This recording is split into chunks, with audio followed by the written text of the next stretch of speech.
Nose forward on the stick. Command Toga, SRS runway, auto thrust is blue. 80 knots, thrust set. 5500. 3 Rotate.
Godspeed, brothers.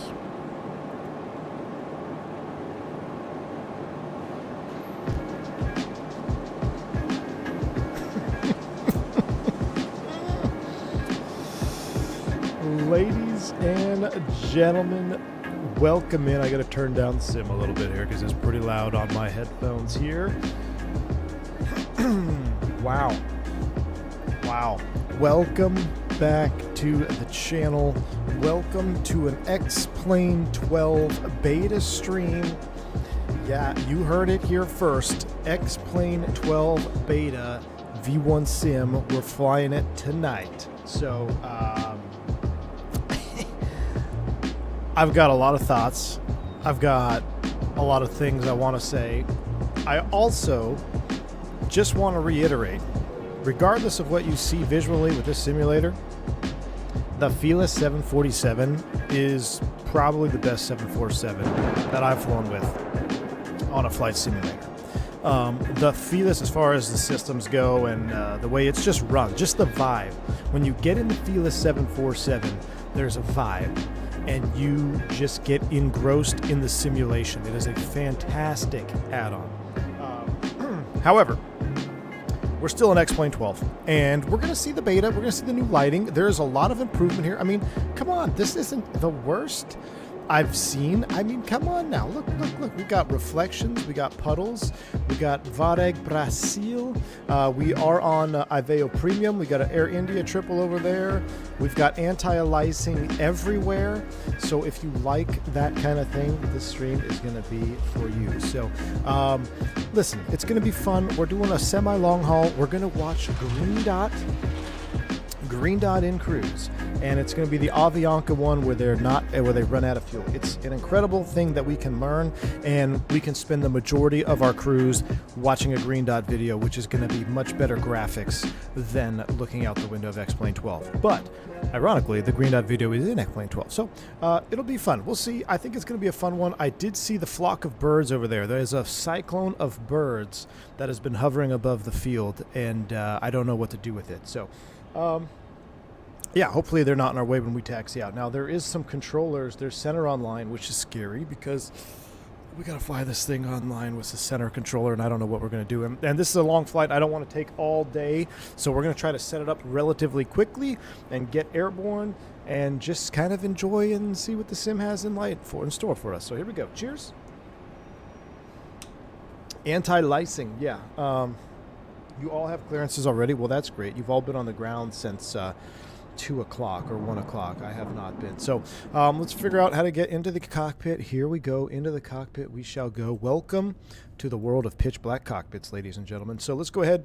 First things first, I'm going to turn up the sounds in the inside of the aircraft over here. And we're going to turn up there we go. All right, let's go ahead and get this bird fired up. Battery switch is coming on. We have ground power connected. I always screw this thing up here. So we go here, close, no, ground service, close. I think that means we're on ground power right there. I think we did it. Okay. Let me get some lighting in here. We'll get the background lights on. We'll get the overhead. You'll see what we're looking at. I mean, the Felis is the saver here. Okay. The Felis is the aircraft, or is the sim saver. The way this airplane is, it's very well modeled. Are we simulating 2006? I know. Get your shots out now, because you know, you never know when we're going to fly X-Plane again. So if you want to take your shots, take your shots. I'm going to do my best to provide this airplane some justice here. There's no floodlight. I thought there was a floodlight. Center console, background light. Let's go ahead and juice you up a little bit. All right. So there is our 747 cockpit. Not terrible. The sim looks as old as the plane. Milan. So here, check this out. Watch this cockpit thing. How do I do that? So sometimes I don't know what's happening. If I leave the cockpit and come back to the cockpit, it's lighter and looks better. But then it like loads in and goes dark again. So I don't know. It's also real-time, real weather right now. When I was flying in midday, it was still pretty much the same thing, still pretty dark. So it's 3 o'clock. We're under a heavy overcast layer right now. So I guess we're just gonna have to deal with it. I'm gonna go heads down here. I'm just gonna let you enjoy the visuals of the simulator while I go heads down and try to get the airplane somewhat booted up here, and then I'll get back to the chat. So bear with me. Let's go ahead and just take it from the top and see if we can get this thing going here. That's gonna stay off. Ooh, Stormlight. We'll turn you on. That's what I was looking for. That looks good. We're gonna get you into standby. What I will do is I'm gonna quick align the IRS just because it's gonna save some time. We're still gonna do INS nav and all that. I'm just gonna quick align them when I get to the checklist part of it. So everything looks good there. No smoking, seat belts, that's fine. That looks good. Runway turnoff will go nav lights, logo lights. Those are coming on. Going up this side of the overhead, everything looks good. We'll get the radio essential power on. We'll do a stall warning test, Mach vertical speed, over rotation test, nacelle light stays off. Those all look good. Window heats can stay off. Indirect lights, beautiful. We'll keep them on bright for now. All right, so that is set. Let's move across the panel here. We got 250 set. I'm not sure we're going to put altitude window. We'll clear out these cautions here. That looks good. The last meter was 3033, so that is set. That looks good. Coming down the pedestal here. Middle pedestal, we're going to get a couple other things on. We're in standby 2000. That looks good. Weather radar is in standby. Over to the flight engineer top panel. I'm going to get the APU fired up first. We're going to move you to the on position. We're going to do fire. Beautiful. And let's go ahead and click and hold. See if we can get the APU to start up. Then we'll get some bleeds on. We're going to go INS nav, Bill's Mouth here. We're going to use the SIVA INS, but I'm going to just quick align it.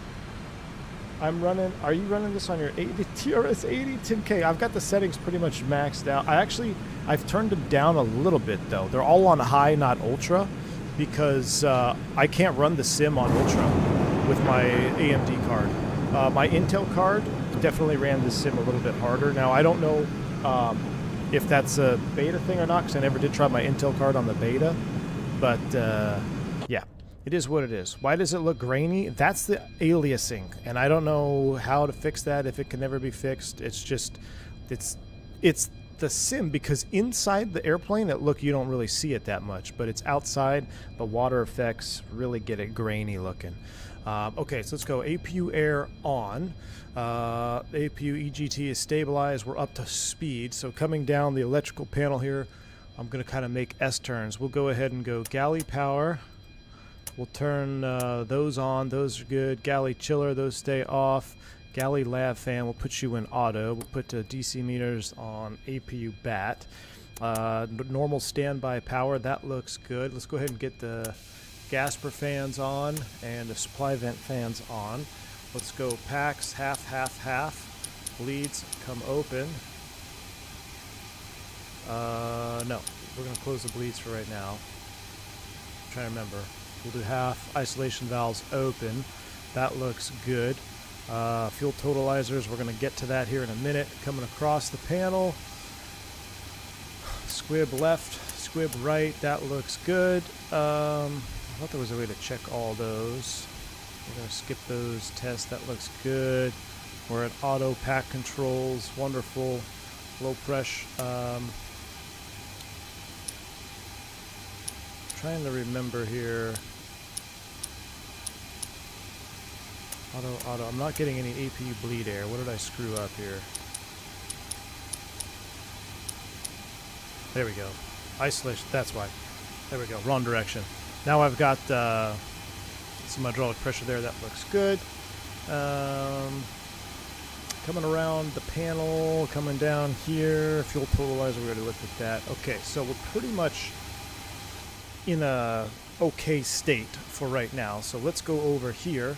Let's go to the load calculator and the refuel calculator and all that. So there's no way to set up the SimBrief import, so you have to do this all manually. So give me a second here.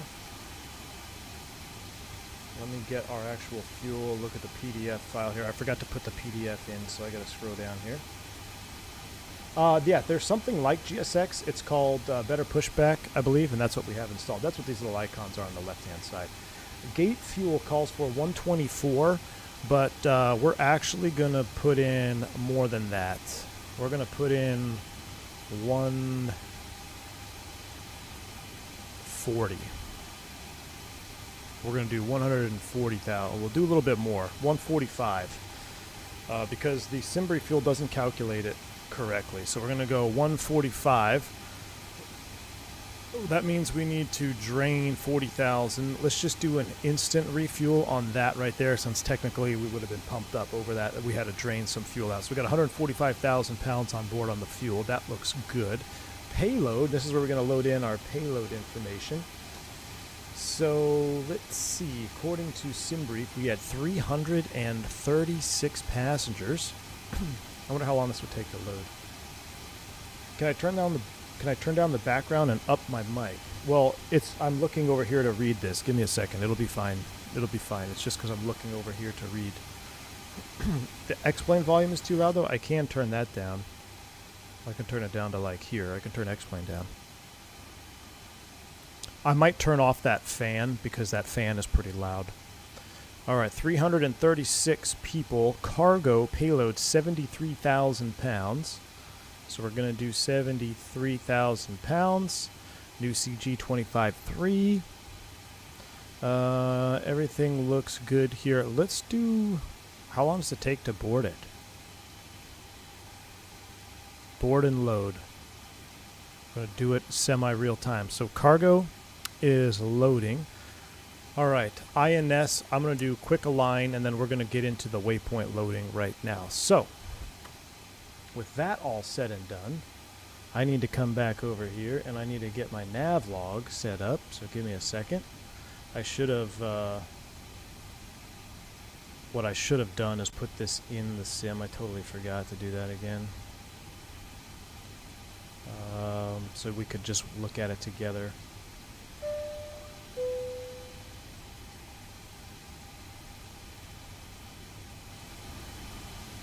Alright, so I've got, oh my gosh, why do I have all those fixes? We're going to load VORs on this one.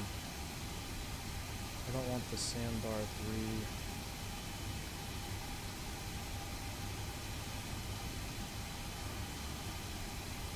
3. There we go, this is what I want. Keto, TBG, GCM, ICFIX, and then we'll go from there. Alright, so, nav log is up. Now, this is kind of cool. We're going to put everything into remote. So I'm going to put you on pause. I'm going to put you on pause. It looks like it's already taken the position when we do quick align. I was not aware of that. So that looks like it's already picked it up. That's correct position. We're going to go ahead and then put you on waypoint remote 1. And then we're going to do waypoint remote 1, 1. And now we're going to load up the waypoints, and we only have to do it one time because it will copy everything that we do here. So, waypoint number 1. Let's go ahead and load this up. Waypoint 1 is going to be Quito VOR, which is located at north. I might have to put the SID in here. Let's see. We're located. Oh, already made my first error. Clear. Waypoint number 1 is located at south 0002.3. Insert. And it's located at west, there we go, 7830.6. 7830.6. Insert. Waypoint 2, Tango Bravo Golf UR, is now located on the northern side of the equator, which is going to be located north, 0847.2. Insert, followed by west, 07933.7. That checks. Insert. Waypoint 3, Golf Charlie Mike, located north, 24, look at this one, 00.0. Insert, followed by west, 8114.0. 8114.0 checks. Waypoint 4 is the airport itself, which I'm going to leave. I'm going to put in, I'll just put in Miami at waypoint 4 for right now.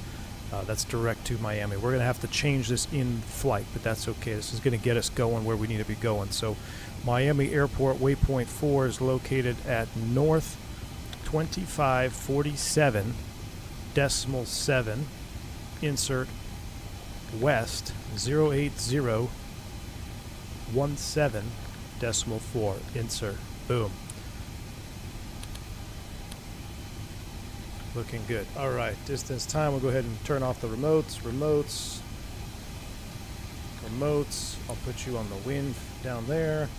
I'll put you on track ground speed and desired track 299. That looks fine to me. Okay, so pseudo waypoints are loaded. Blackbird controls, big stream TM in the People Simulator. Hey, Blackbird controls, check this out. If you don't know Blackbird controls, well, I think I messed up this cam. This is my tiller cam over here. That's not Blackbird controls, but this. I took the 727 levers, got 2 of them, and I made it a 747 Quadrant, and I used the spoiler detent from the 727. So this is Blackbird controls, highly modified. If you have, well, I guess you wouldn't be able to do it unless you had 2 727 throttle sets, but Blackbird, love them, dude. 4 honkers, ready to go. So appreciate the support. Thanks for the $5 bango check or super chat. We'll definitely be showing those off here a little bit more. So, all right, which center do we need to call here? SFG center. And let's look at our Navi graph. I'm supposed to be on the Nagal 2. Let's load this up here. Nagal 2, and I'm going to be honest with you, I don't even remember what we filed here. We filed Alta Tango Bravo Golf. Quito Direct TVG. TVG's not on here. Yeah, 20. Yeah, the frames are going to be trash, but it is what it is. It actually doesn't look that bad. It's pretty smooth, 25 FPS. Norte VOR 1174. Let's throw that in there.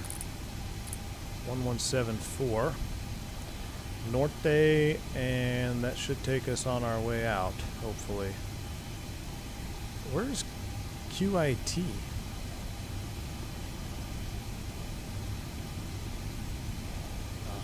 Should have done that. Where's the Quito VOR though? Is that on the field? I don't know why it's not listed.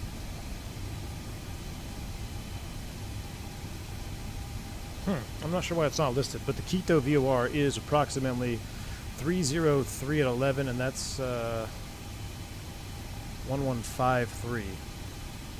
So 1153, we're going to get rid of you for now, and let's put 1153 in nav2. There we go, 1153, and that checks out. We can see our first waypoint, 10 miles on DME2, so that checks out. All right, good. All right. So, I think we've got all that set up. Let's go ahead and, oh, who's taxiing out behind us? Cathay 777. We got to run some more checklists. So, before we get too crazy, double check, comms, 28.3. Now, this guy might give me a completely different clearance, and I'm just going to disconnect if I can't, because I don't have the time and the brain power to do a full route clearance with INS nav tonight. So, is your audio a bit low compared to usual? No, it's because I have to do a lot of looking over to my right over here, so you can't hear me, as opposed to when I'm looking right in the middle of the microphone. But this airplane and this sim requires 42 monitors, 15 tabs, a couple performance calculators, and all that good juice, so you guys are crazy. Turk says the audio is good, so I'm going to believe him. That's the first thing positive he said all day. So let's go ahead and call these, see what they say. Center, good afternoon. Varig 357 on the ground in Quito. Clearance to Miami, please. I'll request Nagal 2, Gus. Oh, I can't hear him. Why can't I hear him? Because the audio is not right.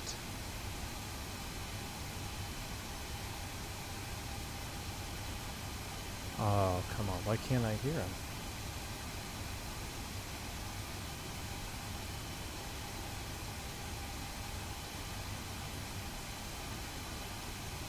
I heard an RX.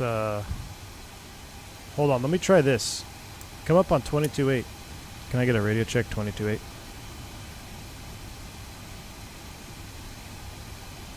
Radio check 22.8.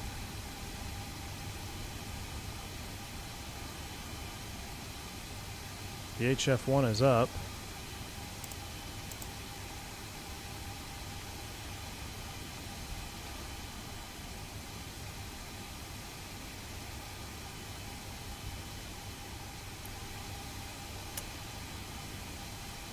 Can you repeat for him again? It was on 1 to 1.5 doing radio check, sorry.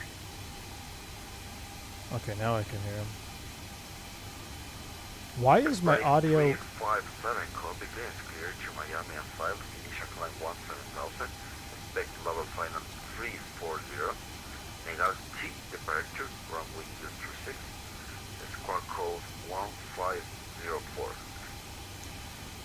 Alright, cleared to Miami, Miami Airport, 340 Nagal 2, squawk 1504, runway in use is a 36, initial altitude 17,000 for Varig 357. Where 357, your readback is correct, confirmation, We'll call you for pushing start, Vari 357. Thank you. This is something I've never seen before or had before. My audio is only coming in one earphone. Why is that happening?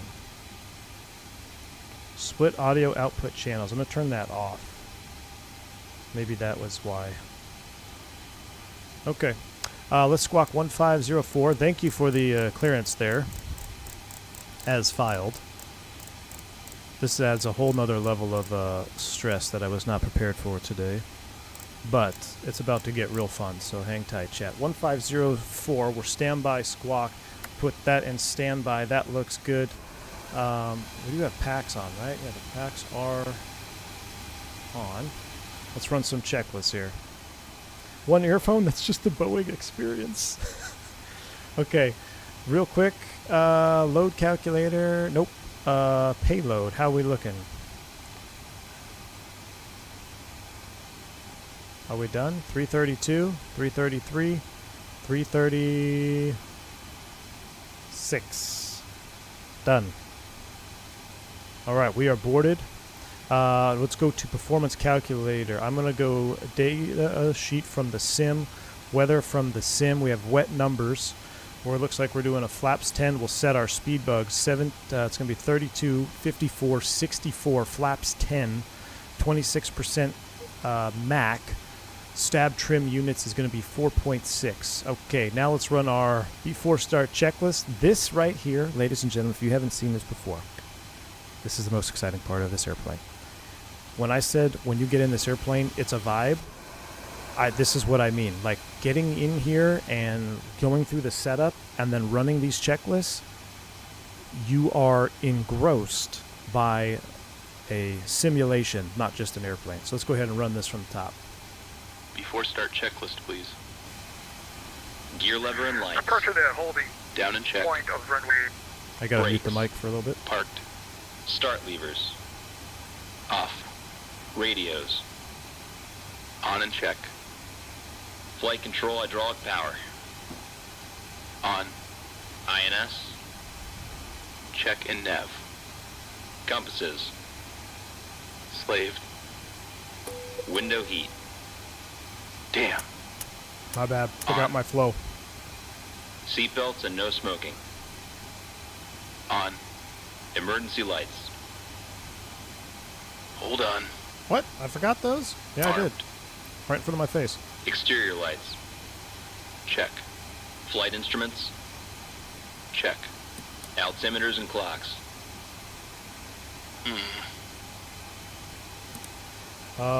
Current altimeter is gonna be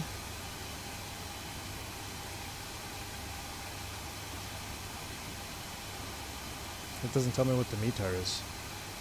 230 at 6, 180, 1500, thunderstorm rain, 1025. Does he really tell, like, 1025 set? I don't know what, really? 1025 set. We're going to skip that one. Altimeters and clocks, that's fine. I've never had that one Radio stop. INS switches. No magic Radio. barrel ref. Radar and transponder. Standby. Indicator lights. Check. Engine and wing anti-ice. Off. Stall warning. Check. Mach airspeed warning. Check. Auto brakes. Check and off. Body gear steering. Hold on. Arm. Anti-skid. I can't remember if it's supposed to be on or off. Hold on. It's supposed to be on. Autopilot and flight director. Off. Check and off. This is Takeoff vanilla. warning. This is vanilla. Damn. Check. Auto flight enunciators. Check. GPWS. I don't remember where this is. I know it's a push button somewhere, and I forget where it is. We're going to skip it. I've been looking for it all day. So if you know where it is, let me know. We know it works. Instrument warning. Check. Flight director computer selectors. Check. Instrument source selectors. Normal. Reserve brake valve. Closed. Spoilers. Down. Static selectors. Normal. Oxygen mask and regulator. Trying to juice this a little bit. Check and emergency off. Brake pressure. Check. Stabilizer trim. Check and on. Rudder and aileron trim. Check. Checklist completed. All right, that looks good. Let's go to next checklist before start flight engineer.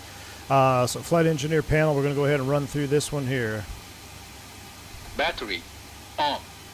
APU panel. 104, it's passing Check. 10,1100. Auxiliary power. 17,000 on Engine takeoff oil to quantity. departure. Check. Fuel quantity. 1, 4, 4, 7, 5, That 3 checks. pounds. That's a big one. Fuel panel. And Wait. for further information, we have Check and set. 60 degrees wind shear after 500. Pressurization controls. Check and set. Lighting 80. Bleed control. Wait.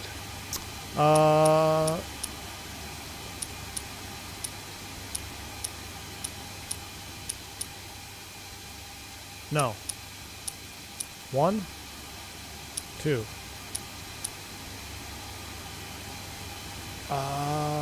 Bleeds off? And packs off? Bleeds and packs? No? Oh no. Bleed controls. Bleed air on. 1, 2, 3, 4. Half pack.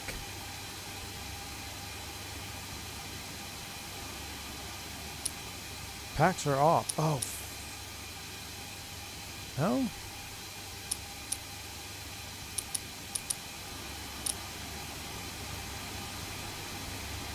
Is it because my APU is on? I forgot the recirc fans. We'll turn those on. APU air is on.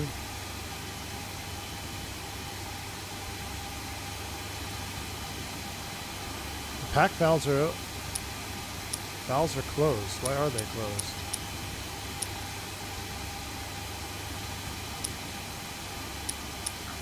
Ecuador 888 winds. That's wrong with received clear for takeoff. Carolina 888 Heavy. I need flight engineer training. I can't remember what I did wrong. It's like the pack, these are open. Bleeds are on.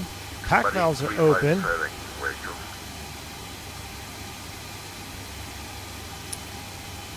That's closed. That's off. That's half. But it's 357 carry vehicle. Go ahead, Pavard 357. But it's 357 now that your runway is 18. Can you change your departure to under Cocha 4 Alpha? Okay, we'll change to runway 8. And can you say that departure one more time? Quebec in the Tango VR 4 Alpha, runway 18. Under Cocha 4 Alpha departure. Condor Cocha 4 Alpha departure for runway 18, Pavard 357, roger. Alright, new departure. That one's even easier. We'll do that one. Okay, set. Bleeds open when engines start and packs off. At 17,000, Vladi Packs are off. Bleeds are open. Vladi 8104 KB, continue climb to flight level final. I'm going to skip it. I don't know what's wrong with that Hydraulic one. quantity. I don't know what's wrong with that one. Check. Clear EPR flight level computer. 400, Vladi 81. Let's see. I don't know what's wrong with those packs. Go around. I'm not sure what the hell's going on with that. Circuit breakers. Check. Indicator lights. Check. Electrical panel. Check and set. It's not a bug. Air This airplane conditioning doesn't have controls. bugs. Check and set. It doesn't Fire have bugs. control It's something. and wing It overhead panels. doesn't like something. I don't know Check what it is. and set. Equipment cooling. Check. Passenger oxygen. Check. Hydraulic panel. Let's see. Off. Check and set. And we got to turn it on for push. Fuel jettison panel. Check. Crew oxygen. On. Oxygen mask and regulator. Check and emergency off. ADPs. Off. Checklist completed. Alright, so now for the really confusing part. How do I transfer to APU power only? So, close. No. Close. Close. And now we'll disconnect the ground power. So go here, ground.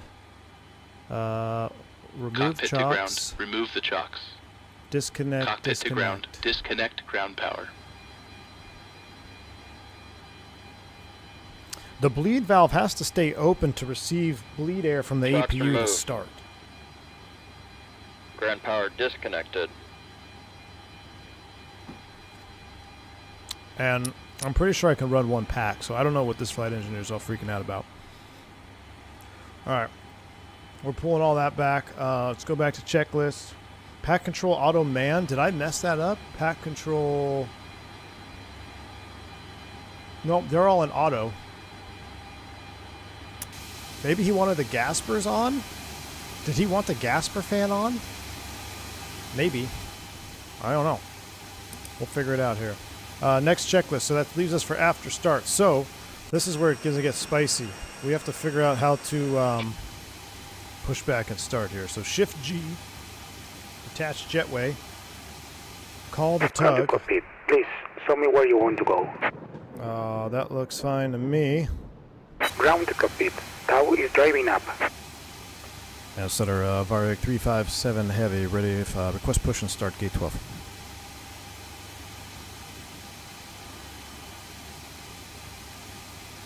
Now I don't hear him again.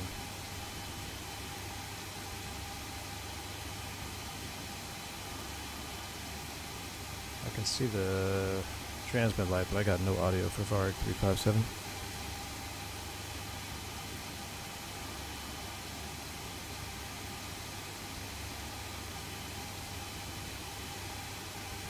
Can't pick him up.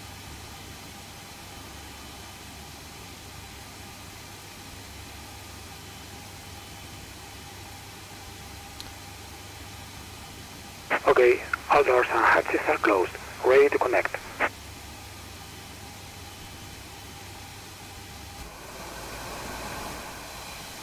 Confirm squawk 1504.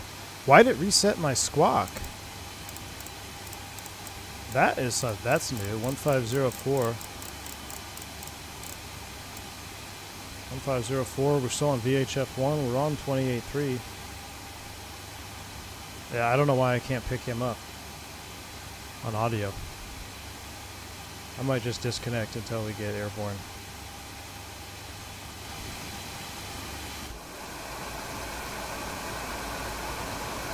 Clear push, call for taxi. Alright, I'm just going to disconnect because I can't hear him.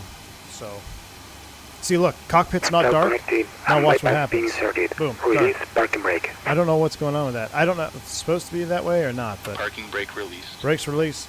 Starting pushback, and you may start engines. Now, will he actually push me back? He will. Alright. So let's go ahead and start him up. Ready to start the engines. Ready for- I don't know why GSX is doing that. Yeah, audio knobs are all the way up. I was hearing them before. I think V-Pilot has got the bugs. I think V-Pilot is full of bugs, man.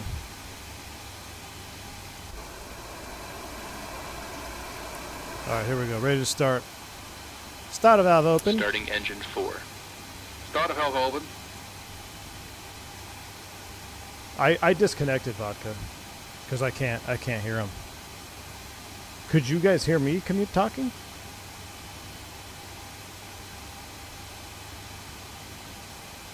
Oh shit, we need hydraulics for push.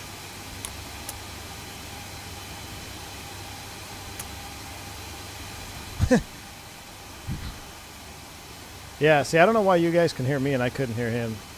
I just couldn't hear him. Maybe maybe the reception's too far. I'm not sure. 20% and 2. 20% N2. Here we go. Fuel on. Puddle Simulator 2024.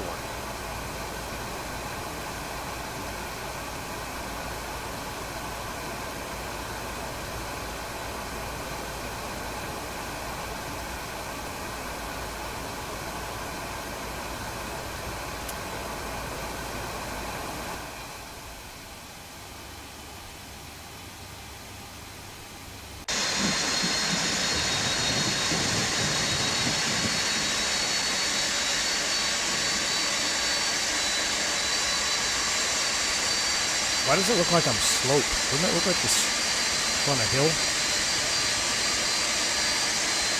Bad bit of glad. Yeah, I had to disconnect. I'll reconnect once I take off. I can't hear him on the ground. So. Alright, we got a good start on number 4. Starting engine 3. Start of valve open.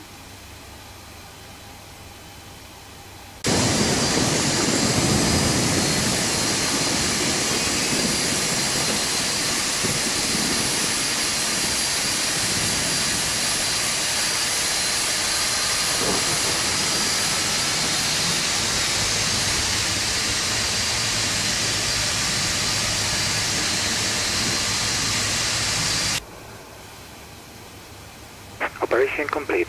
Set parking brake. Parking brake set. Brake set, clear disconnect. Disconnecting tow. Stand by. I think we missed the call, 20% N2. Fuel on.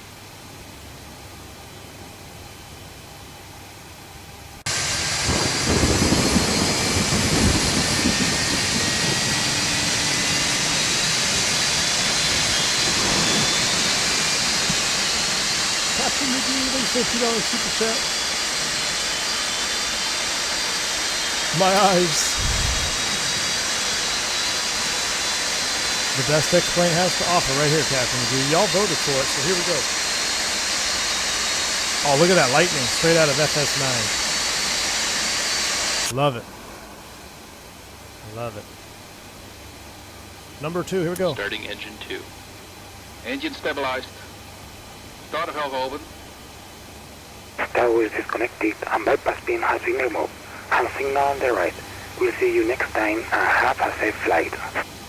See the flight. I mean, the flight engineer panel. Look how good this is. I mean, this module does not belong in this simulator. Fuel on.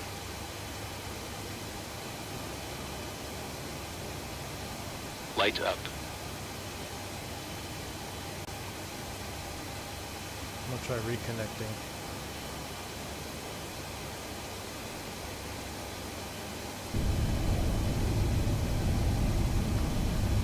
No audio. 28.3. 28.3. Starter off. VHF 1.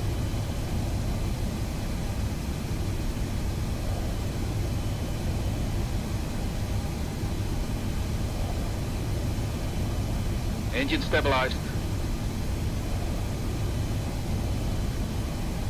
I mean,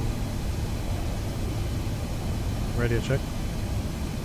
No, I see his transmit light. I can see his transmit light, but I don't hear anything. That's so frustrating. We can see his transmit light, but nothing. Starting engine 1. Starter valve open. Nothing coming through.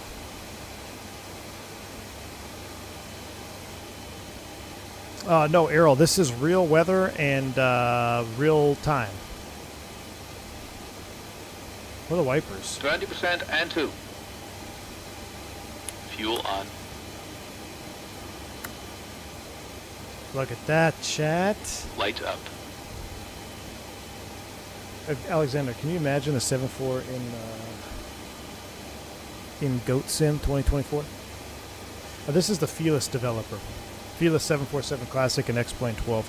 It's the best module in X-Plane 12. If you're an X-Plane 12 flyer, then you're missing out by not flying this aircraft. 100%.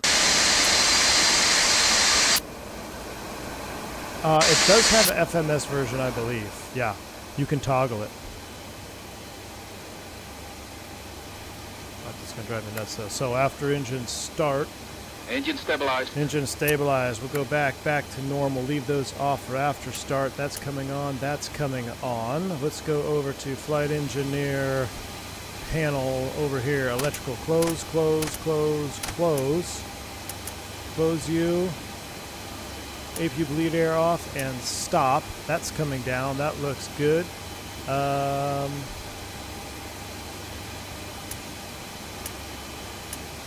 Trip the bus there. That looks good. Upper deck. Did the galley chillers need to be on? I guess they do, huh? Those are coming on. Half.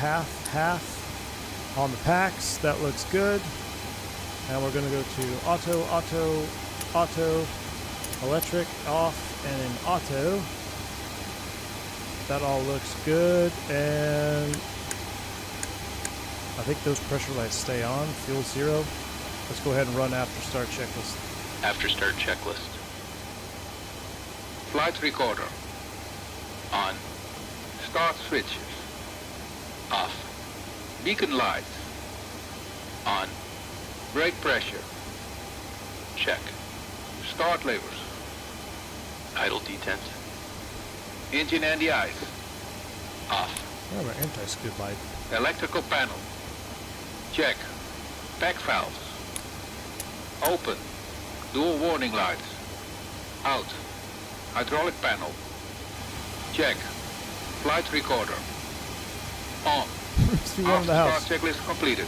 All right, after start checklist is complete. I can't run a dishwasher. Yeah, dishwasher a little bit too complex. All right, we're doing a flaps 10 takeoff.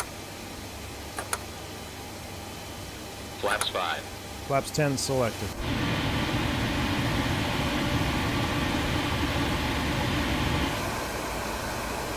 Leading edge looks okay. Get the window view through here.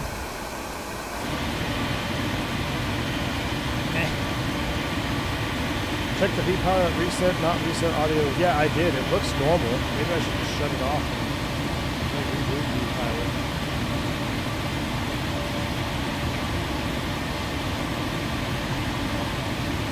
Reboot, oh, it's X-pilot, not V-pilot.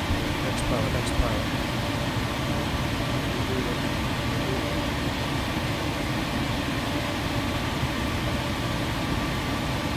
Audio settings are set. Goes to my headset device. Center radio check.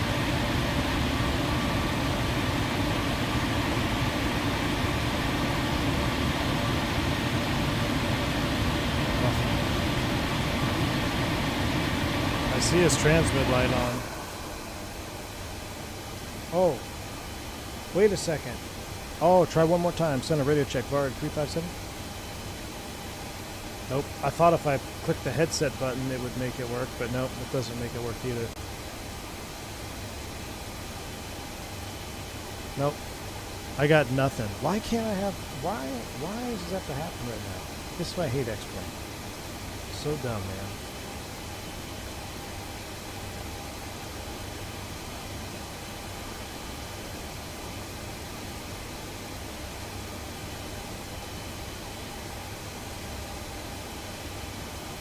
Let me check in Windows McOatmeal. No, the volume on the ACP is up.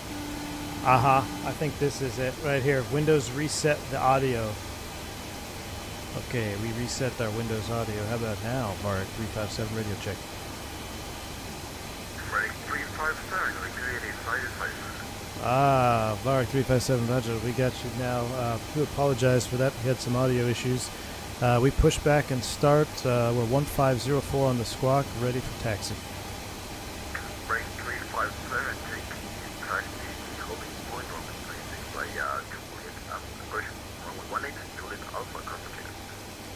Taxi, holding point 18, Juliet Alpha, Varg 357. Alright, 10-9 page, Juliet Alpha. It's going to be a tight left turn, which we're pretty much on it. So this ought to be interesting. Flaps 10, takeoff data set. What was our trims, or our perf supposed to be? Perf trim.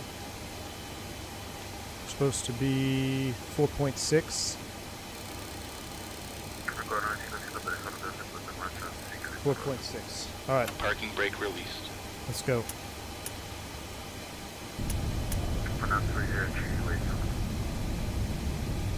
Say again, 302, but confirm with this car code 1506. Taxi checklist, please. Yep, that's 1506 Flaps. now, that makes sense. Flaps 10. Flaps 10. Takeoff data. EPR. Damn. What? EPR and airspeed bugs. Set and cross check. Stabilize and trim. Set in green band. Probe heat. On. Flight controls. Hold on. Check. Yaw dampers. Check. Stabilized. Seatbelt and shoulder harness. Check. APU. Off. Fuel heat. Off. Totalizer and gross weight. Set.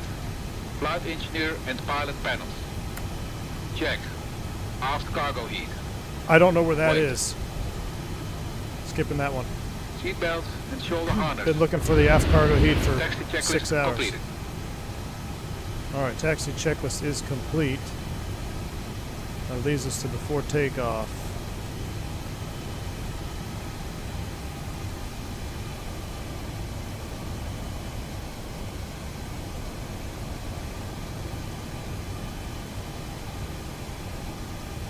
Alright, here we go.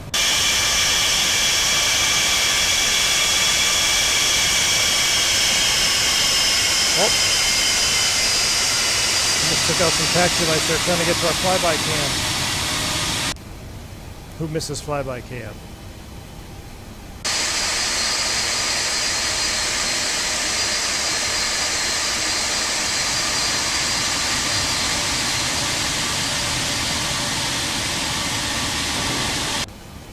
I can't do it. I don't know. We got. It's pulling to the right, chat. It's pulling to the right. No more flyby cams. All right. Juliet Alpha all the way down to the end. That looks good. All right. We'll get our lights. We'll do our lineup checklist when we can. Bass Martin says above hydraulic. I got another problem. I go, why am I pulling to the right so hard? I got a hard pull to the right. Brake checks. I'm afraid did I mess the rudder trim here? No, that's at 0. Is there a wind blowing right to left that I don't know about? Oh, look at this guy blasting off. To Miami at 5360, 10 minutes after, and then 1510 on the squawk. See, look, that cockpit's not dark there. Part of the clear for Dark land cockpit at engage. 1454. Strong crosswind, a reversal pull. It might be a crosswind. Let's see if we can find this aft cargo heat above hydraulics. Aft cargo heat, there it is. Bass Martin is a G. Thank you, man.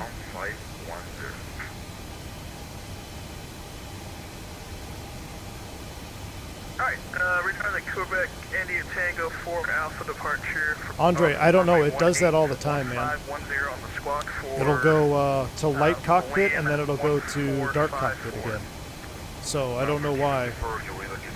Beta things, I guess. Alright, we'll go. Buddy 357, you line up and wait for Runway 18, light up and wait, VAR 357. All Alright.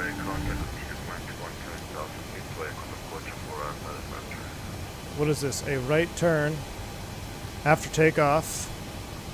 Initial climb. Continue direct QSV VOR, which is 15.3. We're going to put that in primary now. 15.3. New departure, 15.3. And then from there we're going to be on our own. So 11, yeah, a right turn. Doesn't give me a heading there. Alright, I'm going to hide the yoke. There's a lot going on here. I'm going to hide the yoke. It's going to take a minute for us to get set up here for before takeoff. Let me run this checklist. Before takeoff checklist. Pete Ski, thank you so much for the $20 Icing bank angle consideration. check, dude. Check. Cabin Queen alert. of the skies, indeed. Check. Queen of the Transponder. skies, indeed. Damn. Thank you, Pete Ski. Appreciate all the support, man. Check. Control Clipper Ignition. 302 now with information. Hold on. Now you know why this is a 3-person flight deck. I gotta stop. Oh, what's with the head movement? Light start. Body gear steering. I gotta keep it on Hold for a on. second. skip you. I gotta keep you on until I line up here. Let's see. Pack valve's closed. Closed. Pressurization mode selector. Auto. Fuel boost pumps. On. Cross feed valves. Check. Before takeoff checklist completed. Alright, don't let me go without body gear steering here. I keep trying to hit my right wing view, but it's it's the flight engineer panel view. Taxi runway 18 by Charlie Juliet Alpha. Why is of course, when I want to go live, the weather takes a dump.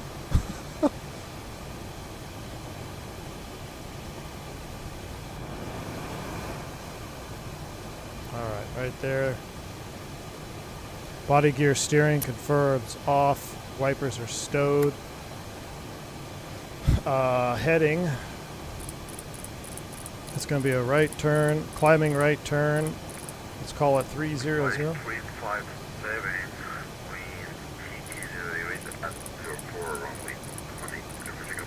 Runway 18, clear for takeoff, R357. Alright, Chad, here we go. Time is now. Let's turn the camera around. Yoke is on. It's IMC.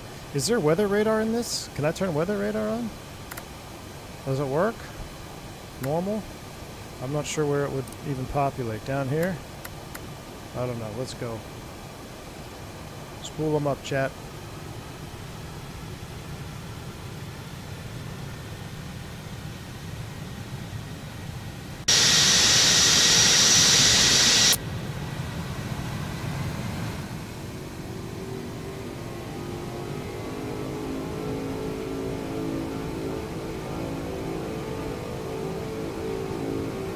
Trying to set power. You should set it.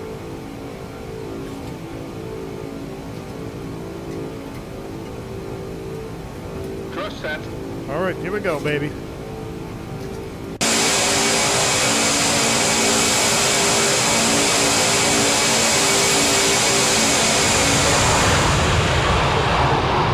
Oh, that's sick.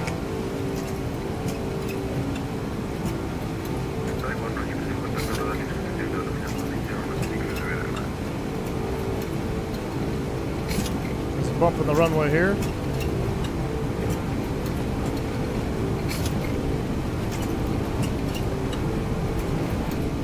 V1. There's the bump. Oh no. Running out of runway, chat. What's going on there? More power. Something's not right with our takeoff perf. Rotate.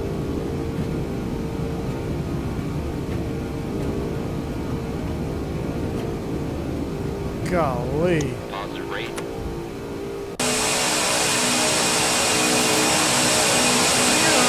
Aero Super 2.0. Climbing right turn towards the VOR. Here we go. Gears up.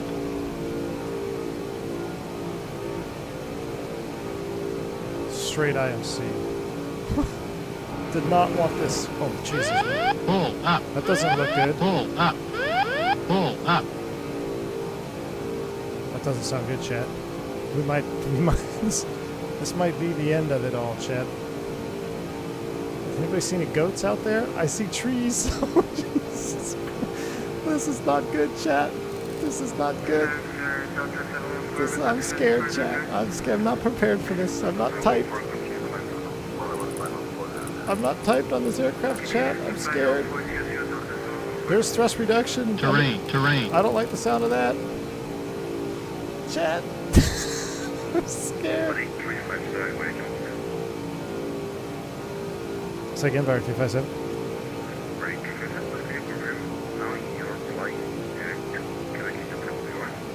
Affirmative. We're going direct to Quebec, India Tango Viewer, Fire 357.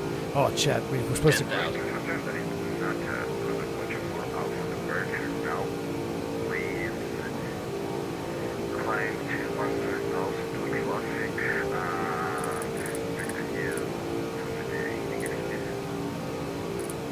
Okay, he told me to disconnect? Okay. He told me to disconnect. We'll disconnect. We gotta do some things here. I want off this plane too. We screwed up the departure there for sure. He's like, could you disconnect? Okay, sorry. Oh, brother. Pull up. Not good. Not good.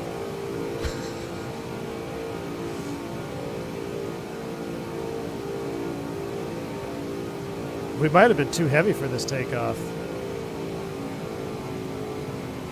There's max continuous EPA right there.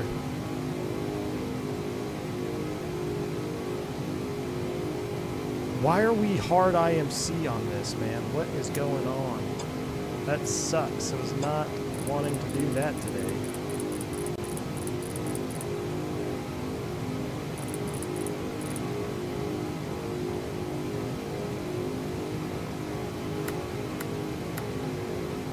No, not vertical speed down. That was the autopilot bank angle check-in.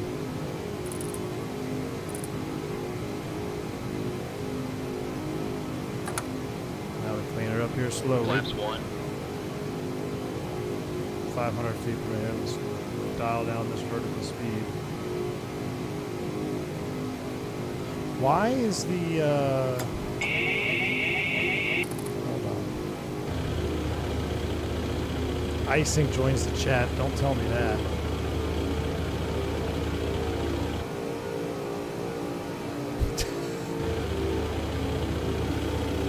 We're going for it all, chat. Pull up. We're dead. We're cooked. Pull up. Pull up. We're so cooked. Pull up. Terrain. Terrain. We're so cooked. We're so cooked. We are so cooked. Terrain. Terrain. Pull up. Pull up. We are so cooked. We are so cooked, chat. Any second now we're gonna hit the ground. Terrain. Terrain.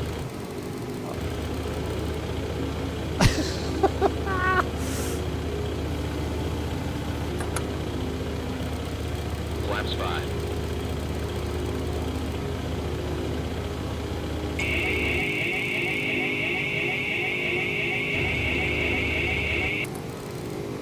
Terrain. Terrain.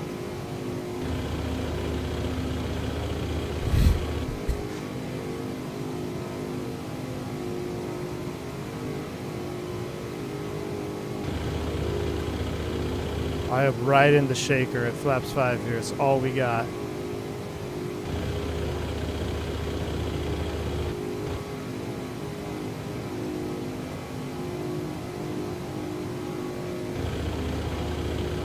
Something is off with the trim.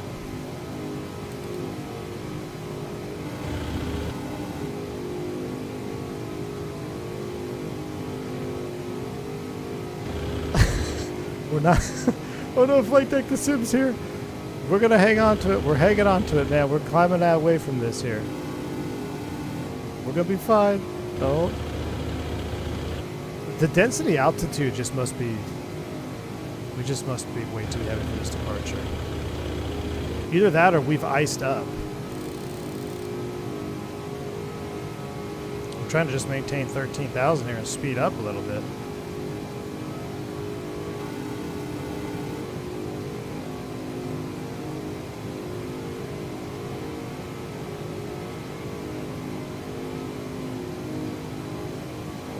I don't know where the icing is. Oh, there it is.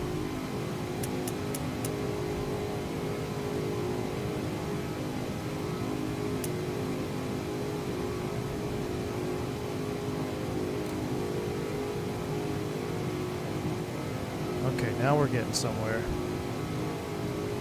Now we're getting somewhere. We're just gonna track outbound. We're gonna make it, chat. Oh my gosh, are those trees down there?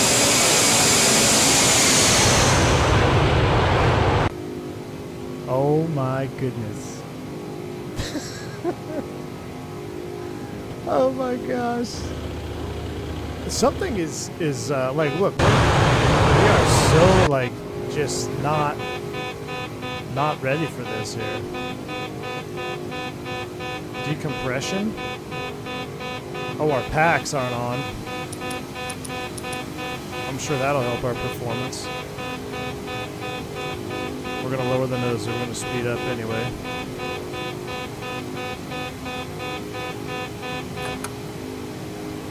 Clean you up slowly.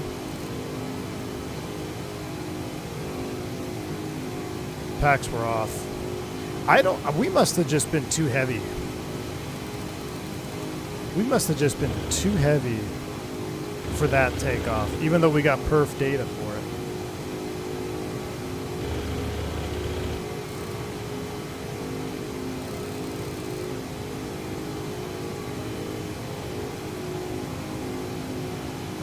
We must have been way too heavy for that. Alright, let's go ahead and try to figure this out. We're 250. Come back down here. We're going to go to a speed hold. We're going to keep it in continuous. Alright, let's go ahead and engage the autopilot.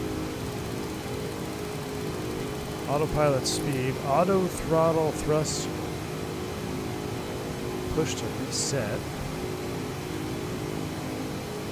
Vertical speed. Scroll you down.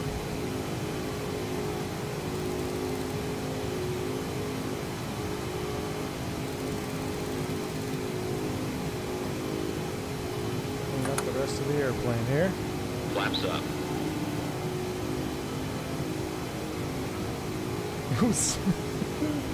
I'm gonna get to all the supers here in a second. Give me a second. We gotta clean this sucker up. Alright. We're cooking with gas now, Chad. Alright. We're cooking. After takeoff checklist. Gear lever. Hold on. What? Off. It's off. Landing and logo lights. Damn. Off. We almost Ignition. ate that one. Check. Seatbelts and no smoking sign. Check. Back valves. Open. Fuel heat. Let's see. Fuel heat needs to be on auto.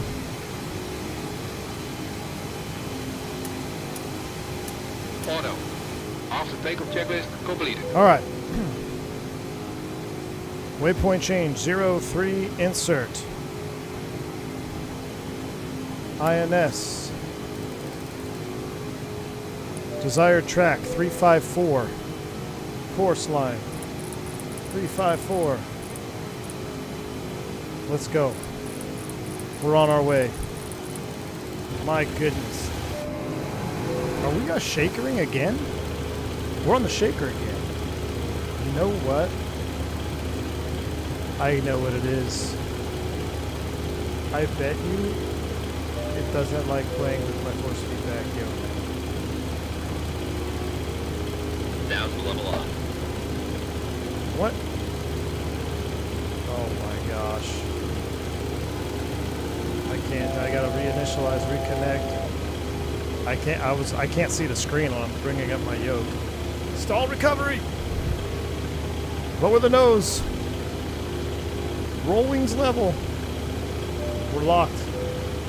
Oh, my yoke is like not initialized. Oh, we're done. Gosh dang it.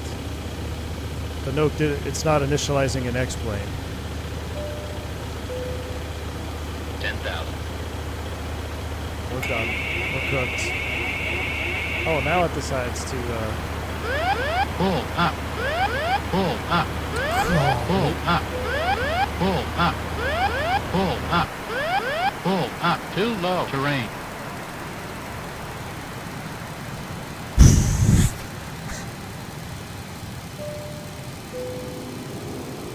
It's got to be the yoke.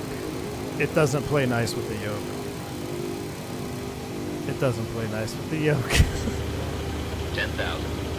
Because what's happening is the yoke is running the trim. The yoke is running the trim. She doesn't play nice with the yoke.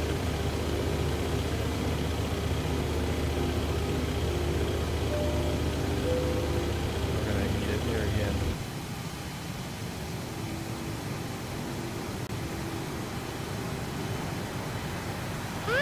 Pull up. I see it, I see it. Pull up. I see it, I Pull see up. it.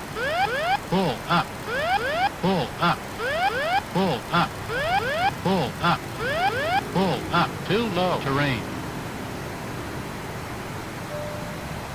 Yeah, there's nothing I can do. I guess I mean, it worked in my test sectors, but the yoke is not playing nice.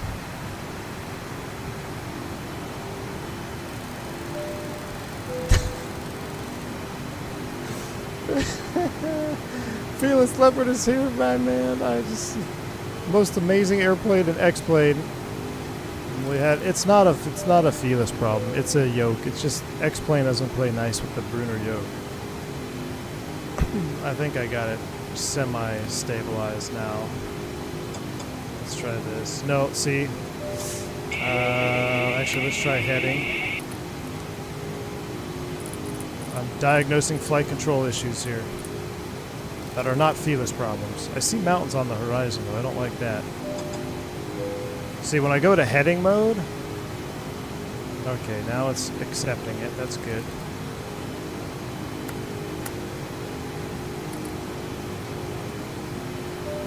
Do an IAS hold. No.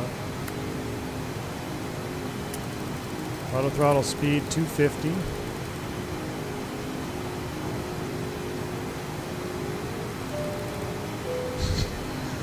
I'm not giving up on it yet.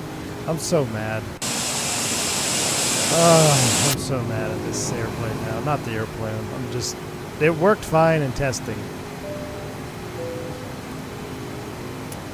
Flight director was killed. There we go. Alright, everything's coming back. Maybe she'll work now. Let's retry this. Avoid the terrain. Let's go waypoint change again. 03 insert. Approximate 354 course line. 10,000. Climbing back out. Maybe now we've got it. Maybe now. I'm not giving up, man. I'm not giving up yet.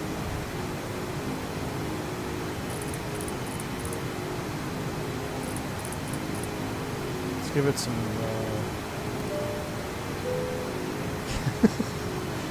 Thank you all for the... I'm going to get back to the super chats and everything. What? Freaking Blackbeard dropped 20 things? Oh my gosh. Hold on, this is... Pull what? up. Pull up. No. More vertical speed. Pull up. So, yeah, I know you can't see what I'm looking at, but I'm actively reconfiguring my yoke software to allow the sim to not get to move it. So basically what's happening, or what was happening, is when the autopilot was engaged, or not even when it was engaged, basically the yoke software would run the trim. The yoke software would run the trim to simulate forces on the yoke, so I had to turn that off. And now we might be getting somewhere. We're going to maintain this heading right now, though. I know I'm climbing out faster than... Let's see how it's running. That's all right.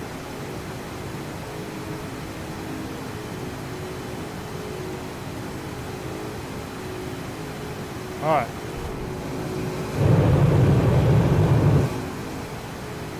Wait, let's hide the yoke now. Let's hide that. I think we tumbled everything.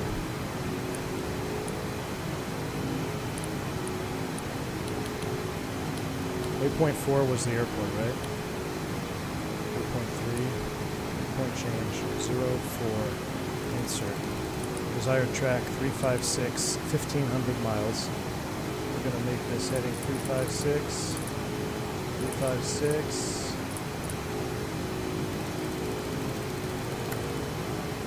IMS nav. Watch the speed.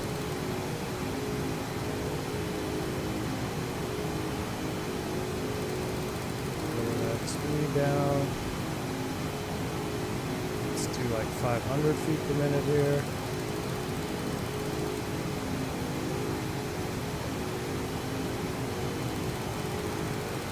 So auto throttle limit, that's that. Did we jack up the gyros? No, everything's fine. I think it's just doing a hardcore intercept here. We also need to set altitude. Let's just set 24 for right now. 24,000. Altitude select is on. I'm wondering if we damaged all of our stuff here.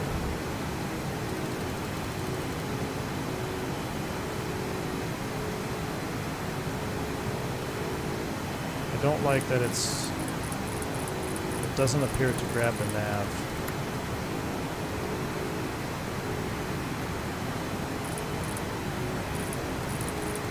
Back in the heading mode.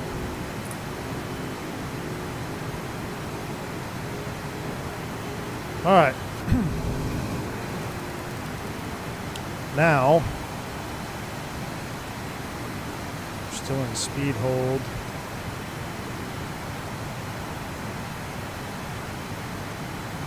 Okay.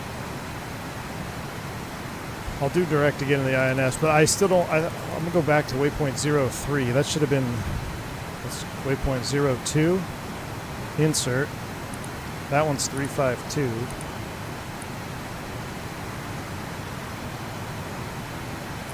352. Let's do it. Yeah, it's not giving me a. Is there a INS nav? Boom. Aha. Aha. See? My bad. INS. Amongst all this, now we go INS nav. There we go. We're good. Okay.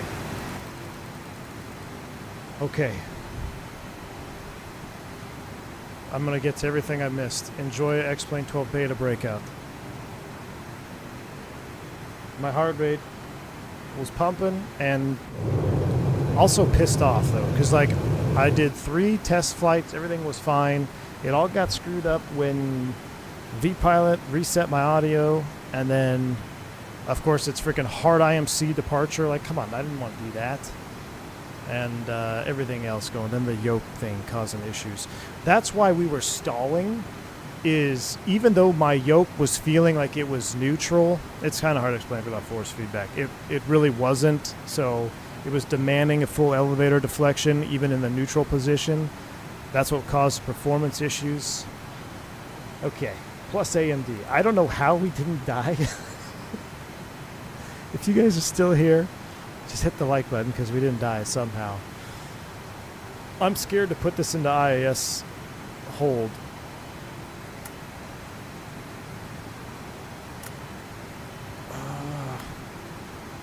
Just do this because I don't remember how to do that. That's fine. All right. 1,000 feet per minute.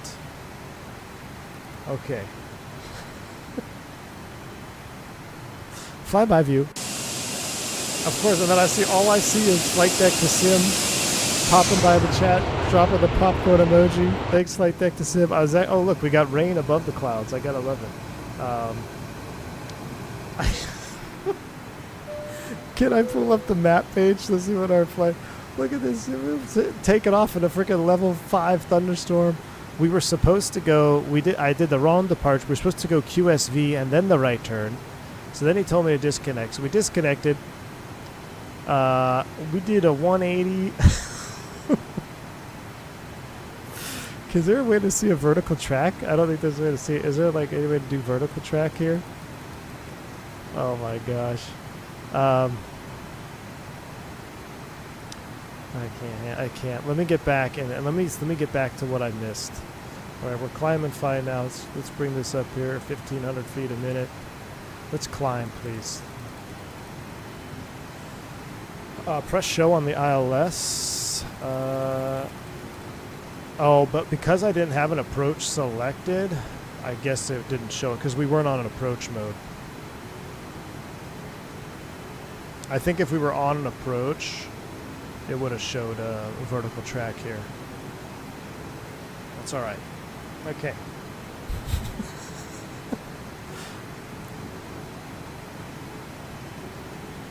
And Felis Leopard, if you're still here, this is nothing on Felis Leopard's part. This is 100% niche hardware. But we're up and cooking now. Felis is still the GOAT when it comes to 747s. All right, flyby view. I wanted to see all this terrain. First V1 barrel roll on stream. Alright, let's go back to full screen. Let me get back to what I missed here. Give me a second. I gotta go all the way back in the chat. So much happened. I'm gonna go all the way back to Pete Ski when Pete Ski said, Queen of the Skies, thank you, my man, for the $20 super chat. Very kind of you, sir. Key6 said, is this where V1 gets banned again? Probably. I don't know what was going on there. That was ridiculous. Thanks for the $2 super chat, Key6. Lucas said, we almost became a mentor pilot, Green Dot and Blanco Lirio video. All Lucas, appreciate you, man. That we did. Flight Deck the Sim, thanks again for the £5 donation, man, with the popcorn emoji. Listen, we survived, man. We survived. Did you die? Hopefully it made for a good show, because we're alive. HA said, Molly, why is the cockpit making these noises? Oh my goodness. Mickey G, thank you for the $10 super chat as well. I just want to say good luck, we're all counting on you. Well, I hope... Thank you, man, for the $10 super chat. We made it. We made it, Mickey G. We made it through. Lucas, your heart was pounding. Thank you, man. We weren't too heavy. It was sympathy weight. Oh, my word. Blackbird Controls. In the midst of all the chaos, Blackbird Controls dropped a 20 gifted membership to the channel. Blackbird Controls, thank you so much, man. Hey, if it wasn't for your Blackbird levers, it probably wouldn't have made it out today. So appreciate you. Thank you for the support with the massive $20 membership gift. Welcome to the mayhem that's V1 Simulation. I did not want that to go that way at all. We're going to have to redeem ourselves with another X-Plane 12 flight now. But thanks again, Blackbird. No patience for this. Mommy, please. My emotional support headphones. That noise is still going off. Thanks for the $5 super chat. No patience for this. Oh my gosh. Lucas said, Captain, permission to change my brown pants. Holy smokes. And 10 for 10 experience from the cabin today. Okay, I'm all caught up now. I can't even... See, look, that's a light cockpit, and then sim goes to dark cockpit mode. I don't know what goes on there, but... Alright. We're all caught up now. We're climbing out.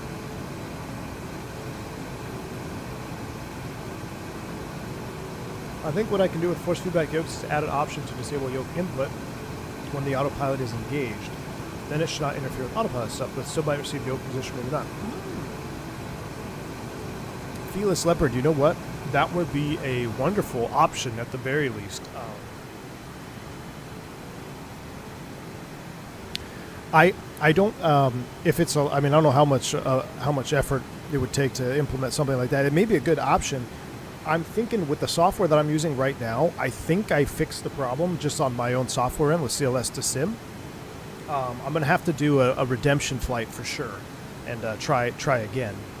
But that would be something, that would be a good option nonetheless, because that would make it a lot easier. I don't know what type of force feedback software these other yokes are going to have, like the WinWing and the Moza base. I'm not sure what kind of software they're going to have, but anyway, you'd have to enable hardware trim, then it won't run away. Maybe vodka. That's what I was saying. I figured it out. I got it set in the midst of doing a barrel roll and a couple other things. I just can't believe we didn't crash, y'all. I thought we were done.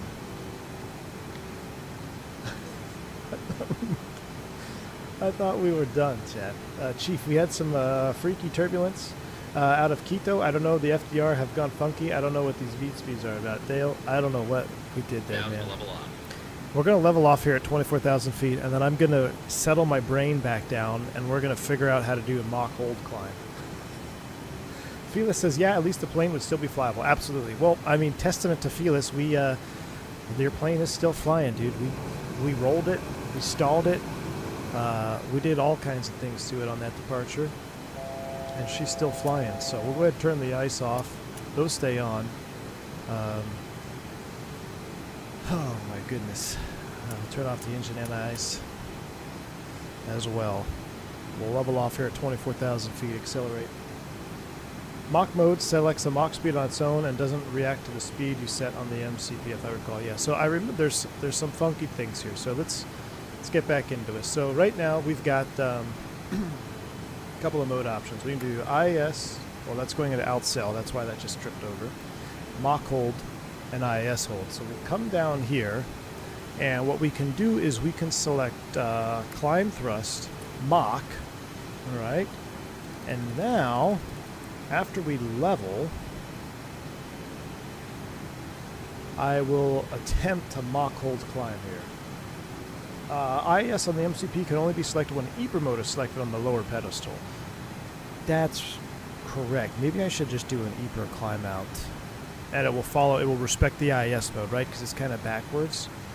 Let's do that. We're gonna go to EPR. Alright. And now we're going to set 300.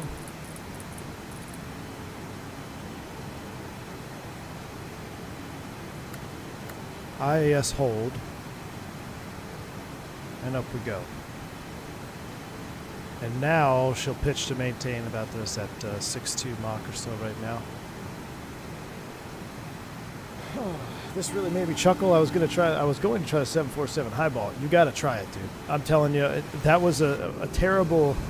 I mean, I should have just cleared the weather out, man. I wanted to do a nice hand-flown departure because flying this airplane with force feedback is incredible. Like the weight on the yoke of the control column and the way it flies in the sim, it's incredible. It was incredible when I was flying it with the Warthog side stick. So if it was good with the Warthog side stick, imagine what it's like when you actually have force feedback yoke. If you have X-Plane, I was saying this earlier, if you have X-Plane, you need this airplane. Don't let my screwed up departure ruin it for you. Hopefully we'll have a nice juicy arrival into Miami here at sunset, but it is the best add-on in X-Plane, in my opinion. It's the best, the most complete. The vibe that you get in the airplane is unbelievable. Felis says not really. Any MCP, IIS, or Mach mode can only work with EPR. If you want auto thrust to hold Mach, you can only use vertical speed or off. Okay, it's coming back to me. I think it's coming back to me. And then you do like a pitch climb, right, with this thing? Yes, okay. Did you set your pitch with that pitch climb? Have you had it off? And then, I don't know. We're gonna figure this out here. So we're back to EPR mode. We're doing IIS hold, and we're going to attempt to climb to 300. Looks like there's some turbulence out here today. But we're cooking with gas now. Lucas, thanks for the test. Hey, I just imagine the debrief and paperwork. This reminds me of, wasn't there a United 7? It's like the United 777 off of Hawaii, where they stalled it 100 feet from the water and broke out and just continued on. Imagine the mental situation now. If that really happened to us just now, and now we got to fly for 4 hours back to Miami, thinking about all that. Now, obviously, you'd probably want to go back. Go back to the airport. I don't know, but that thing's only for a flight director pitch bar reference. Ah. Oh, yeah, for takeoff, right? Don't you set like a 12-degree pitch bar? I got to get back in the mail. It's been over... I can't remember. It's probably been 2 years since I last flew this airplane. But I was planning, the OG plan was a nice visual departure, just hand flying, pitch and power, fly to the VOR, engage the autopilot, yada yada. Not 600 RVR, wind shear, IMC, icing, stall.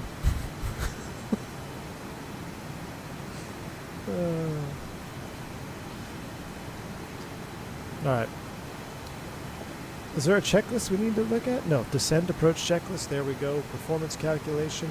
Now, is there any way to see... This was actually a good question I have for a few viewers who are still here. Is there a way to see what my max cruise altitude would be at my current weight?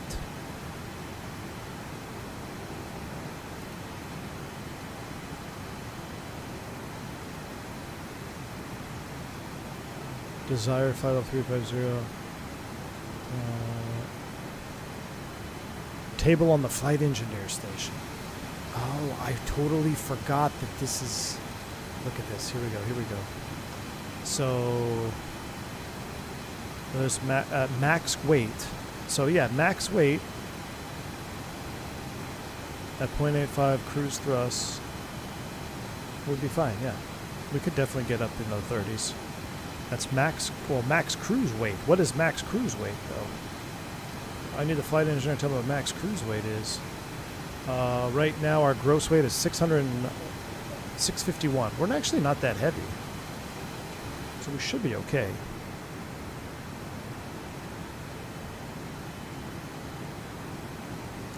We should be okay. We're just getting some turbulence right now. I'm waiting for X-Plane to get better ground textures. That's the day I return to it. Johnny Core, that's like a lot of folks, man. A lot of folks are waiting for better ground textures. Green dot, strangely, despite the change in departure procedure, no briefing was completed by the crew to ensure they knew what the plan was. After stall, after roll checklist. We did a lot of trimming there. And then what happened? Well, I don't know if you saw, but when I reinitialized my yoke, it initialized at like full left aileron. So to go level, I had to go full right. Oh my gosh. Too much fun, man. Yeah, you're heavier than I am, Vodka. Somehow I opened YouTube and got back to 2007. Welcome to X-Plane 12. Look at the clouds though. They look better, don't they? Listen to the sounds though. Come on. The sounds are worth it. We're gonna do another flight in this week probably. We're gonna have to. Once we get to cruise, we'll settle down. We are doing our green dot entertainment tonight. We'll be looking at the Avianca situation where I don't know if we should now. Maybe we should do a different one.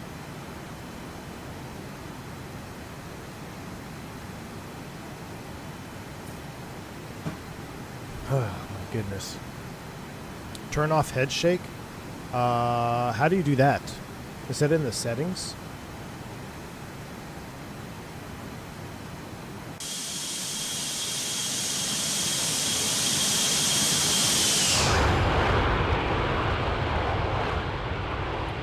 View menu.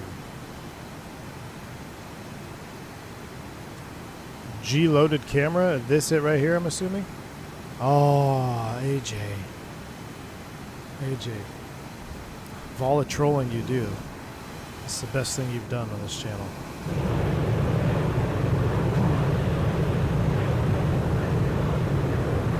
Sorry about that, folks. That technical issue. Here's the play. Zippy. Killing me, dude.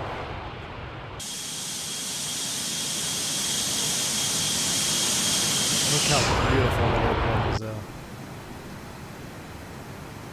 We'll at least get to see a, we're going to get to see a sunset together. You have the 737 Classic, 300, 400? I do, but I don't have it installed right now. Shift 1 is better. What's that one do? Oh, slow-mo.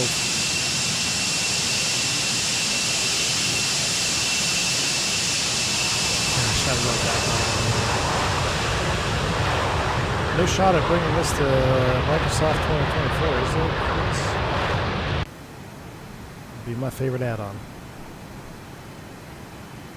How many rims do we need to rebuild a 742? A lot. I was clicked on this thinking it was Flight Deck to Sim stream. What the heck? No, Flight Deck to Sim wouldn't have had any issues like me. We'll go 34,000 feet. That's what we filed our cruise at.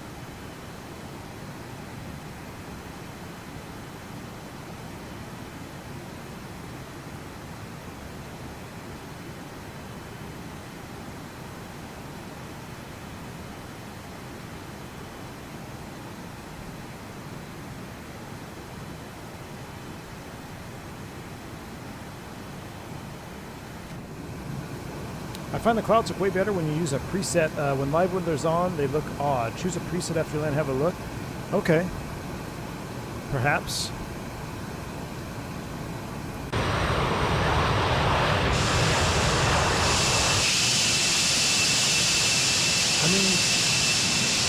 It's getting better. It's getting better.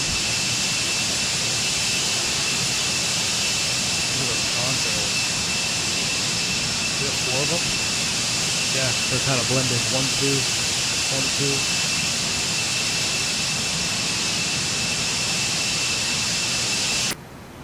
1, 2. ANR. Is it too loud for you guys? Alright, here you go. Sorry. Alright, I love it. I love it. How about now? Sorry, guys. I don't know why it's showing so... It is loud on there, isn't it? It's loud for you, but it's not that loud for me. How loud is it now? Is it really still loud for you?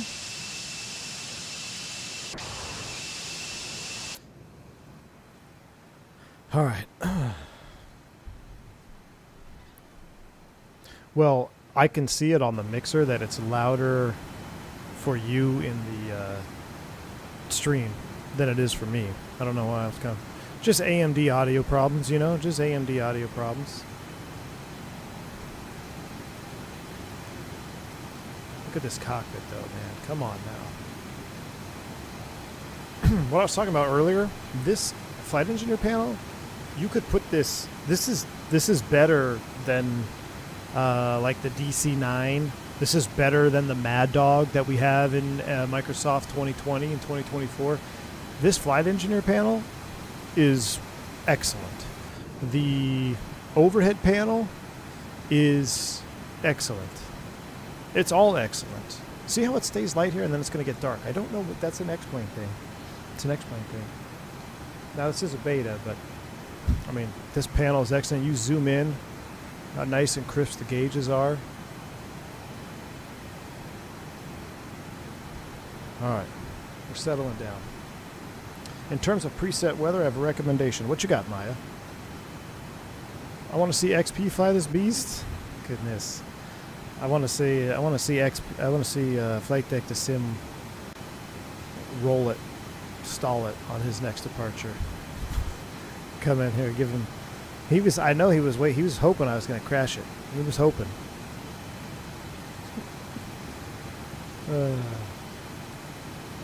Would you ever fly the Flight Factor 777 V2? No. If I'm going to fly X-plane, I'm going to fly something with 4 engines.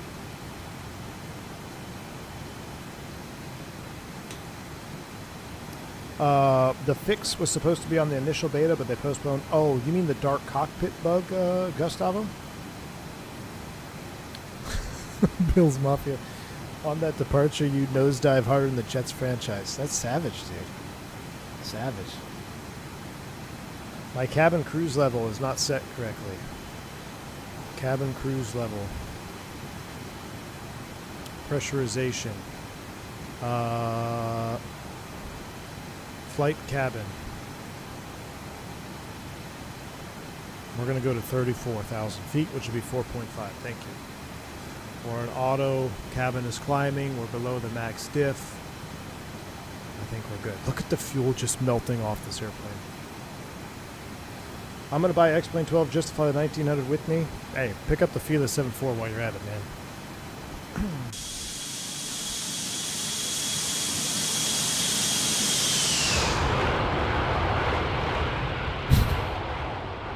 I still can't believe we did it. I'm going to have to, I want to rewatch that. We got close to the ground there, Chad. You know what flashed before my eyes? Well, not before my eyes, but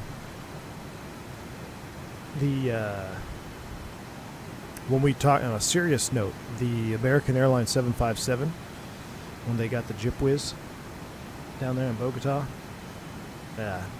how scary would that have been, man? Like, I was scared, and we're in the sim. I'm not even, like, we're not even in a real sim. I'm sitting at my desktop, and I was a little bit scared. I can't imagine hitting that in real life. That's gotta be. Oh. Cali. It was Cali. That's right, Bill's Mafia. Were they going to No, they were going to Cali. Oh, were they going to Bogota? And they crashed in Cali? I can't remember. But yeah, Bill's Mafia, that one. The American 7.5. I think it was Cali. And it was Rosa was the fix they got confused on. You were below 9,000. I didn't know how you did not hit anything. I don't know how I didn't hit anything either, Douglas. Have I flown the Tolos 346? I have not into X-Plane 12 yet, no. I was shaking after the wind shear in Guatemala in my Mexicana 320. Yeah, dude. So when I, after my last wind shear I had that I told you all about, we got down to 75 feet. When I set the parking brake, my legs were shaking. When I got to the gate. Like it didn't, you're not really scared in the moment because you're just, you're going through your training. You're just doing what you're trained to do. I wasn't, I guess I wouldn't say that it was like, it was just, I think it was just an adrenaline dump because it wasn't like I was shaking because I was scared, but when I got back to the gate, I set the brake and I think it was just an adrenaline dump, you know? And you're just like, what the heck was that, man? But yeah, that was pretty wild. It happened to me there and then one other time after being in a 321 on a severe thunderstorm skid. Hydroplaning scenario. Every time I did a wind shear departure for an all-engine flameout, etc. in the full motion sim, I always get goosebumps. Yeah, that's, dude. A wind shear departure, an all-engine flameout? You guys do all-engine flameout? That's crazy. Need a nap after this. Me too, man. Can you go back in the video replay with changed weather and see how close the ground you got? Maybe at the end of the stream, but I don't know if it'll work by then. We'll see. Any questions? Shout out to Maya F. He will answer. Oh, right on.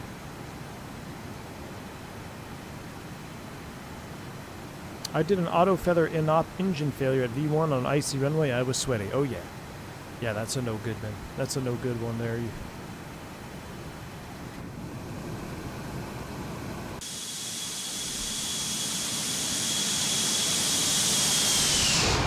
Victor Silva says 220 feet. Just watch the gap. And then that IMC roll when the attitude indicator tumbled. Dude. That's like, we're IMC. I'm trying to recover. My yoke initializes at hard full left aileron and the attitude indicator tumbles. I'm just glad it straightened itself out.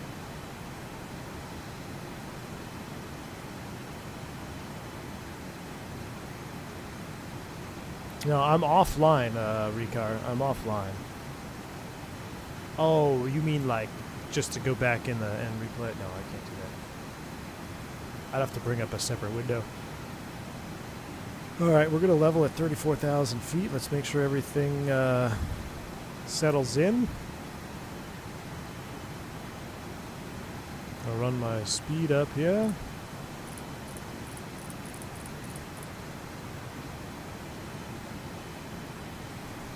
And we're going to go to speed, auto throttle limit.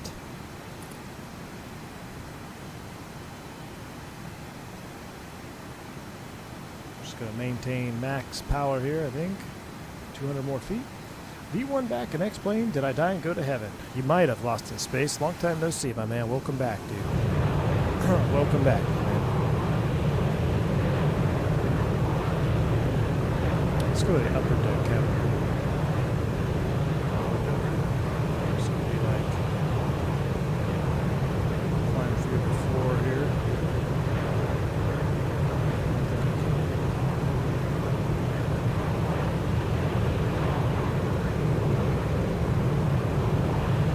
There's some literally like 2024 X-Plane 12. Microsoft 2024 is my sim of choice. But this airplane makes it worth it.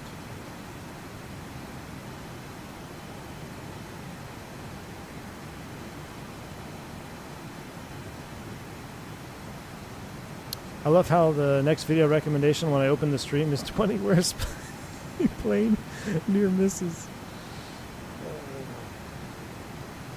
Where's the seatbelt switch? On the overhead? It's on the overhead. So we leveled at 34,000 feet. Look, I'm just going to do it like nothing wrong. Yeah, seatbelt's on. No smoking. Oh. We recommend keep your seatbelt fastened while in your seat. In a few moments, the cabin crew will be passing through the cabin with hot or cold drinks, as well as a light meal. Alcoholic drinks are also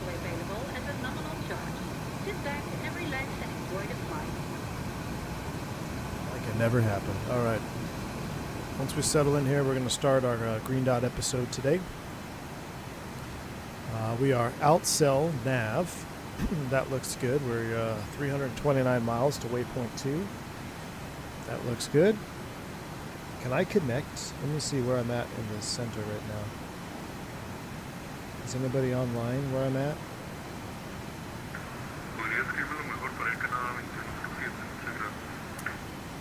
Speed. Oh no, am I in some... I'm in somebody's center airspace, I think? Disconnect. Sorry. How? Yeah, that's alright. I was trying to reconnect. Oh no, here, I'm going to open up the Iveo Premium map that's going to possibly crash everything. Should I do it?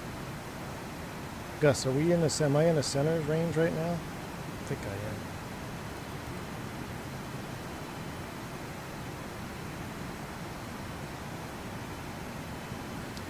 Maya, I think it's a sim thing. Because look, watch, if I come out here and I come back in, well, it's been doing it off and on. Like, I'll do some outside views, and then when I go back to the cockpit, it'll be lighter, and then it gets dark again. But it's almost like if I look down, top down, it's not that dark. I'm not sure. I'm not sure. Would you say Laminar would have to do to win you back to Microsoft, even consider it? Does this work? Sorry, I'm like a mouse.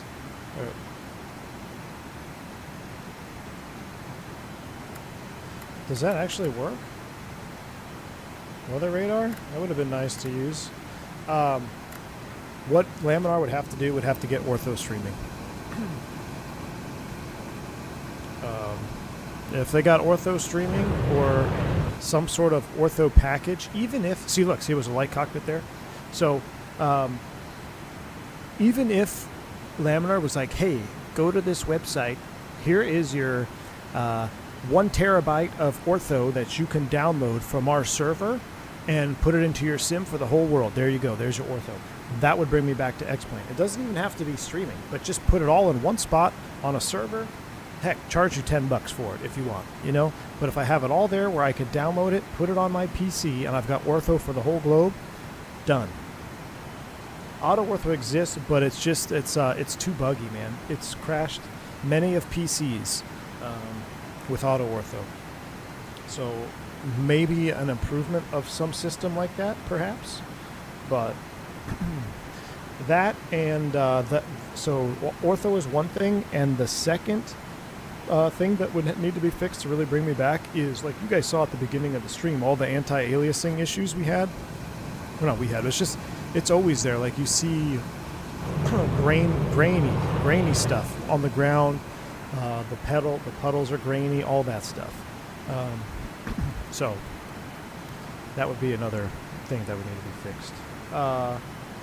What am I saying? Could you try setting weather to clear? Yeah, let's try it.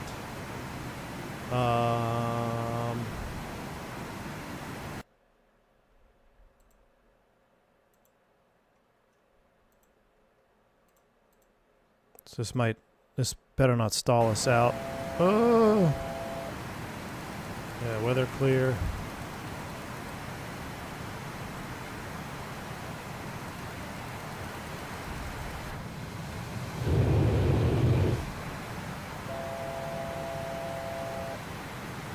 Gonna mess up our... Yeah, you can see it went to... So it's a scattered.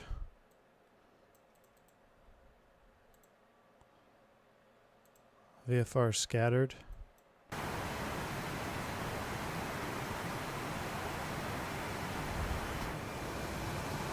VFR scattered looks a little better.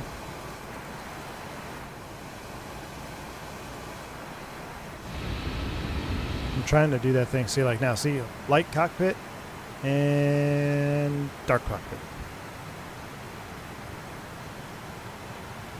So, I'm not sure.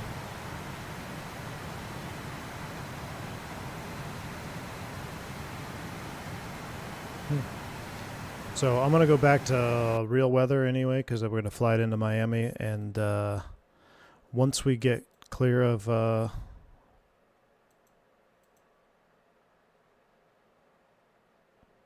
center, we'll join back online the network. Hopefully I don't crash the stream. We're doing all this. All right.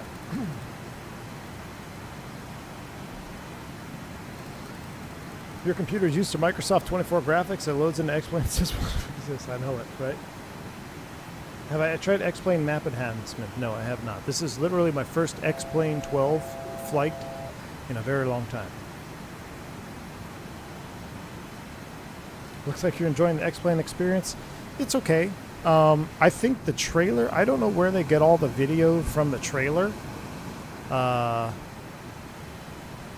the trailer videos looks way better than what I'm seeing. I'll show you this. Have you guys seen this?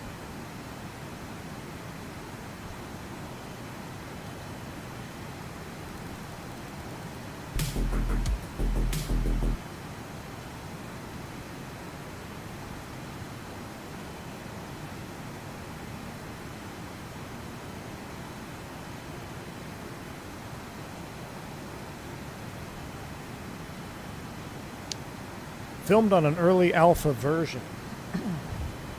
I'm gonna say no funny bit, like where and why don't they have the aliasing issues that I see? I don't know if there's audio copyright.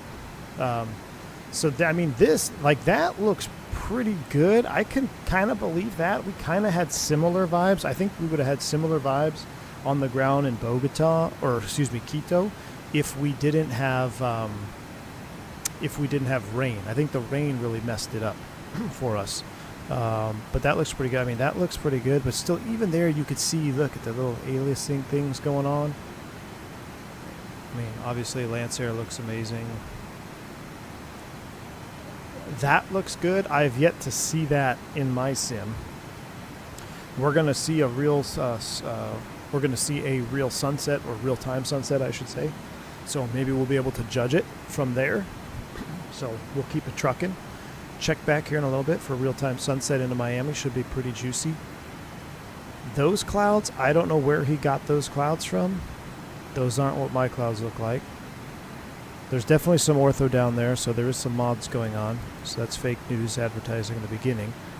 Aliasing issues going on there.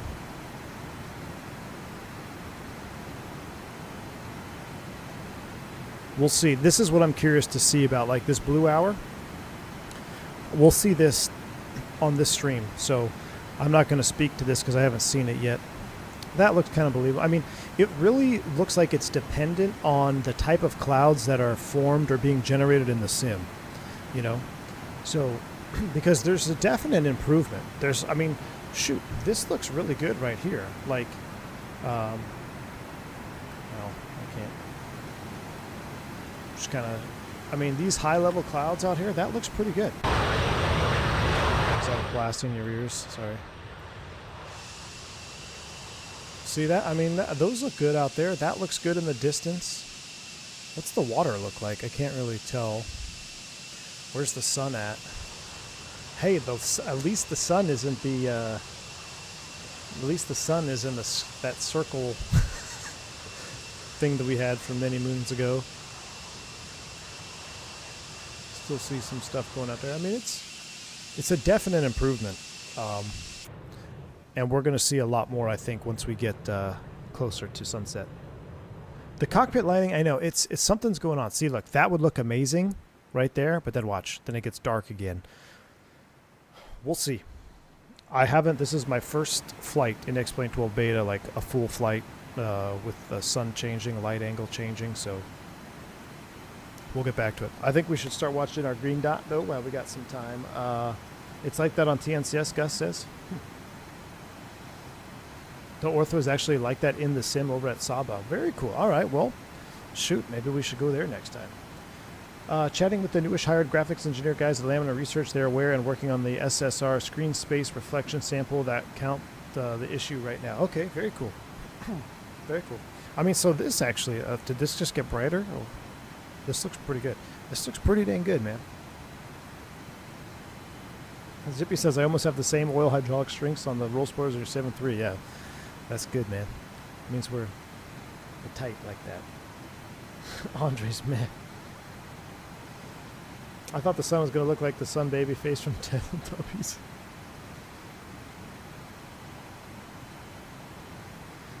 Yeah, Maddie K, that was an old stream that was scheduled, the 350 stream. That was an old one. So, rescheduled that. And now we're going to get into some IFE. So let's go ahead and set up our IFE. Should we do it from the flight engineer window? Or, excuse me, flight engineer... uh-oh, I can't get back in. Help me, I'm locked out. I think we should do it from a flight engineer. From the jump seat. Should I throw... should I put the iPad right here next to the chrono? I'll do it right here. That way we can monitor what's going on.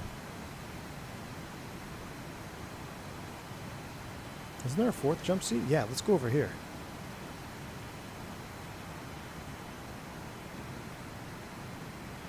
Could do it right here, or should we do it from a passenger seat? Can we open this door? Oh, maybe we should do it from the upper deck, you know?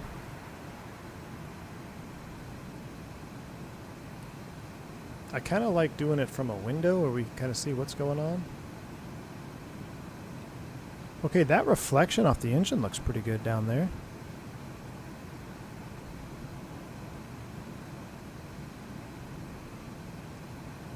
I think we'll do it from FE seat. That way it's a little bit better view. What's in here? Is that a lavatory? Must be locked. Someone's in it. Alright.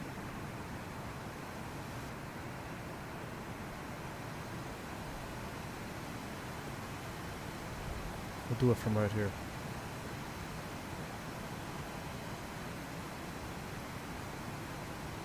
Oops.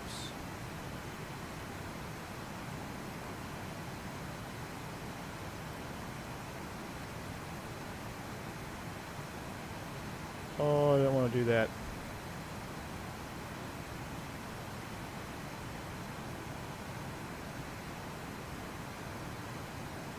There we go. We'll pull up our iPad right here. Front bar.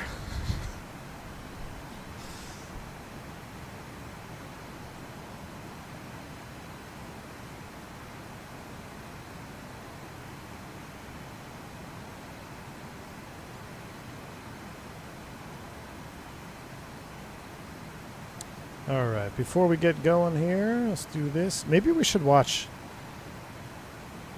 Let's watch a 747 one.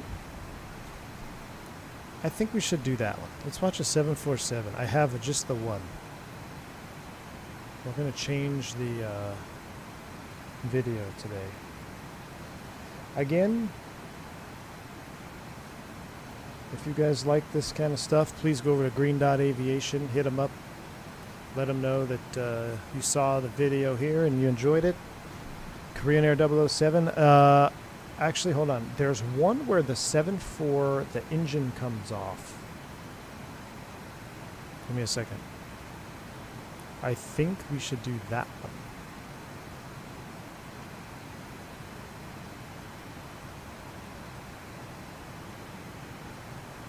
Because it kind of plays into how... our departure was. Watch one about Jipwa's escape near collision to SEQM. Wait, that's one of them? Which one is that, Sam? No, you're... okay, you're trolling me. You're trolling me, right?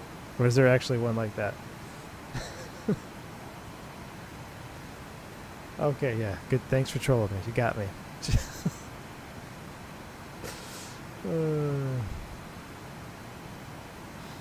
I was going to do the Avianca one. Here's the thing. Here's the plan, guys. Since I totally botched the departure, we're going to do another 747 long haul next week. We'll do a 747 long haul next week, and then we'll watch that one, because that's a 1 hour green dot. So a 1 hour green dot is probably going to take 2 hours to break down. So we're going to save that one, and we're going to do a 747 one. We can either do a Korean Air. Oh, we already watched that one. To this one here. This one Traveling here. to Tel Aviv. I know about LL 1862. I know about it a little bit. So let's go ahead and do this here. Video is set. You guys can see it. We'll make sure the audios are set. All right. Let's settle in. Monitor our instruments. Zippy, you're responsible for telling me when I am outside of airspace from a controller, and then I'll rejoin the network. So, I haven't been paying close attention, but fuel balancing, I think it's all balanced, right? So, I love this airplane so much, man. I don't know if Felis is still here or not, but I freaking love it. I don't really like X-Plane anymore. Well, shouldn't say that. X-Plane is going in the right direction. It's getting better. Microsoft is still my sim. However, every time I get in this bird, this Felis 7.4, I love it. I'm instantly in love. I could care less about the sim. I just love being in the 7.4 Classic. It's a true work of passion, you know? How am I supposed to know where you're on viewable on the map? Well, is there anybody online north of, let's see, we took off Quito. We're north of Bogota. We're probably north of Bogota right now. Is there any controllers on in that part of the world? So here we go. Let's fire it up. 2 engines fall Audio off check. a Boeing 747 just moments after takeoff from Amsterdam. The pilots fight desperately for control as their aircraft struggles to stay aloft. To make matters worse, they don't even know that their engines have literally detached from the wing. Beneath them, residents of Amsterdam watch on in horror as the stricken jumbo limps back towards the airport. Will the pilots make it, or will time run out before they can wrangle their massive jet back to the airport? This is the story of El Al Cargo Flight 1862.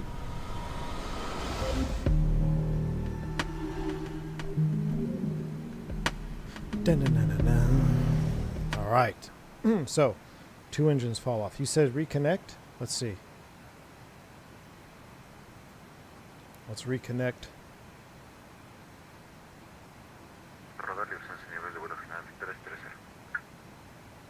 Let me see.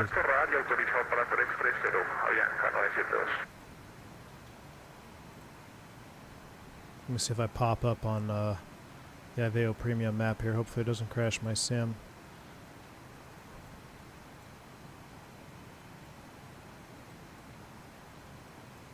Uh-oh.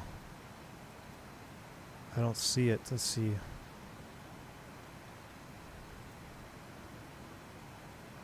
I don't see myself yet.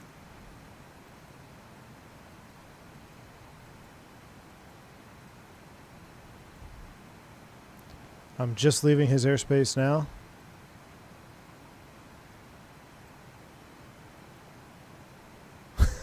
I will say that's the first time I had a controller tell me to disconnect. Total failure. Total failure. I'm right at the northern edge of Bogota. You see me now?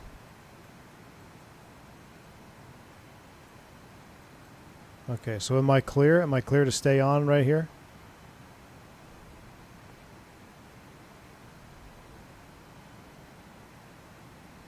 All right.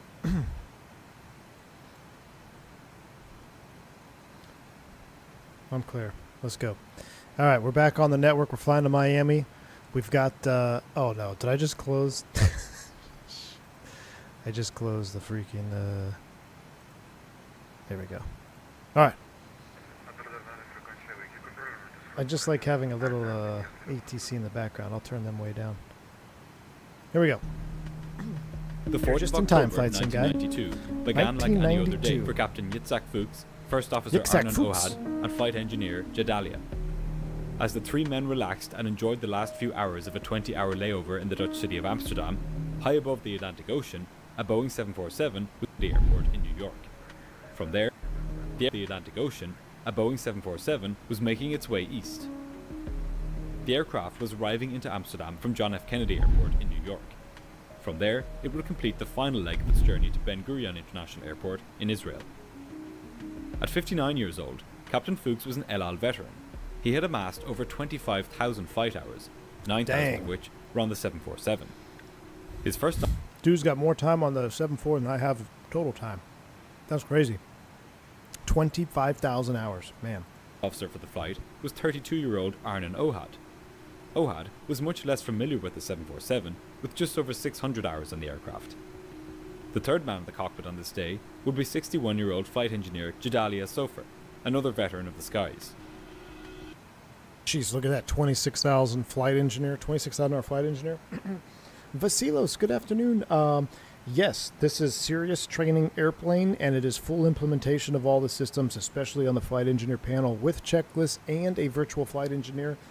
If you don't have it, and you want a study level, true study level, you have to study this airplane to be able to fly it. Obviously, I didn't do enough studying on departure.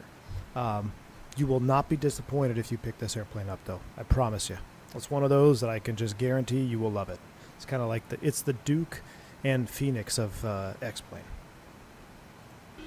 Shortly before 4 p.m. local time, as the crew prepared to leave the hotel, their jumbo landed safely at Schiphol. Immediately, the ground crew sprung into action, readying the 747 for its scheduled departure at 6:30 p.m. This included loading more cargo, refueling the aircraft, and awaiting the crew who would complete the final leg. But along with its cargo, the aircraft had also brought with it several defects. The inbound crew had experienced a number of issues during the flight over the Atlantic. Problems with the autopilot speed regulation, issues with the radio, and fluctuations. I'm sorry, I'm not laughing at this, but does that not sound exactly like everything we had?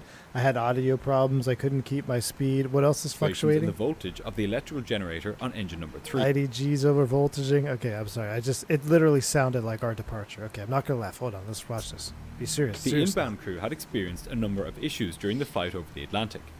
Problems with the autopilot speed regulation, issues with the radio, and fluctuations in the voltage of the electrical generator on engine number 3 had all been noted. So, brings up a good point there. We'll talk about it real quick. The fluctual generator power. So, all jet engines have what's called, or some version of what's called, an IDG, integrated drive generator,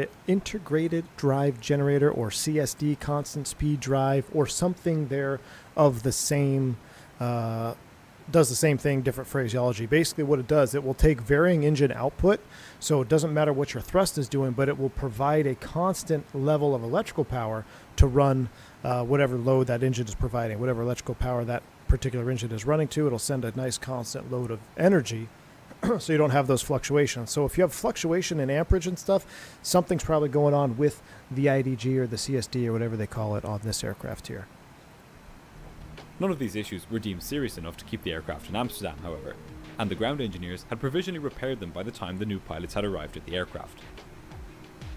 When Captain Fuchs arrived at the aircraft, he was made aware of these issues, and he was also told that he would be carrying one solitary passenger on this evening. 23-year-old Anat Solomon was an El Al employee also based in Amsterdam. Solomon was travelling to Tel Aviv to begin a new chapter in her life. There, she planned to marry a fellow El Al work colleague in Israel. Being able to hop on one of the company's flights for free was one of the perks she'd been afforded as an employee of the airline. But in a few short minutes, this apparent perk would prove to be anything but. That's got to be tough. So yeah, just company jump seater on board, right? So company transportation, hop on, do a jump seat. That's all good. Sometimes you ship company material, call it co-mat.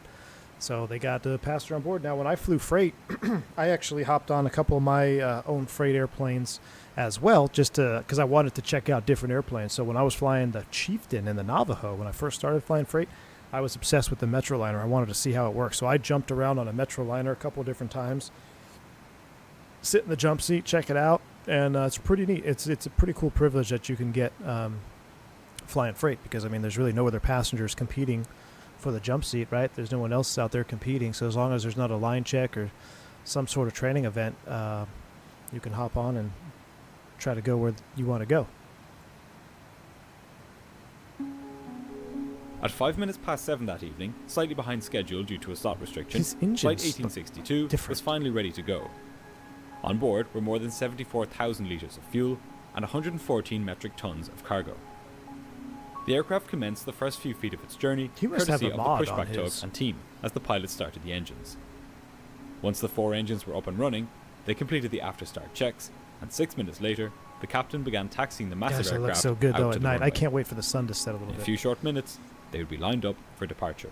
All right, so they're getting ready to blast off. They have problems. Real quick, I'm not sure if I love the view that we're watching because I want to see more. We're doing 8.3 Mach. We might do a step climb here too. I want to. Let's try to find a better view. We could kind of watch what's happening. Let's do this. Let's do this. Uh-oh, AJ's got a super chat. Hang on, chat.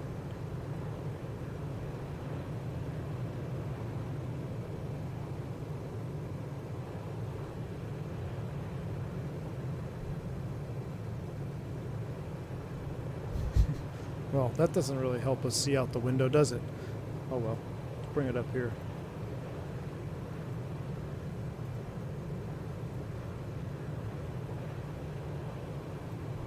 Back of the seat. AJ says, I know we give you crap on stream, but as you always say, don't give up. Fly it all the way to the ground. Clearly paid off today. AJ. Thanks for the $5 super chat, man. Appreciate you. Yes, indeed. And that's a serious takeaway. So we're all having fun and messing around on the sim, but I've said it here before, and hopefully that, I get to show you it live, and it worked out for us. Sometimes it doesn't always work out, but always fly it into the ground. Doesn't matter if you know you're not going to be flying for very long. Fly the aircraft into the ground, all the way to the ground. Don't give up. So we escaped today. Man, that was close. That would have been the worst tragedy of 2025 for a V1 Sim Nation, that's for sure. I don't think I've ever stuffed one straight into a cliff before, ever. So I know Zippy Zapple did it, but I think we got close. While we wait, I want to say a quick word about today's sponsor, Opera. If you're like me, you probably feel that most internet browsers are pretty old-fashioned at this point. The internet is a much more dynamic place than it was even a few years ago, but web browsers... I will pause the advertisement here. Alright, I don't know if Green Dot covered Olympic 411, but even Boeing challenged the results of the Flight Mentor pilot covered that in detail. You should check that one out in private. Dimitri, I will. That's the one that... You can tell which planes these cockpits are from, by the way. That's a classic 737, I think. Maybe? No, I don't think that's a 737. Some L1011, and A350, A380 or A380. I've heard of that one, Demetrius. I've heard of that one. I'll have to watch it up again. That's where they were super low, and he was fighting it the whole way. Right, something like that. And there was a hill that they narrowly avoided. So, yeah. I'll have to check that one out again, refresh my memory on it. But Matty K, thanks for the 20 months support. I came in late, but I can't wait to watch this on replay. Yeah, it's you're gonna like it. All right, I don't like this view here. Let's go back up where we can see what's happening. I still haven't found a good IFE view here. How about right here? I think right here would be good. All right, I'll pull you back up. And we'll move you over. There we go. Alright. Should be good now. Had to go back and watch the takeoff, man. That was crazy. NDB. Yeah, dude. It was, that was bad, man. It was bad. It was bad. Migs, thanks for the 5 gifted memberships, man. Appreciate all the support, Migs. If you pick up a membership from Migs, make sure you shout him out, say thank you. Legend on the channel. Very, very kind, man. Appreciate you. That's not a 350 because it has 4 engines, right? 1, 2, 3, 4? Or is that 350? I thought it was 3, there's 4 engines. Or 1, 2? I don't know. You tell me. Or is that N1, N2? Maybe that's N1, N2. It might be N1, N2. I don't know. I haven't flown a 350 in a while. Be Gone Grace is big. Thanks again for the support, dude. Appreciate you, man.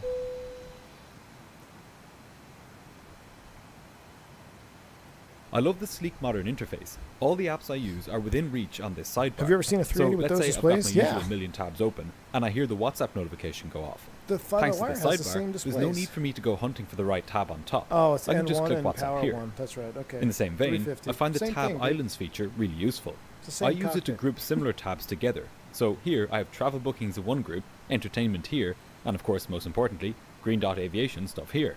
It doesn't hurt that there's also a built-in VP. Opera even has its take too long to Google browser. I'd highly recommend the description to download Opera. It's free, it's fast, Alright. and it's really Use easy Opera. to use. But for now, back to the video. Also, you can see Turk and Within a Uwe few minutes, lights. after navigating the maze of taxiways at Schiphol Airport, Captain Fuchs lined up on the runway. He See, handed look at control that. over That's to what we're first gonna officer see. Ohad, who would be flying the aircraft for the 4.5-hour journey. FO's leg. The captain would be responsible for handling the radio calls and completing the paperwork. Or at least, that was the plan. At 21 minutes past 7, the first officer pushed the 4 powerful engines to take off thrust, and Love the the 747 began accelerating down the runway.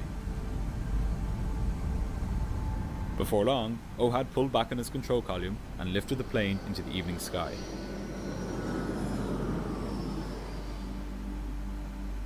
For the first few minutes, all went to plan.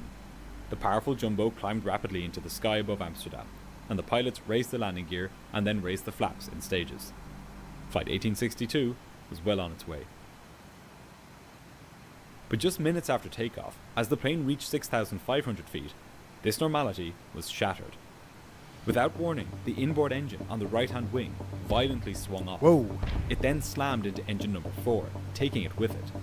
Pretty good Flight animation there. How do you 1862 do that? had literally lost 2 of its engines. A calm evening had just turned into a nightmare. So I actually don't know. Is the 7.4? I guess. I mean, I'm sure it'd be capable of landing on 2 engines. Is there like a 2 off the same side though? That's pretty bad. Plus you have the damage of the leading edge. I was wondering. I bet if you had 1 and 4 fail or 2 and 3 fail, I bet it would still be somewhat flyable. 2 on the same side though. So the problem with 2 on the same side is you're going to get an incredible amount of roll with asymmetrical thrust there, because those engines are going to be producing power and that wing is going to be generating lift, and the other wing that the engines came off of, think about this, not only does it not have engines to provide thrust, it's the damage from the leading edge of those engines ripping off is probably going to kill lift even more, so it can command an uncontrollable roll to that side. If you think back to the Sioux City air crash where the was it Sioux City? DC-10 took off and the engine came off the wing, and what happened was when the engine separated, the hydraulics leaked out and the slats retracted, further damaging the lift capabilities of that wing, which commanded uncontrollable roll when they slowed to V2.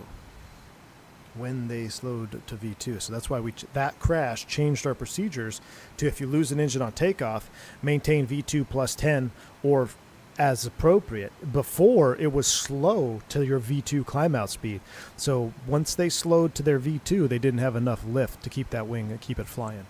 But yeah, that was a terrible one. But that actually changed a lot of our single engine or engine failure procedures after that accident.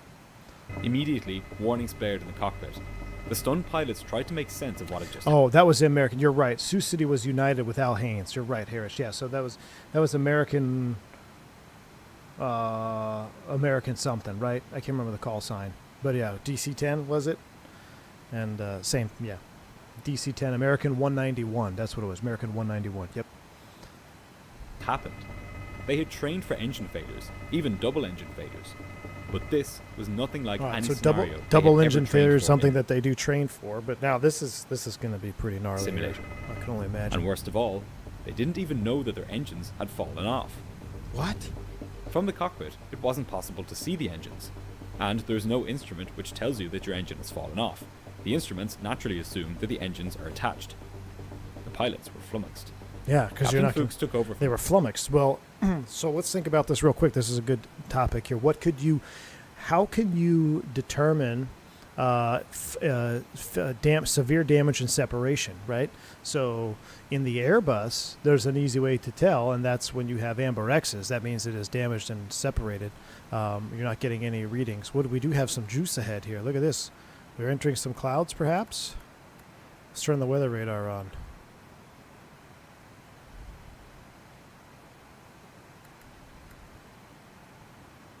Whoa, chat.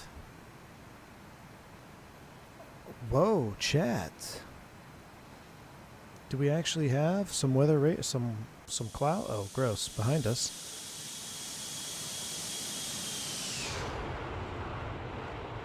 We might need to climb out of this. That looks pretty good. That looks pretty good, though.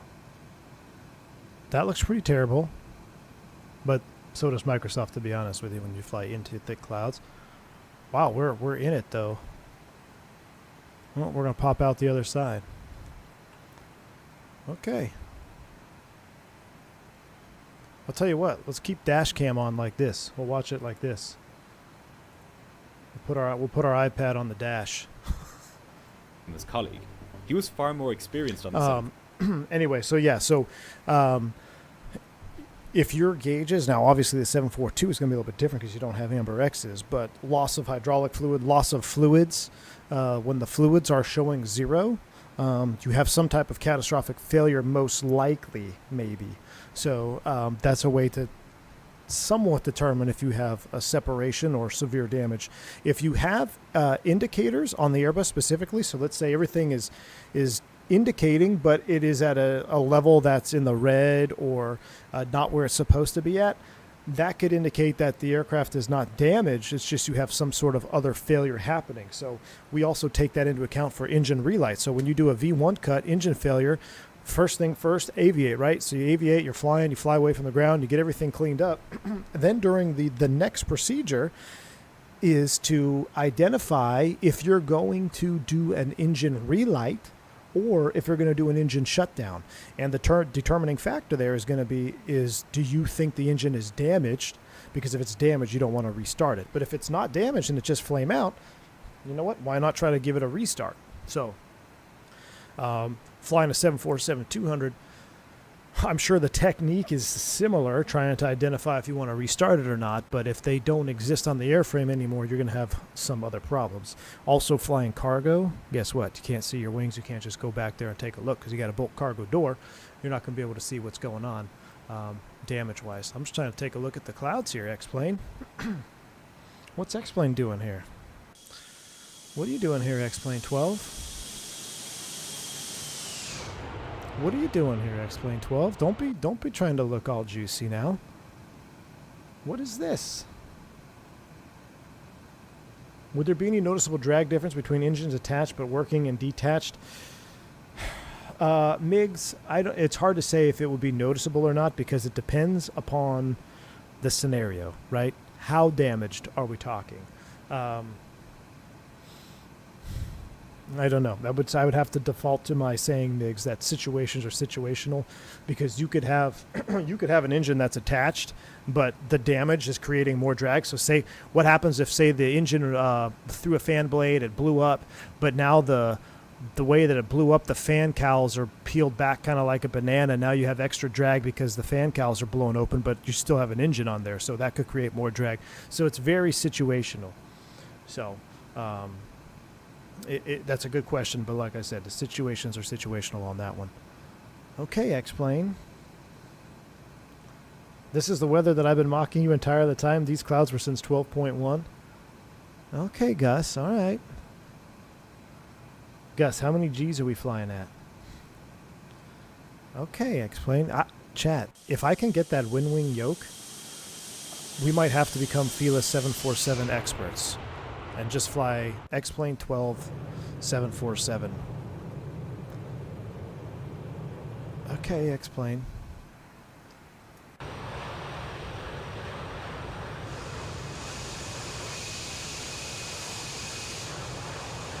Okay, let's go back to our video. Let's just maybe watch it from the wing view, shall we? All right, X-Plane. Old X-Plane she's trying to get me here, chat. Uh-oh, I lost my mouse cursor. What happened here?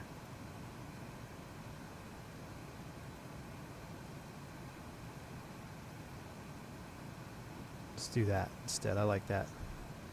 All right, here we go. Makes 6 with 2 Canadian, low key 47, juicy. and he would need to draw on every bit of his flying time to salvage this That's so great, situation. a new stripper. As the captain tried desperately to Hold on, what's he salvage doing? this situation, Vodka, shush. were flummoxed.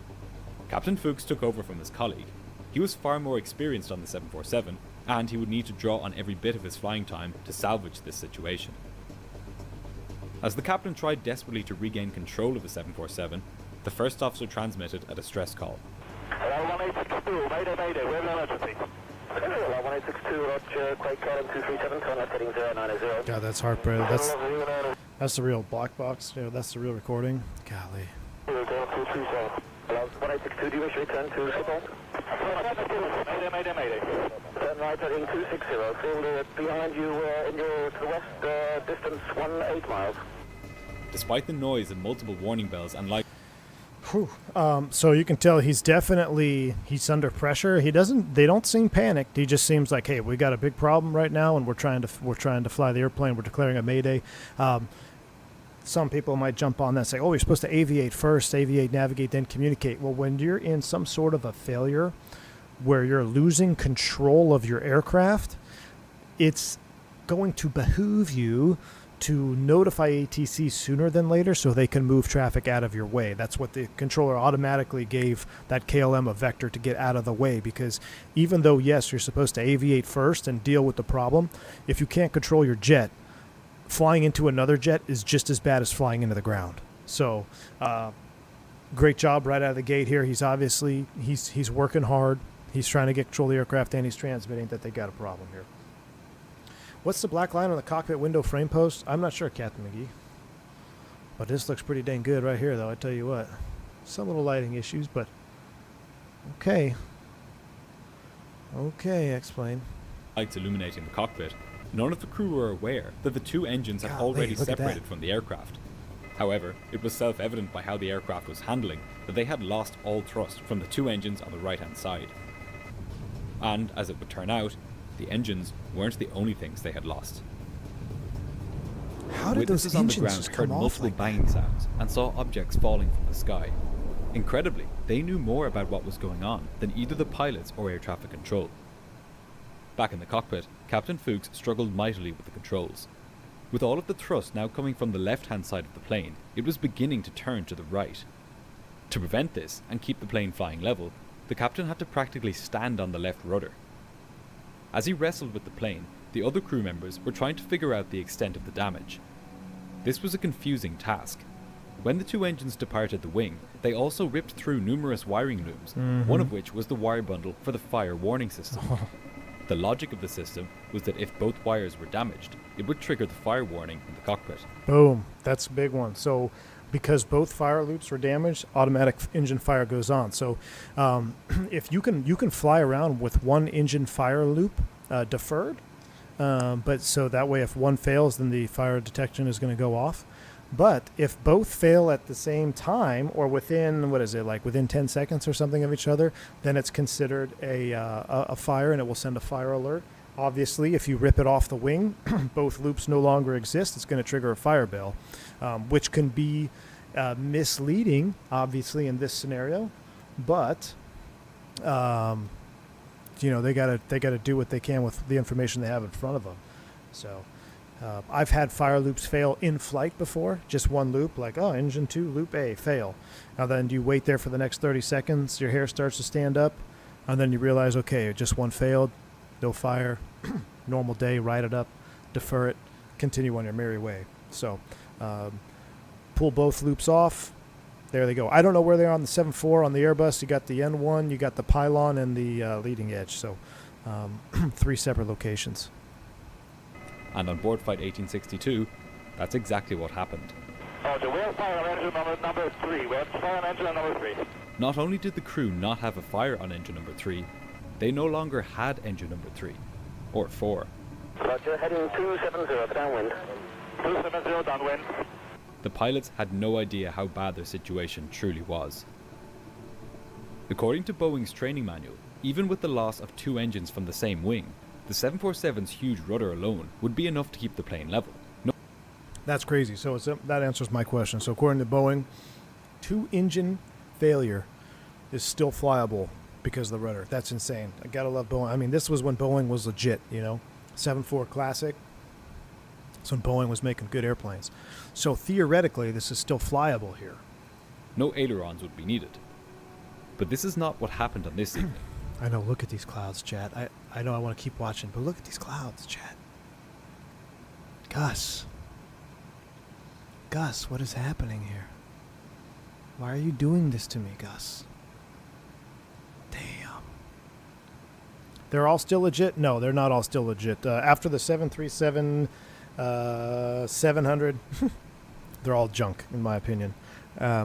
Max, obviously, that's new Boeing, though. See, old Boeing was legit. They made pilot airplanes. They built them like tanks. They were over-engineered. The new Boeing, they blatantly cut corners to save money, and they kill people, and they get away with it. That's why I don't like the new Boeing. You're like, oh, well, the CEO got fired. Yeah, he's managing some other multi-billion-dollar corporation right now, just living hunky-dory. Meanwhile, there's 400, almost 500 other families that will never have a loved one back again. So that's why I don't like new Boeing. But old Boeing, I like. Miggs wants me to say it. Real life. Real life. We'll see why in a moment. To correct for the immense differential in thrust, the captain had to do more than just stand on the rudder. He also had to move his control column up to 60 degrees to the left. If he let the plane bank too far, it would enter a spiral dive to the right, from which it would not be able to recover. Uh-oh. The crippled 747 gradually turned around as the pilots got it ready for landing. Their adrenaline was surging. This emergency was like nothing they had ever trained for. That's because when the two engines detached, they tore open hydraulic lines near the front of the wing. As with most aircraft, in the 747, hydraulic power is used to move the flight controls, like the ailerons, which allow the plane to bank from side to side. Look at that wing flex. On Flight 1862, without enough hydraulic pressure to power the ailerons on the right-hand side, it began incredibly difficult to get them to drop, and therefore to turn the plane to the left. This was only compounded by the fact that the plane now naturally wanted to bank to the right, given that it had lost both engines on that side. In other words, the plane would now only let the pilots turn in one direction. So, trying to explain what he's going through right there.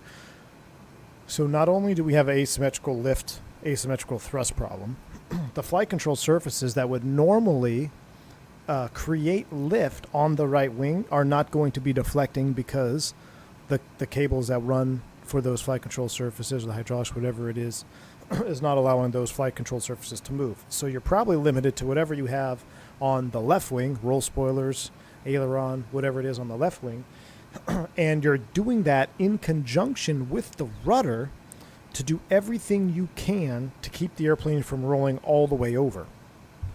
Now, you can, at some point here, you got to be very careful because there's a speed, we call it crossover, is it crossover control speed?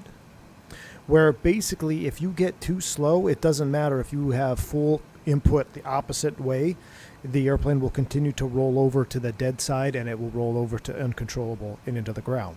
So crossover control, crossover AOA, something like that. It's from EET. We do train this sort of in the sim every 2 years on our enhanced envelope training that we do, even in the Airbus. We do just rudder turns and everything like that. But just to put in perspective what these guys are going through, I mean, they are low level at night, fire bells going off falsely, and they have all the flight control surfaces that are still operating just in the opposite direction, just keeping the airplane from rolling over. So it's not turning to the left, it's staying to the right, but they are somewhat managing it in a right-hand roll, just flying in 360s. I don't know what their speed is here. I wonder if we're going to get to it, but speed is crucial in this scenario. Speed is crucial. So let's just keep going. To make matters worse, the outboard aileron here was basically dead. All it could do was float freely in the low-pressure airflow over the top of the wing. This floating aileron sticking up into the airflow caused extra drag, which only exacerbated the plane's tendency to yaw to the right. This explained why the captain was having such a hard time controlling the aircraft, and why he had to move his control column so much more than his training had prepared him to do. Sitting behind the pilots, the flight engineer had a front row seat to the true extent of the damage to the aircraft. From his banks of dials and indicators, he could see that the loss of 2 of the plane's hydraulic systems had crippled countless other aircraft systems beyond just the ailerons. The landing gear, the flaps, the rudder, brakes, spoilers, and engine reversers all relied on hydraulic pressure to operate. Each of these That's a 2 lot. was damaged or degraded in some way.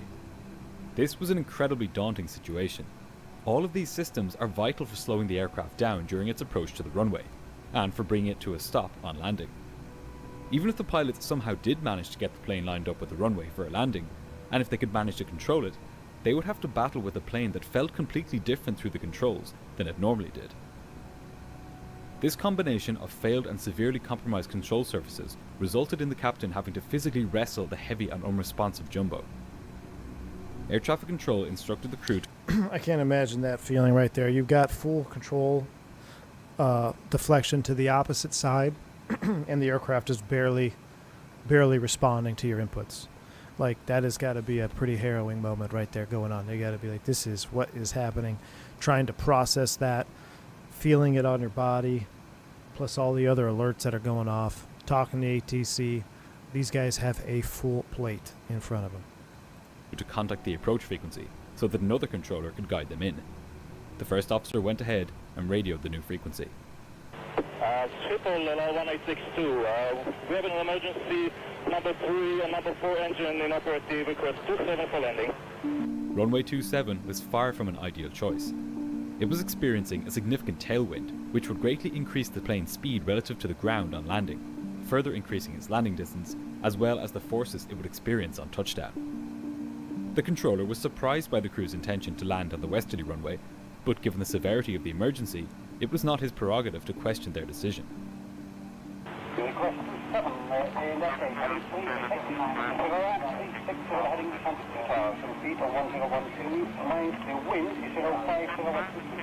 The controller also highlighted that the flight was only 7 miles from the runway.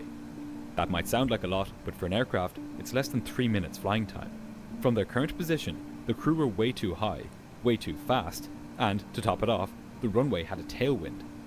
If they were going to land there, they would need to put some distance between themselves and the runway. How many miles, final correction, how many miles, track miles you need? Track miles is the system pilots and controllers use to refer to the actual distance a plane will fly on its approach to the runway. So this is interesting, the track miles thing being brought up here, because I heard this come up the other day on a live ATC recording or whatever. I think Vast Aviation was talking about it.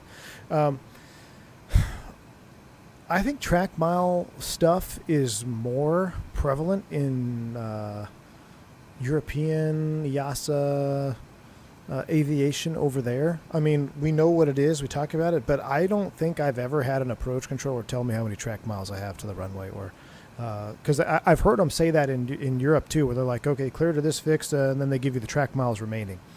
That's not really a common thing here in the U.S., but what he's referring to is if the pilots know how far they have to fly, then they can adjust their rate of descent accordingly, right? So that's kind of why it's a good piece of information if you're familiar using that system. But for us here, at least at my operator, I mean, we never talk in track miles, so just an interesting little tidbit there. Never even heard track miles before international ops training I had. Yeah, we get track miles. Yeah, London. I know London does it a lot.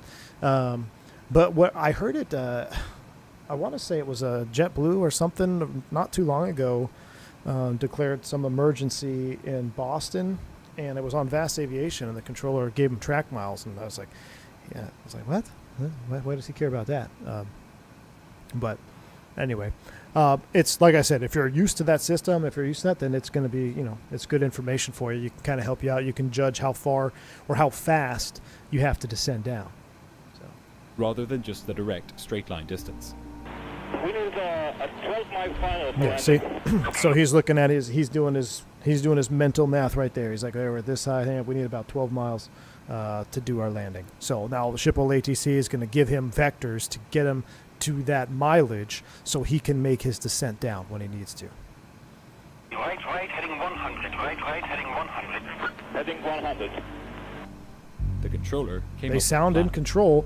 So, I mean, you can just tell by his voice. I mean, it sounds like the initial shock maybe is slightly worn off, and they're like, hey, we got a problem here. They're really working on it. They're not They don't have the resignation. They're not panicking.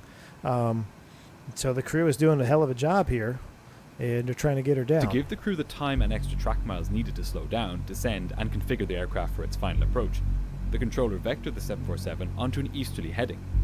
The plan was to then turn the aircraft a full 270 degrees to the right. Then it would line up with runway 27 for landing. All right, so he can only make right The turns. captain reduced the thrust on the 2 remaining engines in landing. I want to look at that here. So they blasted off. The engines came off probably, over here somewhere into a hard right turn. Looks like they've kind of leveled it out. Now you're downwind. You can't make a left turn. A right turn to 27 seems like it's going to be the best option. So it looks simple enough on paper here. The captain reduced the thrust on the 2 remaining engines in order to slow the plane down. Uh-oh. They Remember would we need to talked be about at a fixed speed? speed in order to land the plane safely. But here, they encountered their next problem. As the aircraft slowed, it required more lift to keep it in the air. To create this lift, pilots used flaps to increase the surface area of the wing. Quite simply, more wing equals more lift. But when the pilots selected the first notch of flaps, they encountered a problem which, up until this point, had remained hidden. 1862, just to be sure, your engines number 3 and 4 are out. Number 3 and 4 are out, and we have problems with our flaps. Without being able to use the flaps properly, the pilots wouldn't have the luxury of slowing down for landing. This was on top of the tailwind they already had, and of course, on top of the loss of both engines on the right-hand side. The odds were truly stacked against the crew as they limped their crippled jet back towards the airport. Yeah. You talk about the odds being stacked against you, tailwind, everything, but here's, I won't say my advice, but we watched the Swissair crash where they caught fire, and they elected to not land because they were too heavy, so they took a delay vector to go dump fuel because they were concerned about an overweight landing. The fire overcame the aircraft, and they eventually lost everybody on board, crashed into the ocean. Now, I'm not saying this is a similar situation here, but I'm not trying to second guess anything here, but what I am saying is that in a scenario where you are having flight control issues like this, a tailwind, while it is going to be a problem, you have to consider what's the worst problem. Put it on the pavement with a tailwind and go off the end of the runway, crash, or try to do an additional maneuver, lose control, and crash, right? So it's just, I'm not necessarily speaking to this incident here, LL 1862, just kind of a generalization. If you are in a scenario where you're faced with a problem after you land versus a problem before you can get on the ground, generally speaking, the problem after you land is going to be the better worst case option. It's not a good option, but if I give you 2 bad options, you got to pick one of them, right? So you can either have a poop sandwich or a poop sandwich with pickles. So let's see. I don't actually remember what happened here with this. I know the outcome of the flight, but I don't know I don't know the details of it, but it's just something to keep in mind. When the flight was 13 miles from the runway, the controller cleared it for a right turn to line up with runway 27. Hello, 1862, right turn, heading 270, just on the localizer, cleared for approach. Right, 270. The pilots continued their turn to the west, but without flaps to slow the plane down, their speed was way higher than normal. As a result of this, their turn was much shallower, and they ended up flying through the extended runway centerline. Their situation was fast deteriorating. Not only were they having significant problems on board the aircraft, Man, his night lighting but the looks flight really control problems were so severe that they couldn't line up with the runway. Seeing this, air traffic control instructed them to turn further to the right in order to intercept the instrument landing system. Hello, 1862, you're about to cross the localizer. Due to your speed, continue the right turn, heading 290, heading 290, 12 track miles to go. Controller's doing a hell of a job too, right? He's right on top of it. He's telling them, look, you're too fast for the turn. You've gone past the loc. Here's a new intercept heading. Okay, I've done this on VATSIM and Aveo Premium, right? I've blasted through a localizer before.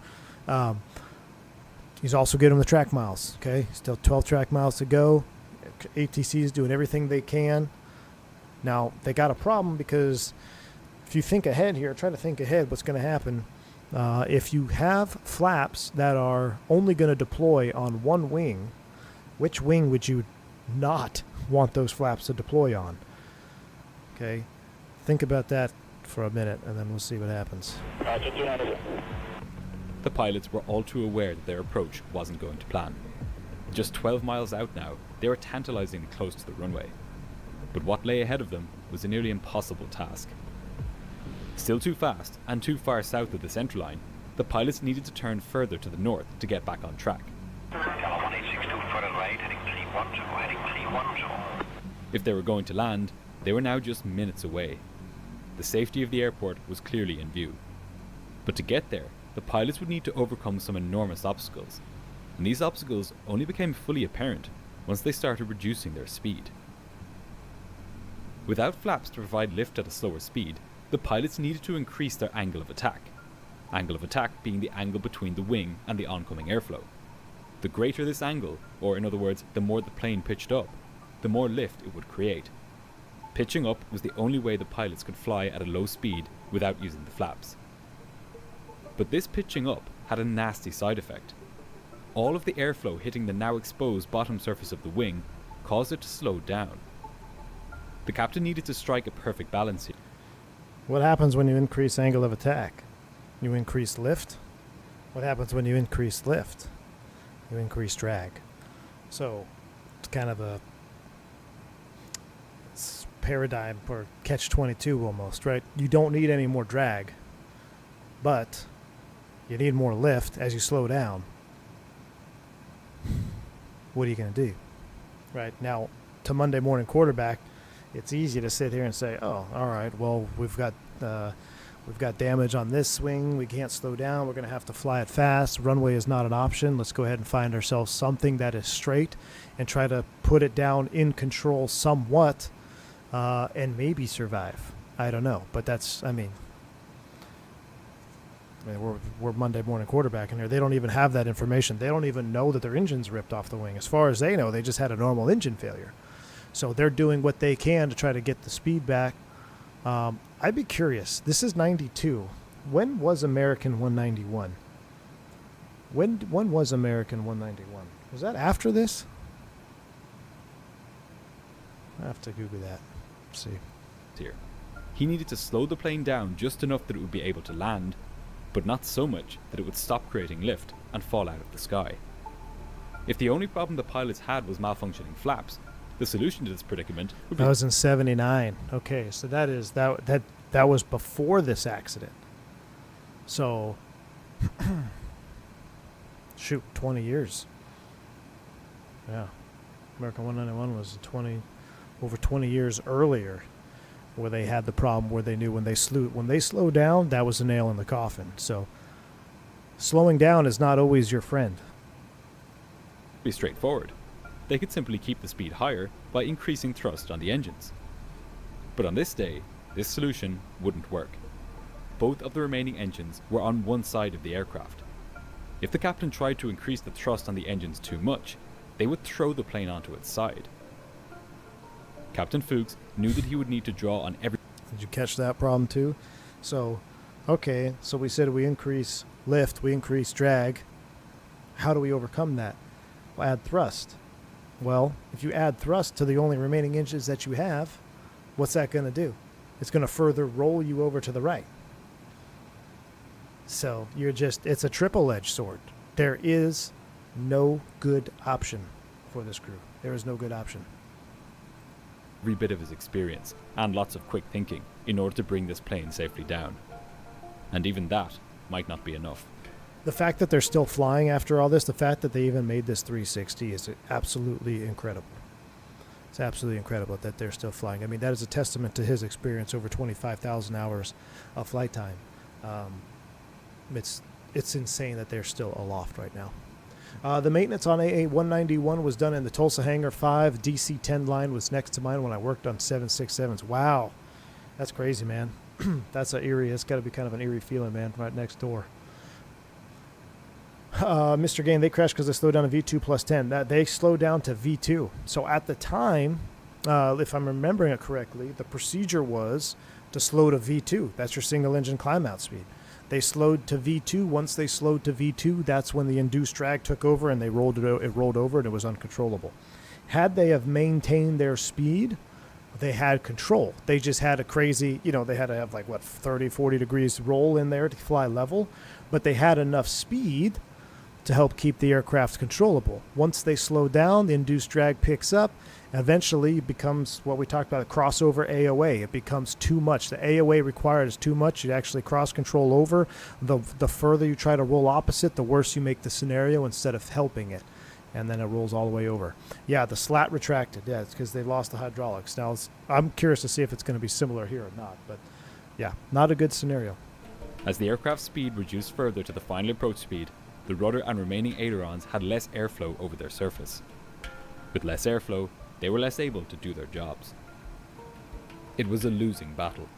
Flight 1862 was now just a few thousand feet above the densely populated Dutch suburbs. At its now lower speed, the ailerons and rudder were doing an increasingly poor job of countering the asymmetric thrust from the engines on the left-hand side.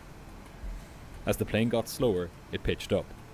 As it pitched up, the captain increased thrust on the engines to keep it flying. As he increased thrust, the plane banked to the right.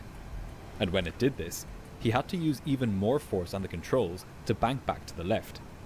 The plane was, in effect, ratcheting itself into a corner.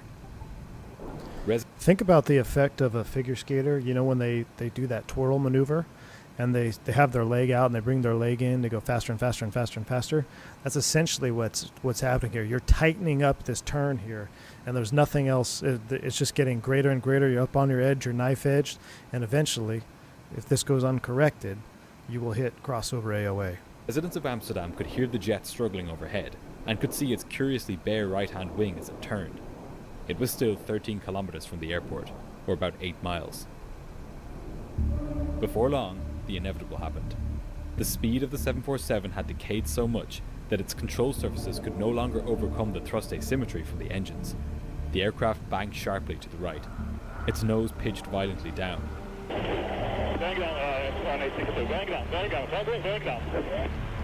The aircraft had entered an aerodynamic stall, its wings no longer travelling fast enough to grab a hold of the air. The ground proximity warning system rang out in the cockpit, but it didn't tell the pilots anything they didn't already know. There was nothing the crew could do. At 30 minutes past 7, the massive aircraft slammed into an 11-story apartment building, 8 miles from the runway. Along with 3 crew members and their solitary passenger, 43 people on the ground were also killed. Look at that hole. I've never seen that before. Oh my gosh, they went right into the freaking complex. In fact, you hear it in his voice too. He's like, we're going down. Unbelievable. As the smoke rose from the crash site, serious questions arose about how such a disaster could even happen in the first place. How could 2 engines simply fall off the wing? When investigators dredged the 2 missing engines up from the bottom of a lake, they uncovered something shocking. The pins which connected the engine pylons to the wing and to the engine had failed due to metal fatigue. Repeated stress and vibration over hundreds of flights had caused cracks to form, which slowly grew and then joined together as Flight 1862 departed Amsterdam. Incredibly, this wasn't news to Boeing, the aircraft's manufacturer. In the 15 months before the crash, 3 pylons on airplanes operated by China Airlines, El Al and Evergreen had failed in flight, resulting in 2 fatal crashes and 1 serious accident. The US Federal Aviation Administration had issued numerous airworthiness So they knew about it. Shocking, right, Andy V? directives about this defect, addressing multiple fatigue problems in the pylon structure, including fuse pins, lugs, and fittings. Nevertheless, new cracks and failures were discovered frequently, which cast a doubt over the ultimate strength of the structure. Ultimately, Boeing were forced to develop a stainless steel fuse pin. This new pin had a considerably... They were forced. They were forced to develop. I mean, they should have, after the first one failed, they should have come up with a solution. Improved fatigue and crack growth life. Thankfully, this improvement has made catastrophic failures such as this a thing of the past. This change came too late for the victims of Flight 1862, both in the air and on the ground. But it is a part of a long procession of safety improvements in commercial aviation, which continues to this day. So, that's crazy. I didn't realize they actually knew about it too. So Boeing knew about it the whole time.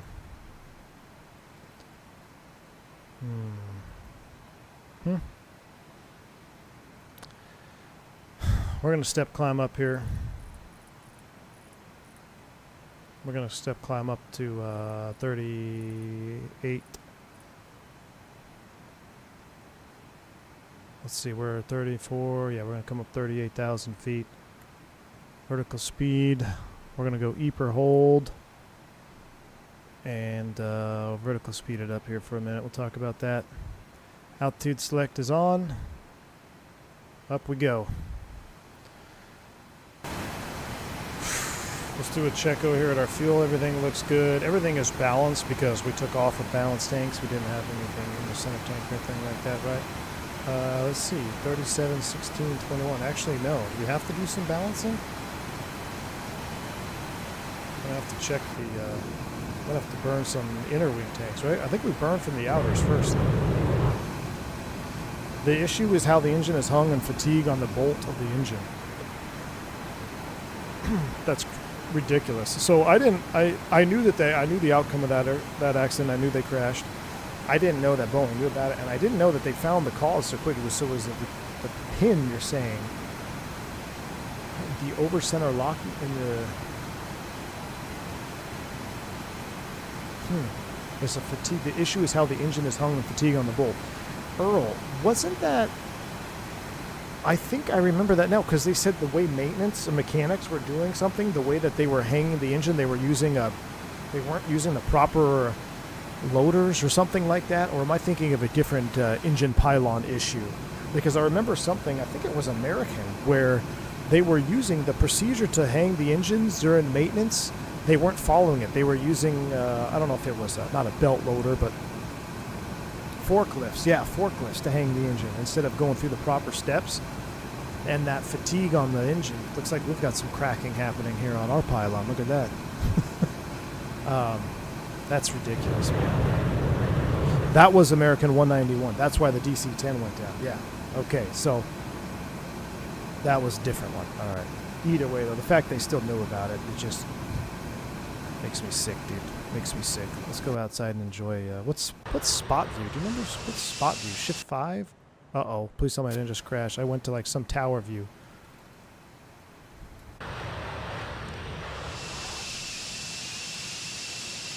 Oh, I guess we shouldn't do that. We're doing a step climb. We should probably pay attention here. Man. Quick question about the bus with the sharklets. Isn't there a problem with the wing cracking on the sharklet versions? Just running, saw that a couple months ago. Canadian, I haven't heard about that, or I don't think I've heard about that happening. I may have heard something about the potential for cracks because of the added weight, and I think they just increased the inspection interval. Because Canadian, there's two different sharklets. So there's the wings that were modified for the sharklet, and then the airplanes that came with sharklets from the factory. I think the ones that come with the factory, like all the new aircraft with sharklets, have a slightly reinforced wing. But with the winglet install and the mod on like CEO aircraft, they increase the inspection rate because of the added stress of the sharklet. But I haven't heard of any crazy cracks or things like that. But that is something I always looked for when I was doing walkarounds as an FO. Now, even if I still do a walkaround to this day, I always look very closely at the wing root structure. I look around the pylons. That's where I always slow my walkaround down. Doesn't matter how cold it is outside or if it's raining, because you'll be under the wing anyway. And just kind of a good pro tip out there for anybody is just if you're doing walkarounds, pay extra attention around the wing root area, around the pylon area. That's where I always slow down my pre-flight walkarounds. Same shit used to happen in the military. Guys at top new stuff. Yeah, Dougal. I mean, I believe it, man. It makes my skin crawl, man. Like, because the problem, Dougal, is there's no there's no justice isn't even the right word. It's like the people in charge that know, that make the decisions to put people in the ground, they always seem to get off scot-free. At the very least, you know, some mechanic, they'll end up getting canned, they'll end up getting fired, and because, oh, they were the one that did it this way, but they were told to do it that way from upper management, and upper management knew about stuff happening and didn't relay the information downhill so the guys doing it on the ground could figure it out. Now, obviously, not every mechanic is scot-free. There's been accidents. What was it, like the window? What airplane was it? It was like a British Airways where the window blew out because the mechanic eyeballed the screws, and they were like one thread too short all the way around or something like that, and then the window blew off. Now, nobody died on that one, but yeah, man, it's just that's what drives me nuts. There's no accountability at the top. Lost one of my guys in Afghan due to proper kit. Lack of proper kit, really. EGA says, yeah, 1 millimeter too small. Yeah, isn't that crazy? Man. Captain got seriously injured and was almost sucked out of the flight deck of British Airways. Yeah, that's the one. And the first officer was at training. It was like his first flight or something. I remember the first, and so the captain retired after that, but the first officer kept flying. Talk about a first flight, man. Pretty wild. All right, we leveled at 380. We're going to let the speed build back up here. So we're going to come back down here now. We'll do a speed hold. Let that speed build back up. See what kind of Mach number we can get here. Once we level off here, get stabilized, we'll probably take a quick lab break. We've got to do some flight plan assessment, see where we are. Could go direct to the field. But right now we're showing, let's take a look at some other systems here. So ground speed, we're doing 459 over the ground. Hopefully we can pick that up. What's the wind? Where's the wind? Heading, let's see, we're tracking 354 or about 355. Pretty much no wind. We're either in a headwind or a tailwind here. Oh, let me go to the wind column. 235 at 25. So quartering tailwind. Nice. Pick up some ground speed here as we get past the 80 Mach. We got to try to catch some of these guys up in front of us.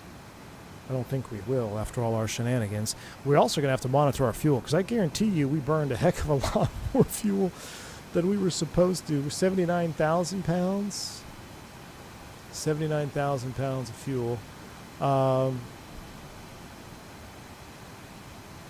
feel like I'm supposed to burn from the center tanks. Right? I feel like I'm supposed to burn from the center here.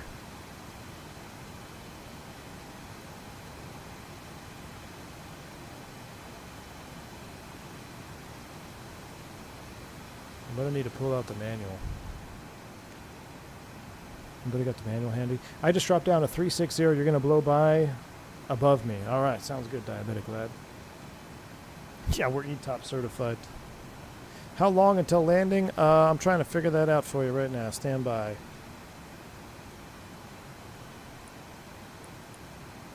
So waypoint 3 is 610 miles.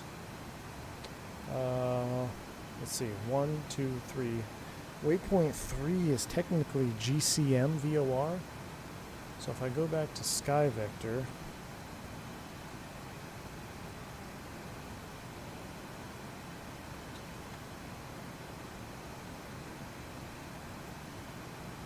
GCM is Grand Cayman, right?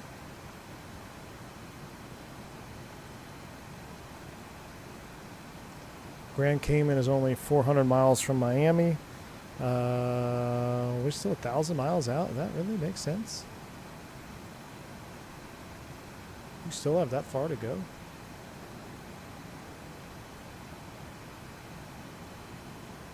I don't believe that. Really? Baca, you're over it right now? There's Varg. Yeah, we're still, we had a heck of a delay on departure, I guess. I see us now. We're kind of passing through no man's land. Nobody online. Miami's online. That should make for a fun approach. Maybe we should divert to Cancun. Should we divert to Cancun? Because we got to figure out our fuel burn, chat. I'm gonna let it. I need to let it stabilize here at the speed, and then we're gonna do a fuel burn calc, and then we're gonna take a lav break, and then someone needs to let me know if we're supposed to configure to burn from the centers. This is reserve, number 4 reserve, number 4 main, number 3 main has got 20, 20, and 15. I think I'm supposed to burn from here.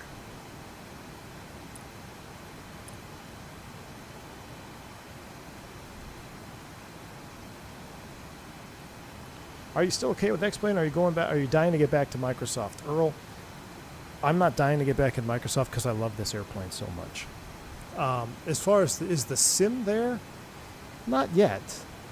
But it's, well, you saw some pretty juicy clouds back there. I mean, there's a definite improvement to this sim. A huge improvement. And with airplanes like the Felis 7.4, that's what I'm going to keep coming back for. So, we'll see, man. We're definitely going to do a long haul, another one, maybe Monday. I think Monday night. You guys want to do, I got an idea. Monday night long haul, or I would say we could do it Sunday night. Should we do a long haul Sunday night? I want to go from Avianca land. We're going to go from Bogota to New York City, and we're going to watch the Avianca DC-9. We're going to fly this. It's a 1-hour green dot. So it's going to be a 4+ hour flight, but a 1-hour green dot is going to take us probably, I bet it's going to take us 2 hours to get through, because it is one of the most, I haven't watched it yet, but I've studied the accident. I know the accident. It's something that we've been shown before in training. We've been it's been referenced before in training and aeronautical decision making content. So we're gonna watch that one, and I believe that Avianca was a Bogota. Wasn't that Bogota to JFK? Let me look it up. Avianca 052. Yeah, Bogota to JFK. That's what we're going to fly. We might even fly it as the 052 call sign, just in memorandum. How long is that going to be? Skibo. Is there a good Avianca livery that has dirt on it? Does anybody know? I'm still new to the livery game. That's a 2,100 nautical mile flight. That'll be the ultimate stress test. So it'll be a little over 4 hours.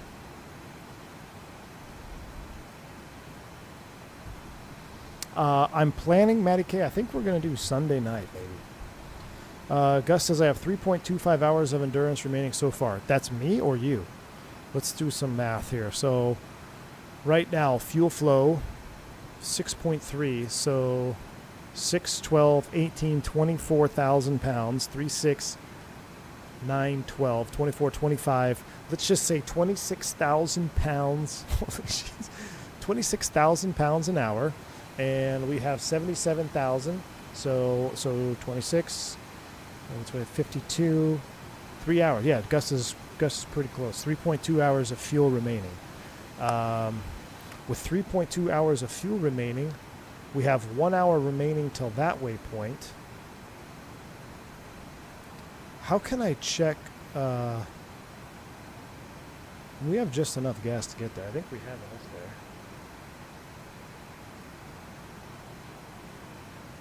The default Avianca diabetic lad is not, it's okay. It's very clean. It's way too clean. That's why I don't really like it. Don't use the accident call sign. Alright, we won't use it. Wait, they still use them in real world. Talk about ominous. What was I the other day? It was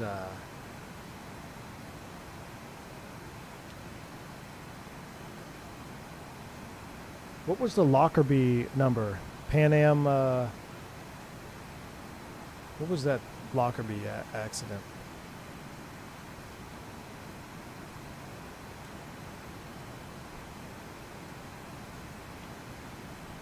$103. Yeah, I was 103 the other day, and I was like, "Why does that sound so familiar?" Now, obviously, I'm not flying Clipper 103, but I was like, 103, and then I was like, "Oh shoot." Freaking Lockerbie call sign.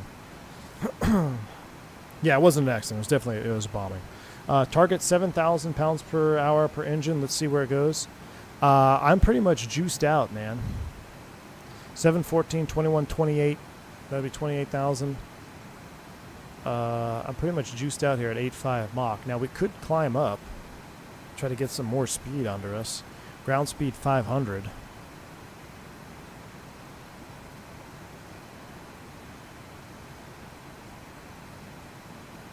We're about an hour and a half left.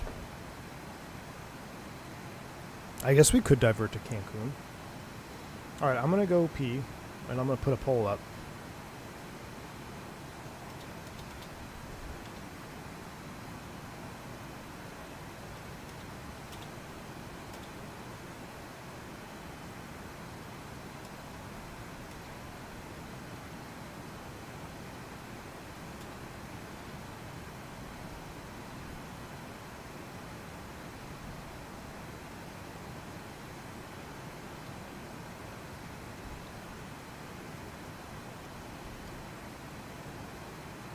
Alright, pole's coming up, sounds are coming down. Let's go outside view. Shift 4 is it?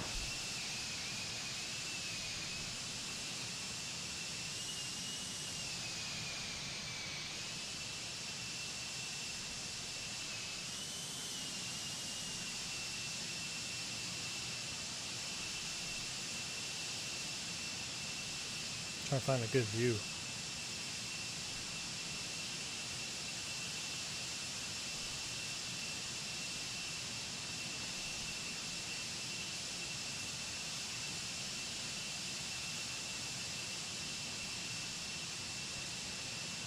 All right, chat. Have some classical jazz. Oh, what? No, let's go with this one.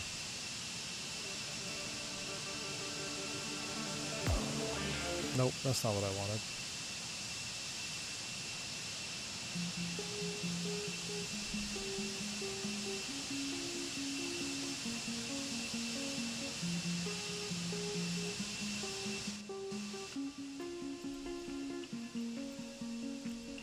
All right, lab break chat, and I will be right back here.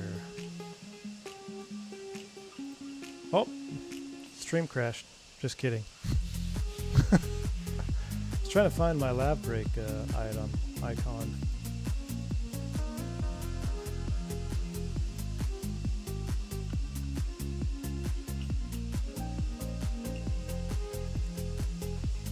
All right.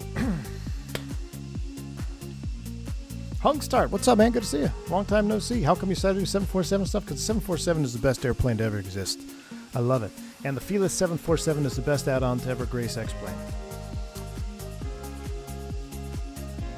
Every extra minute of the V1 stream is worth it. All right, Matty K. I'm pleased to see everyone wants us to go all the way to MIA. All right, sounds good. I'm going to hit the head, stretch your legs. You're now free to move about the cabin. I don't really like that view. It's not really a good view yet.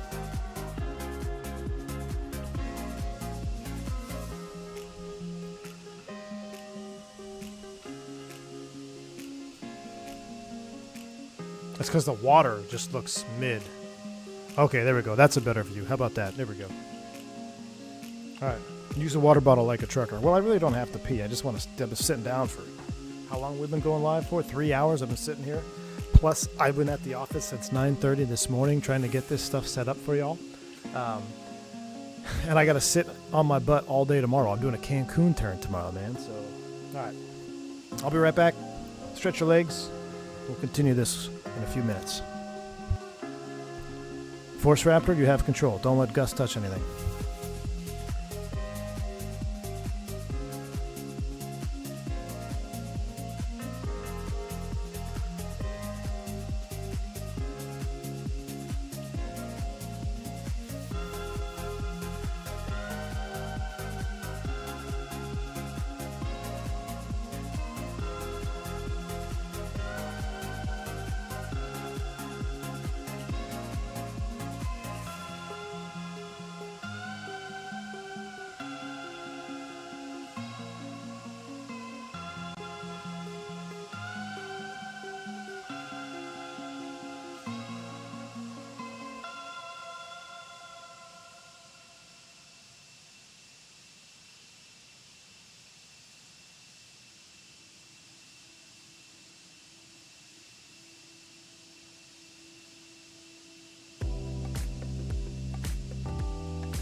Settle down.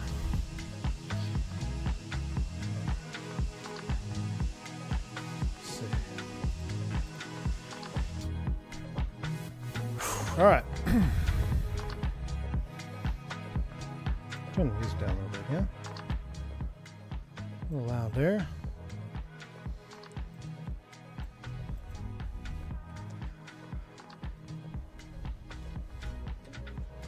Let's get full cockpit view here.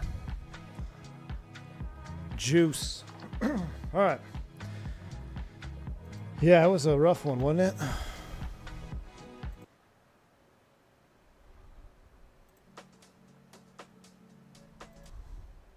All right. What I miss here? Shane Leinster. Love your videos from way back in the day. It's the same. You did not prepare for the stream better because it does not make Felis amazing.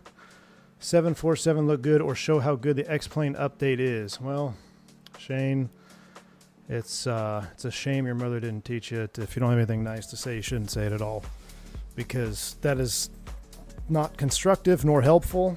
And I spent a lot of time away from my own family to bring content to y'all guys, and if you don't like it, then you don't have to watch. But it's not like I intentionally took off and barrel rolled the sucker. So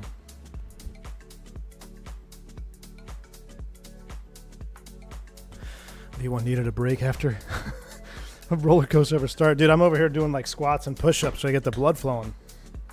Did I sleep past meal service? Yes, you did. Speaking of 7.4s, got KLM Cargo 744 coming out that you should fly over pretty close. Can't wait. Nice, dude. Nice. Although nothing really stroked my ego rather than vectoring behind as Allegiant. Oh. Why are we on X-Plane? Because, dude, X-Plane is back, chat. Is X-Plane back? All right, well, you guys voted for this. I have another poll for you. I have another poll. I guess we're going all the way to Miami. I have another poll for you. Is X-Plane back, chat? I'm even going to say chat in the chat question. Is it? Are we back yet? For what it's worth, the lighting at X-Plane 12 isn't that bad. Definitely not on Microsoft level. No, Matty K, to be honest with you, dude, you're absolutely right. When we were watching the green dot there, and you could see the clouds and the lighting and stuff, dude, it was, I mean, pretty good, man. It was pretty good. Get map enhancement set up. What is map enhancement, pilot? Unknown. Enlighten me. Is it for the ground textures, or is that for something else? Map enhancement. I can't believe I'm saying this. I'm interested in maybe adding some add-ons. Maybe we do some orthos. Maybe we do some whatever map enhancement is. Maybe we get the light mod Gustavo was talking about. I don't know, man. I don't know. I just ordered Blackbird 7.3 levers. I really hope I'm not going to be disappointed. Oh, dude, McOatmeal. McOatmeal. Hold on. We got to talk to McOatmeal here. Cause I know exactly where you're coming from. I don't know why my screen goes black when I do it on X-Plane. 737 levers over here. So I'm assuming you bought the MD-11 levers that I did. That are, where are they? These floppy guys. Where's the camera? Right there. There. This look familiar? This little thingy majigger? Yeah. Enter Blackbird Controls 737 Mondo lever. Look, man, I was extremely disappointed with the MD-11 lever that I bought, and it was after I was like, man, I totally wasted $100-something, whatever. Complete waste of money on that particular lever. Now, I don't know if that creator makes some other throttle mods that are better, but that MD-11 one was a miss. I mean, straight up a miss, and I was very disappointed in my purchase. Shortly after that, Blackbird Controls, unbeknownst to me, he said, hey, man, I'm making some stuff. I want you to try them. So he sent me a thing of 727 levers, which you see here. I actually have two sets of them because he sent me some early on ones. So I actually have 4 727 levers. My throttles go 1, 2, 1, 2. But this is the 7.3 right here, the max. And, dude, it is such high quality Bravo mod. You're gonna love it, man. There's some tips and tricks on how to seat these on your Bravo, because they take 2 pins each, so you get that extra, I don't know, I guess kind of tension and friction as you're moving the throttle lever. It's absolutely fantastic. Really nice engraved. I don't know if you can see that on there. Like auto throttle 1, disconnect, functional disconnect push buttons there. You've got the Toga right here. So it's definitely way better quality than what you got there from that MD-11. And I can't wait to see what else Blackbird Controls comes up with. Right now he's got the 777 levers. 777 lever right here in black. So you can see this with the functional button here as well. I think that's the Toga on this side. You got the reverser like so. Again, this is a double holer. He's got the flap track fairings, his spoiler lever stuff, guys. You actually have to pull up to arm. It has a detent spot for flight detent, or like the arm detent rather. And then it slides along the track. So I actually have the 727 spoiler lever here. I've got 727 controls and a 737 flap fairing over here, which I'm not using because in the 7.4, the angles don't line up. Because the 7.4, I was kind of surprised. It goes 1, 5, 10, 20, 25, I think, 30. So quite a few less quite fewer options on the 7.4 flap axes. So I would have to make some curves for this. I just haven't had time yet. So I'm just using my regular push flap right now. But hopefully, who knows, maybe a 7.4 Quadrant is in the lineup for Blackbird. But I can promise you guys right now, if you're looking to get Bravo mods, the first place you should go is Blackbird Controls. I'm telling you. Migs, my man, thank you for the $5 super chat. It should be a halfway back option. It's looking much better, but still Microsoft still has the top spot. Yeah, no doubt Microsoft has the top spot visually. But what I mean by is it back, is it like, do we stream it more? Do you want to see me stream it more, Blackbird? Maybe? That's what I mean. We'll see. Maybe after the conclusion, I tell you what, after the stream ends, we're going to see the sunset here together, I'm sure. We'll have to do we'll do another poll. We'll do another is it halfback poll, chat. Actually, this is going to probably end up being a night approach into Miami now because we're so late, isn't it? Probably going to be a night approach. JJ's like, no, please. Thanks again for the $5 super chat, man. Appreciate you. Would you say X-Plane 11 is still worth it? I need it for a university project, but not sure about having it on my system or using the uni PCs. X-Plane 11? I don't think so, because I think with this update here for 12, I think you're better off. If you're going to do X-Plane, you got to go the X-Plane 12 route. If you need it for university, I think you'll have it. It'll be enough of what, I mean, you'll probably be able to get what you need out of it. So, all right, let's come back here.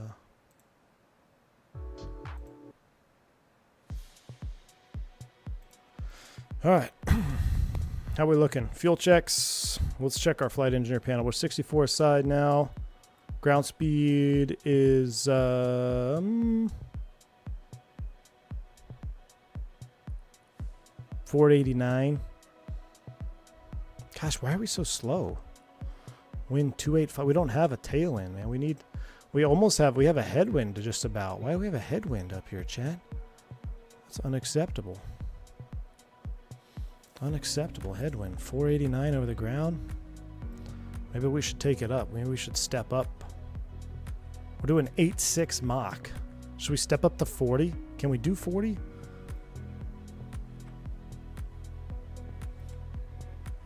$40,000 feet, ISA plus 10.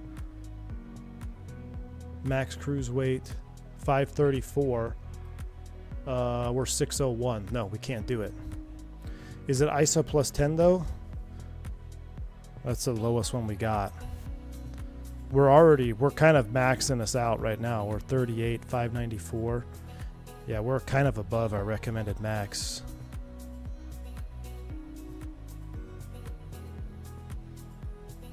Yeah, we are 594, huh? Where's the ISA? What's the outside air temp?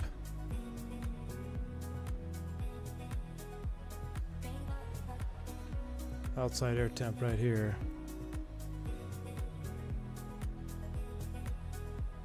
It's minus 20 C. So what is that? What is the ISA temp at 40, or what's ISA at 38, Gus? What's ISA supposed to be? I think we're definitely warmer than normal. My plan shows ISA plus 11, so no. Yeah, we're pretty much cooked right where we're at here.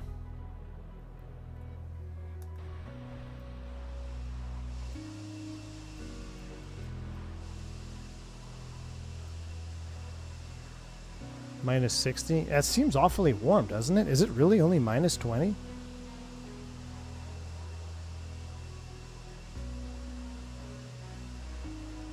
ISA is minus... No, it can't be minus 86. Oh, minus 56? So it's ISA plus 15 almost. So yeah, we're really warm up here.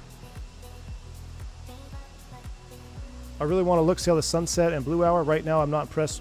I'm impressed with the lighting. How is flight model? Flight model is great, Matty K. If you have, if you don't have force feedback conflicting with your flight control surfaces. If we can get visual on Miami, we'll do a straight up visual approach. Just hand fly the sucker down. But I'll tell you what, I'm speaking specifically to the Felis. Dude, it doesn't matter if you're flying this thing with a TCA Airbus stick, Warthog base. It doesn't matter. It has had a phenomenal flight model since day one. So if you want the Felis, you will not be disappointed. If X-Plane is your sim, you will not be disappointed. What I'm looking forward to is seeing how the night lighting is actually going to be in the cockpit here. Because we know it's kind of dark in daytime when it's not supposed to be, but what happens when it's actually dark outside? It might be pretty juicy. Might be pretty juicy. Oh, man, we'll check our fuel here in a minute. What are we looking at down there? Yep, we're burning them. Good. So that's at 12. That's at 12. We're 17, 17. So we got to burn more here until they're equal. Then we'll take the balance off. Wonder if the Navajo works in 12. Canadian, the problem with flying low and slow is we got to look at the ground, and now I'd have to get all kinds of ground mods.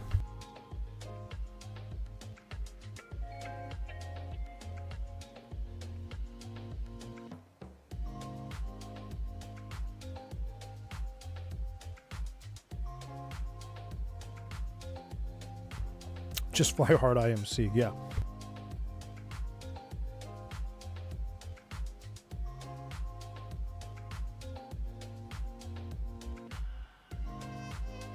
Red lens time, just about.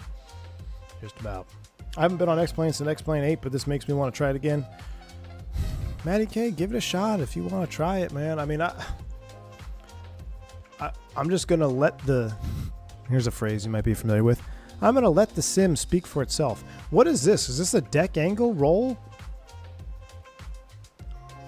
A roll wheel. That's pretty cool. So I guess for the flight engineer, you can probably adjust the trim, maybe. I don't know. I'm not quite sure what that is for. It's definitely a roll indicator.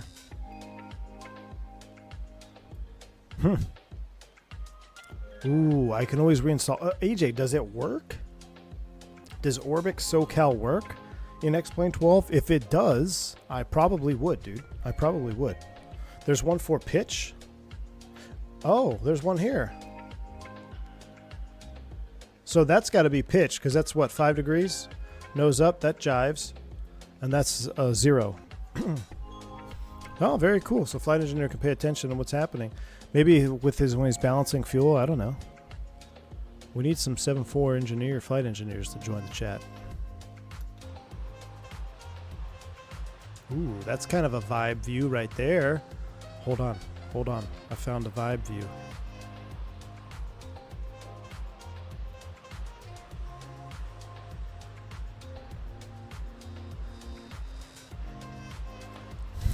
It's pretty juicy. Shadows need work. You can tell there, and it's not Microsoft Shadows by any means. Look at that nice little wing flex, though.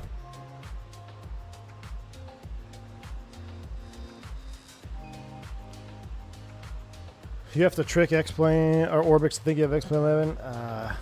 See, I just don't know if what about performance, though? Performance, I've noticed, is pretty lacking. We're out over the middle of nowhere. We are over the middle of nowhere water, chat, and we're getting 41 FPS. But I'll be honest with you, even when we departed and it was super rainy and all that stuff, probably had low frames, it felt smooth. So really, if it's, as long as it's smooth, I'll be alright with it. Is the aliasing in the room with us? No, that has been a problem for X-Plane 12 since day one. You can see the ants go marching one by one. Hurrah, hurrah. The ants go marching one by one. Hurrah, hurrah. The ants go marching up and down the wing of my 7-4. Favorite Bean, what's up, man? Our favorite Ben. The 742 is heavy on frames. That's a point swarm. I haven't tried any other aircraft, so maybe it is a 7.4. I'm not sure. Dale, don't they look small for today? I know. Maybe it is. Don't give up the day job, V1. Maybe for the fuel loading on the ground, the CRJ-200 had something similar if you're using magnetic dipsticks under the wing. Oh, really? Yeah, that's right. The Airbus has got dipsticks, too. Frames don't matter that much. Stuttering is where things go downhill. If I'm 40 stable, I'm happy, but I can be 80 and stuttering and irritated. 100% agree. Medicay is 100% agree, dude. Zippy says, I got to go heads down for ATC and checklist. Wait, you're talking to ATC? I'm jealous. Miami Center is online. All right. I feel like we should put Zippy on the comms so we can hear him. Oh, wife's calling me. Stand by.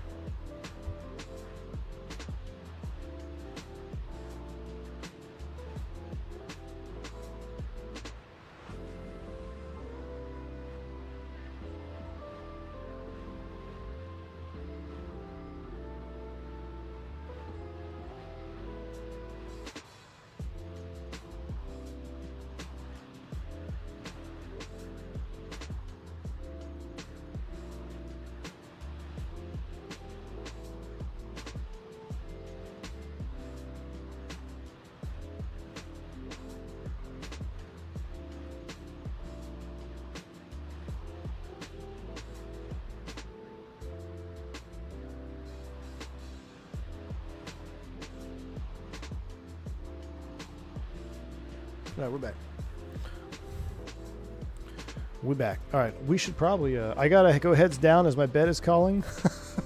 Have a good night, Dougal. You're gonna miss sunset in the Miami, Dougal.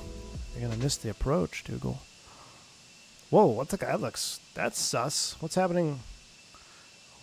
Oh, it's an optical illusion. I thought our cons were doing S-turns or something.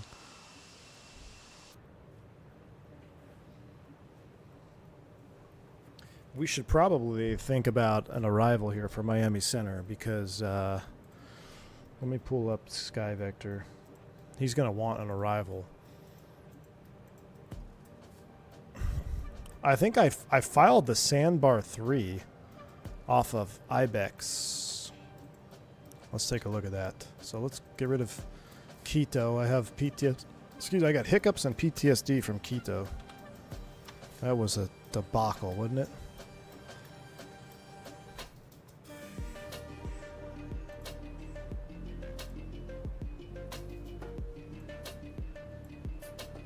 Runway 9.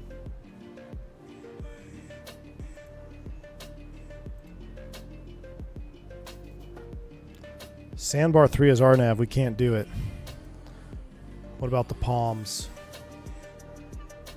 They're landing east. Okay, so not the Palms. Where's my dispatcher? Let me look at Sandbar 3, see what it looks like, and we're going to pick a... Gus said XP's in the Flight Factor 777.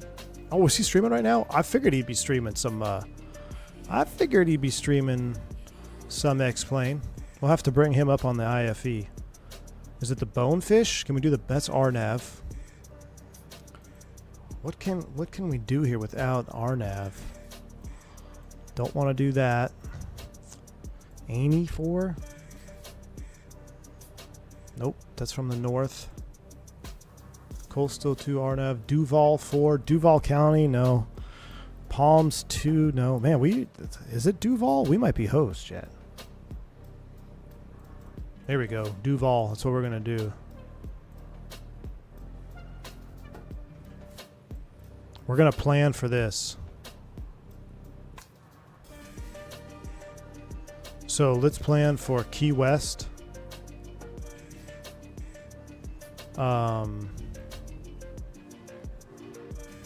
We need to plan this in Sky Vector. We need to get some. We need to get it to work here. So what we can put in here, we'll put 13.5 in nav 1. Still a little ways out. 13.5, and then it's going to be Dolphin 13.9.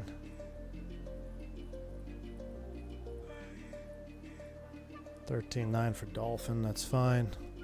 We're going to have to program this in the box. I'm going to need the waypoints for Key West. So it's going to be... I got to type this out here. Let me pull up Sky Vector. Nav log. We're going to redo this here.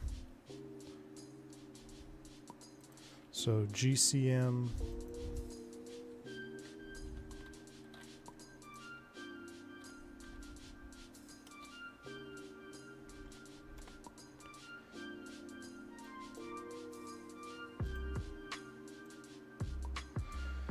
GCM Key West Carnu CARNU. So what I'm doing right now is I'm putting these waypoints in Sky Vector, and then I'm going to load up these waypoints in the INS. Duval, Famine. Now we don't have to do these in the INS because we can fly these off the VOR, but it'll be good to have them ready to go. I'm not going to put Dolphin in the box because that's pretty much at the airport. So we're going to do 1, 2, 3, 4 more fixes. Nav log. Let's hide you. All right, chat. How do we do this without screwing this up here? We're going waypoint 2 to 3. So what I need to do is go waypoint 5. We're gonna start fresh from waypoint 5. Waypoint 5 is gonna be Key West. It's gonna be located at north. Oh, I can't read this Sky Vector. I gotta zoom in. My eyes are going on the chat. All right, Key West is gonna be located at north 2435.1. Beautiful. Insert followed by west 8148.0. Insert. Waypoint 6 is Carnu, located north 2508.3. Insert. West 8159.9. Insert. Beautiful. Waypoint 7 is Duval, north 2530.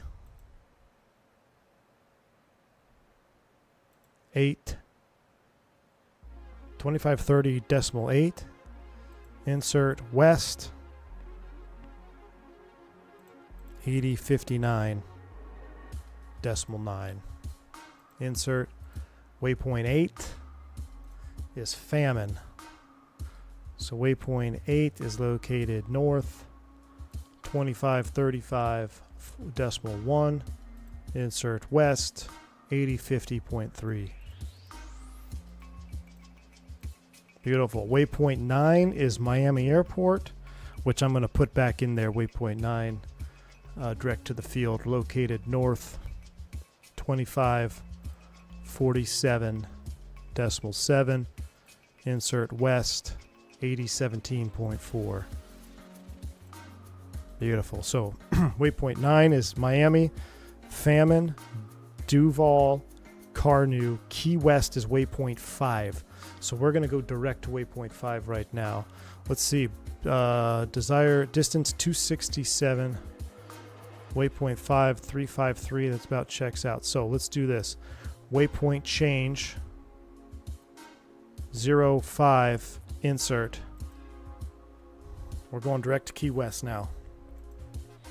Looks like we've picked it up. 13.5. Why don't we have DME? Is our DME switch off?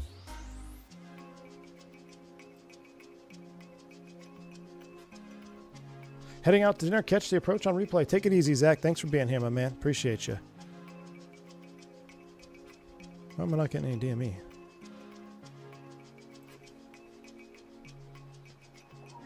Screw it, I'm just going to send the RNAV with the SIVA.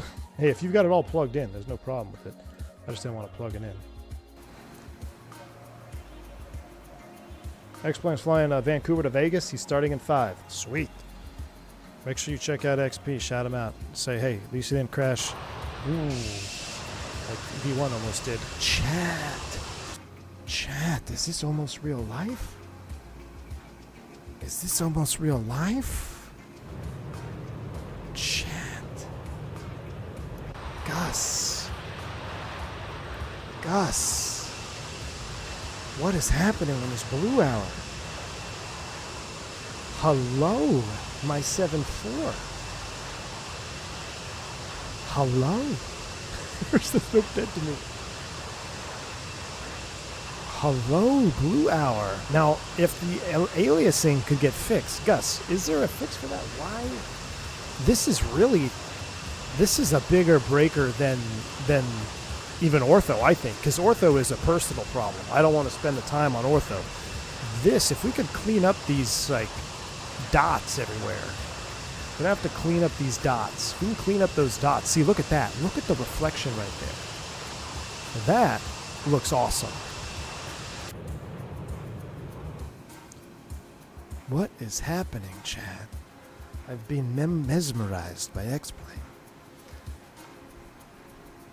Okay, so we're 36 miles from Key West, waypoint 5, 0 to 5. That looks good. Track ground speed 470, wind 304 at 38. Wind's shifting to the north. Shift 1 for the slow flyby. Here we go. Oh, yeah, here she goes, chat.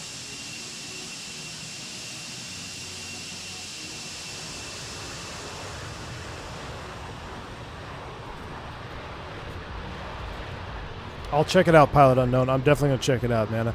Something's happened to me, my friend. Something has happened to me.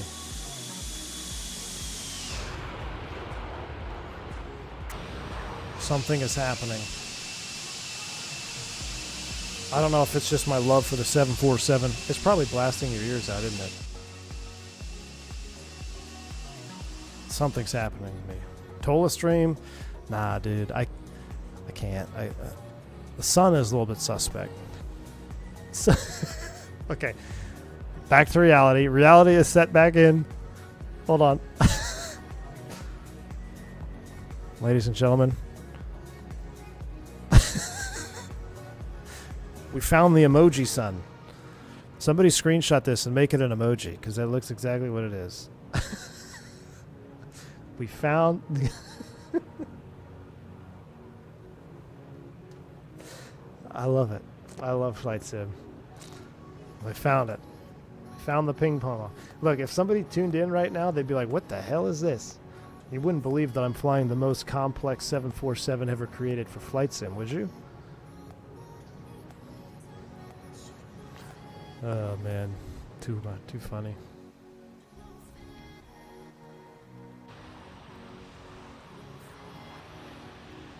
Too funny.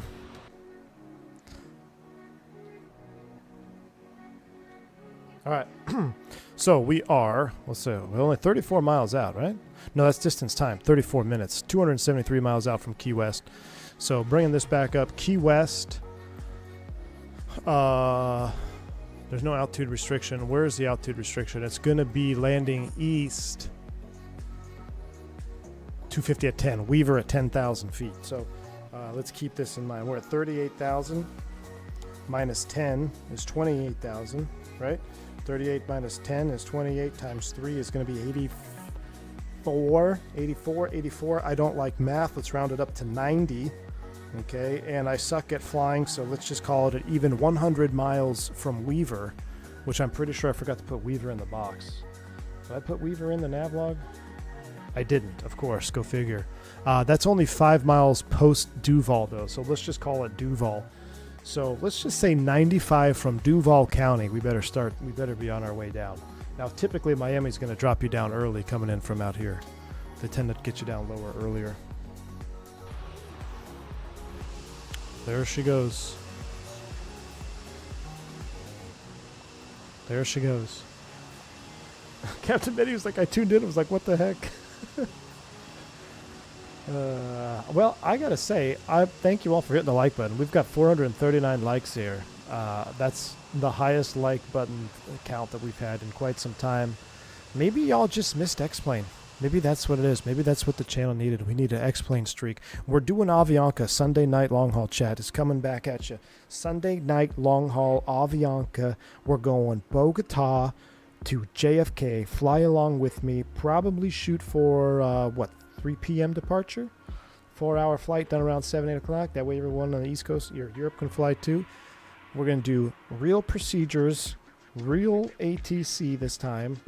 We're going to fly the actual departures, and it's going to be epic. So what I do have a question, though.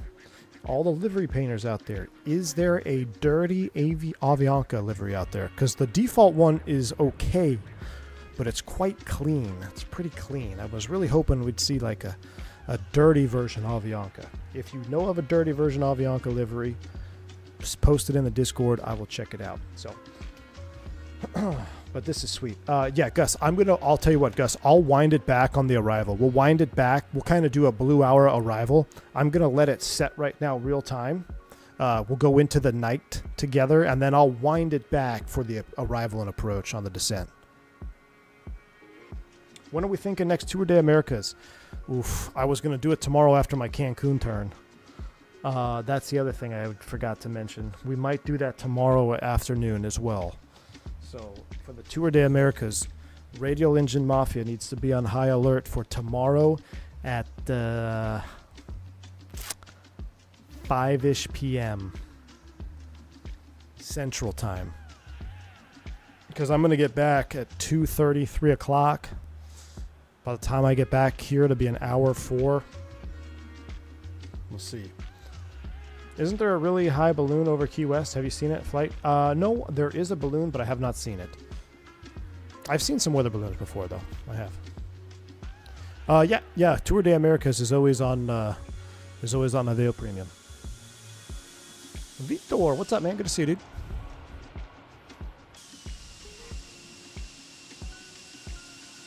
Turboprop streams. See, I don't want to fly low and slow. I don't want to fly low and slow on X-Plane because that'll make me want to quit X-Plane. I want to fly high and fast in the greatest 747 in Flight Sim. That's what I want to fly. Yep, Varigi. The Canadian Barry Seal have kidnapped by the cartel. I know.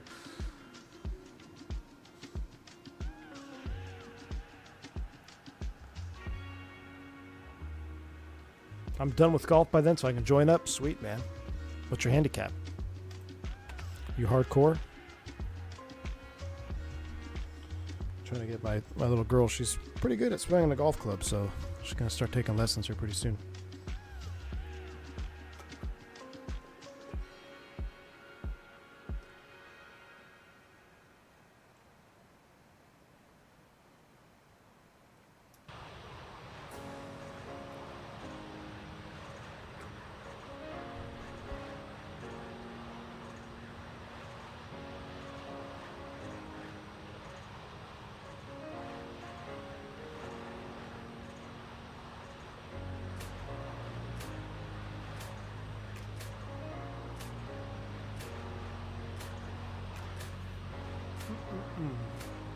Finishing up my boba tea. What the heck's going on with that balloon there, Gus? Gus? Gus? What's going on with the light bloom? Looks like my 7.4 caught a disease. Force Raptor dropping the 10 gifted memberships. Force Raptor, I appreciate the love, my man. Thank you for the 10 gifted subs here on the channel. Very, very kind. I appreciate you. If you pick up a membership from Force Raptor, shout him out, say thank you. Dude's been around the channel for a long time, even though I've been calling him Force Raptor since the get-go, and that's not at all what his name says. So shout out to Force Raptor for sticking around. It is Blue Hour, Turk. Welcome back, my man. We need to change the 1000 lights PNG. All right, hey AJ, I'm all in, dude. You guys get a little list of things I need to tweak before Sunday night long haul, and I'll tweak them. I know there's some disappointing cloud formations, but the new cloud lighting really shines with that. Oh, by the way, I wish you would try a broken cumulus layer between 10 and 20 with variation across a region set to none. That sounds all confusing. Maya, I will look at that off stream. I don't want to mess with it too much right now though, because we're back on the network. We're about to start down. We're riding the barber pole here. But I'll tell you what, Maya, I was impressed when we were watching our in-flight entertainment. We were going through some pretty cool cloud formations, and the lighting was very cool and much improved. So, I mean, I saw people in the chat tune in and be like, oh, man, that looks really good. And I would agree. It looked very impressive. A very large step in the right direction for the sim. And for those that are just joining us, we're going to let the sun set here into night mode, and then right as we get ready to start down, I'm going to wind it back, and we're going to do the approach at blue hour. So I just want to kind of let it fade out here real time. Right now we're 200 miles out from Key West. About 27 minutes. Key West is pretty much going to be our TOD, right? Because that's 30 miles, and that's 40, so that's 70 miles. And we set it 100 miles from Duval. So really, 30 miles from Key West is when we should be thinking about getting or starting our descent. So that's all checked up. They're landing on runway 9. They're landing east most likely. So let's pull out the approach. Runway 9er. We're going to make up for our fumbled departure. We're going to be pro pilots all the way in, Chad. Pro pilots all the way in. How to get that sunset? B Squad. This is default X-Plane 12 beta. So if your X-Plane 12 sunset doesn't look like this, it's because you're probably not on X-Plane 12 beta. This is the beta. I am not running any mods. Straight up 110% default minus the pushback mod and the airplane. That's it, right? I don't think I have anything else in the sim.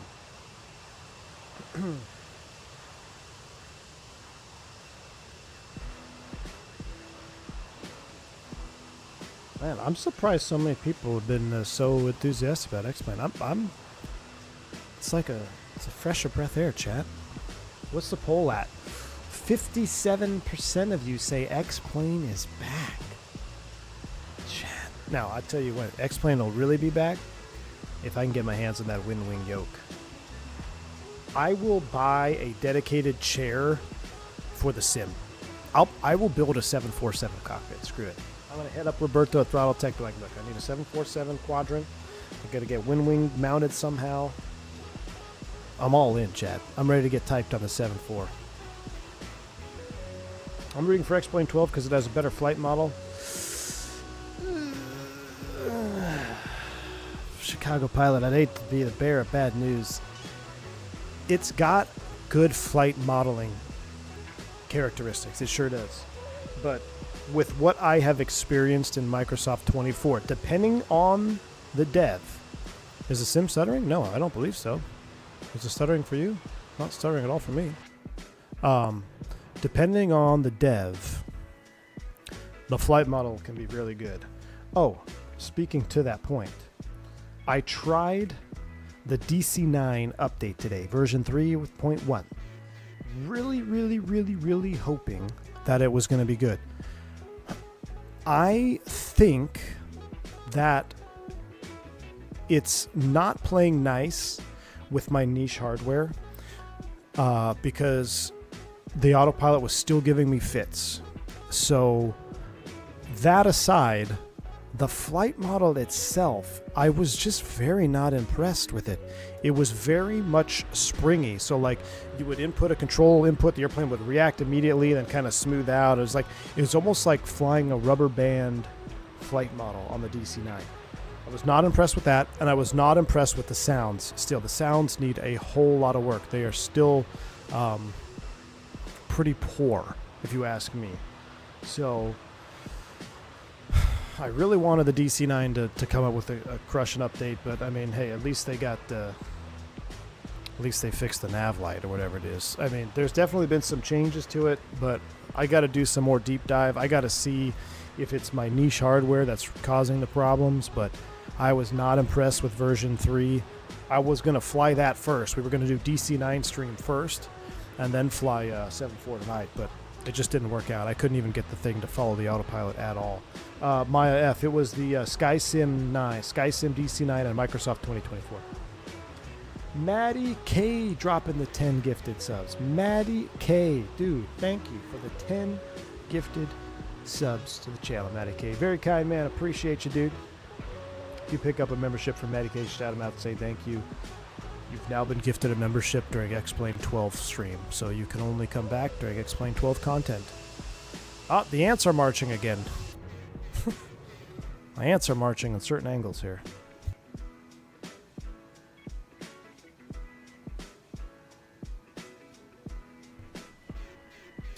It depends how good the plane model. Both sims are good. True. Yeah, it makes, and I'm going to say especially for Microsoft B Squad, if the dev does not spend a lot of time really taking advantage of the flight modeling tools, I guess, in Microsoft Flight Sim, the flight model is not good.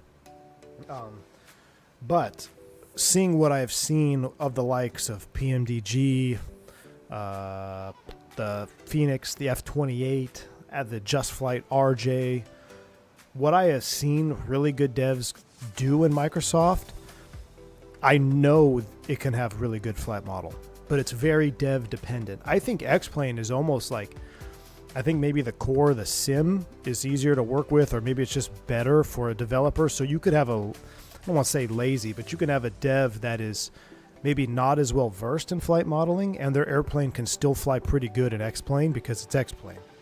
But if the dev is not really good at making a flight model in Microsoft, it's going to stick out like a sore thumb. So, but I agree, T-Well, we need more classic aircraft in all sims, dude. Hold on, let's pause the music. Is XP live?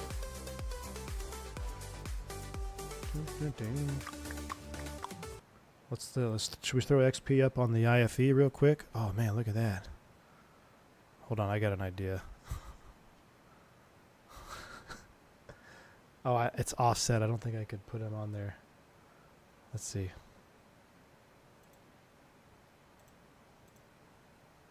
Hold on, chat.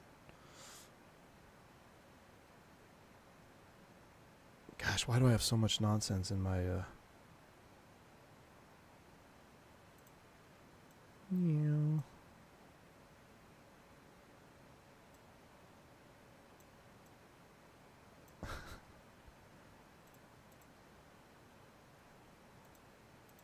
Stand by.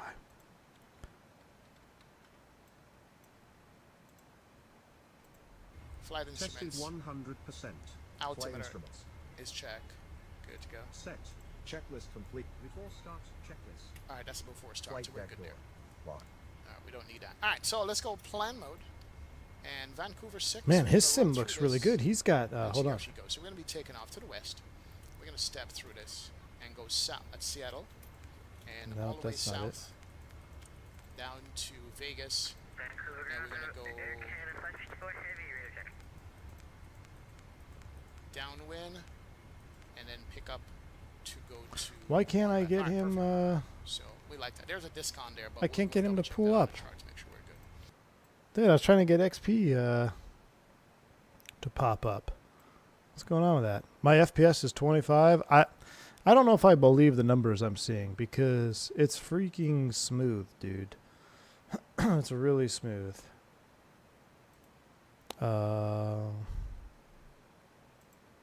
Is in the house. That's bizarre. Huh. I guess not. I don't know why I can't get I can't pull up XP's stream.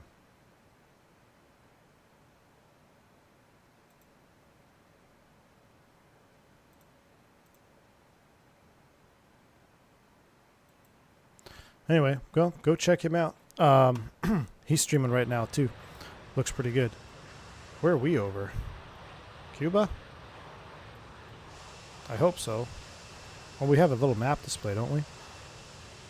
Yep. Just over Cuba right now.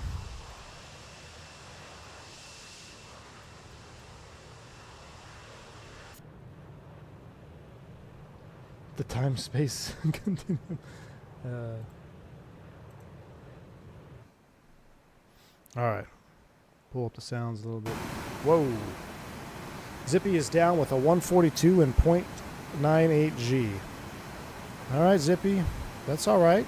A little bit firm, but you're down and safe. That's all that matters, right? Center line, touchdown zone, all the above.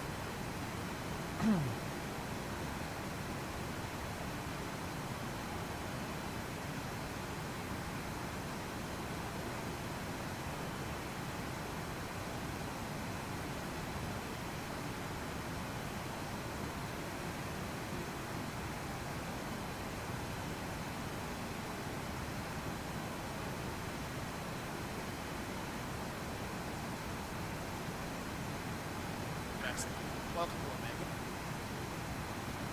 I'm trying to figure this out here. Oh. There it is. Watch this.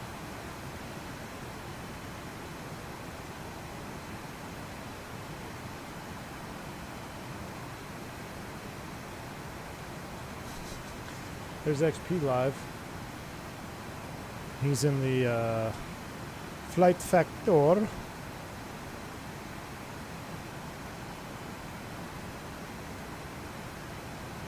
can't get rid of the top.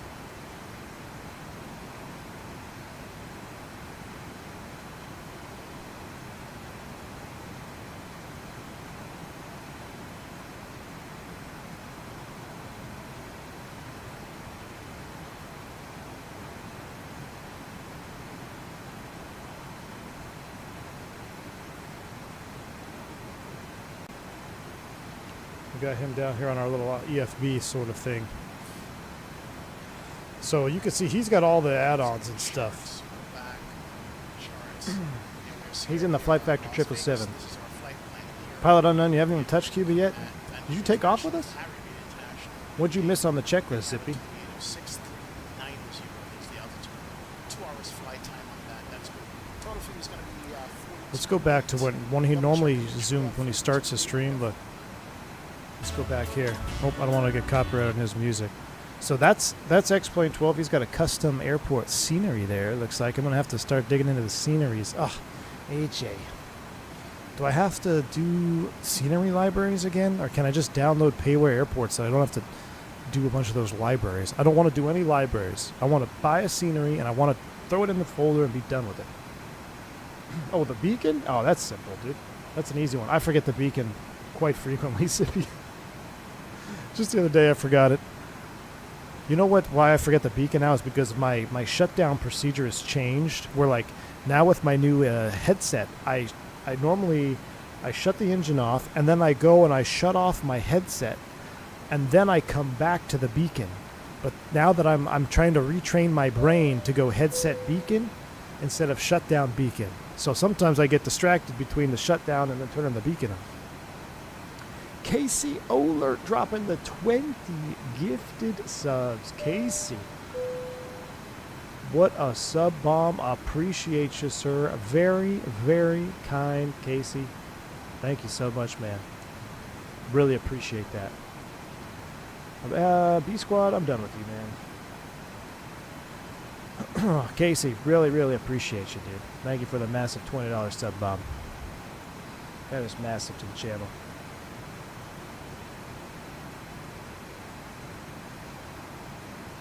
Thank you for the support, my man. XP saw my departure? Oh, no, he didn't. No, he didn't. Look at that. That's the 777 looks pretty good there, AJ. Let's see, did he do like a close-up shot? Yeah, that's pretty good. But he doesn't, does he have the ants go marching problem like me? His cockpit looks really good. I want to see if he has some outside views here. But he doesn't seem to have the ants problem. Oh, he does? Okay, maybe it's just in this clip. If we could fix that aliasing thing, I mean, X-Plane is going to be knocking on the door. Look how crisp his cockpit is. Is he streaming in 2K? Dude, XP's XP's back in his element, man. I mean, his name is XP72, so. Algorithm is eating good tonight, Diabetic Lad. Welcome to Private Pilot, dude. Appreciate you, man. The Gigalottis, what do I think of the beta? To be honest with you, man, I was very impressed with what we saw early on. The colors, the clouds, the lighting through the clouds, the sunset here, this blue hour, I've been very impressed with. You know, I've been very impressed so far. We're letting it go full night mode, and then what I'm going to do is I'm actually going to wind the time back, and we're going to fly the approach at blue hour. That's where it's the best. Ooh, additional panel light. Let's see, we got to find all these panel lights now. There's the map light. Well, that doesn't really... Oh, that's on the side. We don't need that. So that's the background, and then there's like a white floodlight. So we got our panel lights there. Main panel background.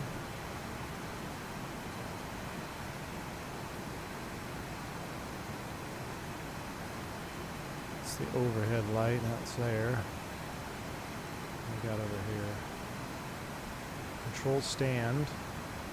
Control forward. And center console background. Where are these? Are these oh, dome light right here. Let's turn those down low. I don't know. I can't really... I don't know what other... Oh, you know what I have? I think there's some floodlights back here. Panel. Hold on. They're down here. Circuit breaker, map. Ooh, map light. Circuit breaker overhead. No? Storm light lower left overhead.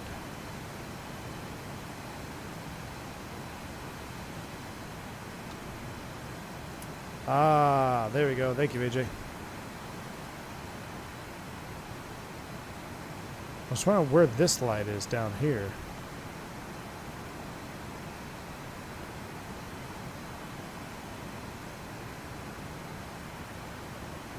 I don't know where that forward, is it the forward one here? Nope, that's the forward background. Got to be careful with what you're, we'll put the weather radar in standby. We don't need it right now. Control stand. Can't figure out, find where this light is. But we are 85 miles out, so we're almost approaching TOD. Alright, Miami ATIS. Arrival ATIS. Let's see. 26 degrees, 3020. 100 at 10. Alright. And that's information kilo. We're going to be on Miami Center, 32.2.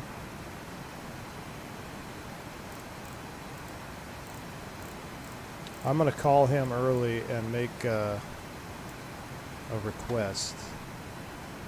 I was checking the overhead, Gus. So,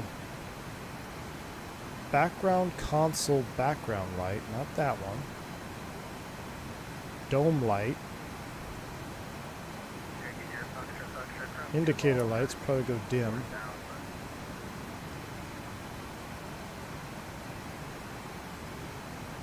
Overhead. Main panel background? That's it right there. Main panel background. That's it, Gus. Right there. Thank you, Gus.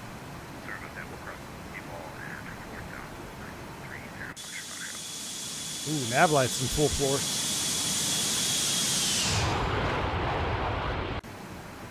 Battery off, fixed. Don't tell me I need to turn battery off. First three are down. All right.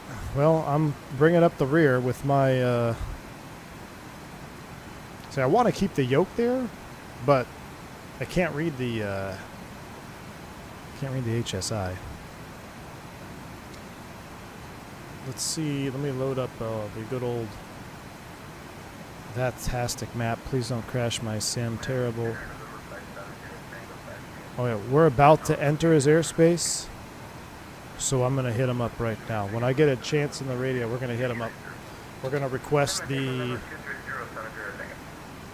Duval 4. Why is he only in one ear?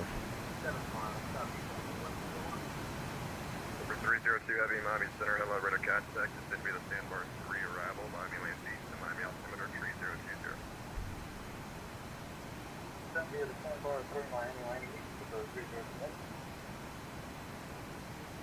Miami Center, good evening. Varig 357 Heavy, level 380. Varg 357 Heavy, Miami Center, hello, radar contact.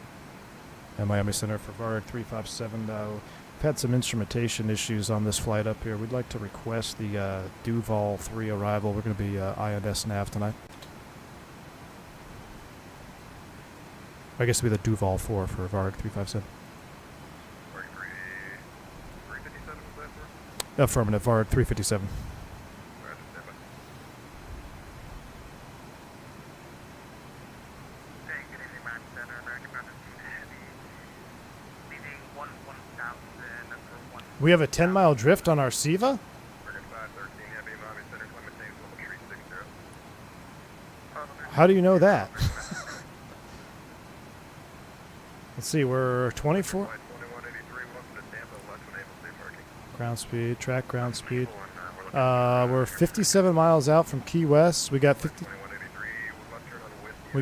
miles here, 7 miles slant range air. That seems about right. Yeah, ATC's only coming out of my left ear. I don't know how to fix that. Don't know how to fix that. We're going to have to learn, remember, I don't remember how to do DME updating with SIVA. But we're going to have to figure that out for our next flight Sunday night.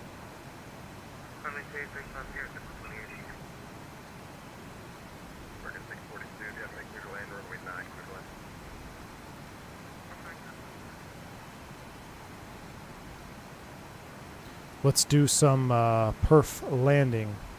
So we're going to go to landing performance, request data from the sim. Looks like we're going to be... Ready to copy, Varg 357 Heavy. Varg 357 Heavy, clear to Miami via direct car new. That's Charlie Alpha, Romeo, November uniform for the Duval 4 arrival into Miami. Direct Carney, Duval 4 for Miami for Varg 357. Varg 357 Heavy, read back correctly, direct car new. Direct Carney for Varg 357 Heavy. Alright, direct Carnu. That's going to be waypoint. So 5, waypoint 6 is Carnu. So we're going to go waypoint change. 06, insert. Slight turn. Good thing we programmed that one. Direct to Carnu, baby. Here we go.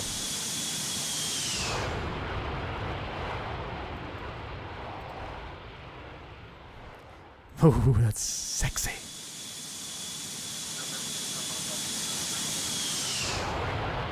I love it, man. X-plane is so back. There's no way to dim the Felis cabin lights, is there? Is that still, This brings me right back to 2002. Unfortunately. Need to be able to turn those lights off in the cabin back there. What headset? My Logitech Pro does that sometimes. I have to restart the app. It's a Razer Kraken. Razer Kraken headset. So we're probably going to need to start down here pretty soon. He gave us a descend, or he didn't say, he said cleared via. He didn't give us a descend via, which wouldn't make sense anyway, but we know we've got about a 14,000 foot restriction there at Weaver.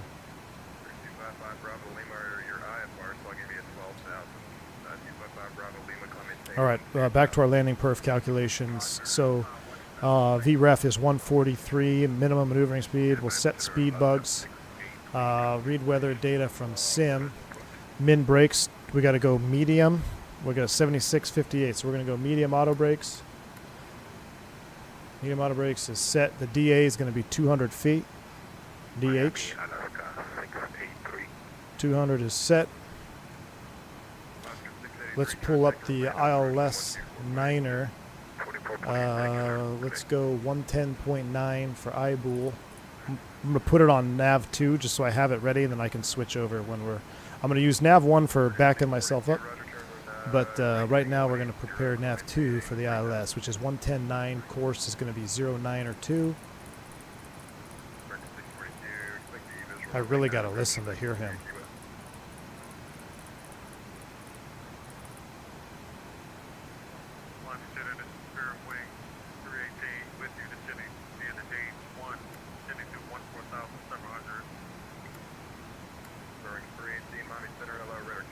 Alright, 110.9, that looks good.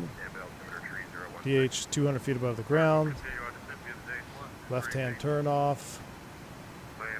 We're going to be going in here somewhere to, let's see, parking gates.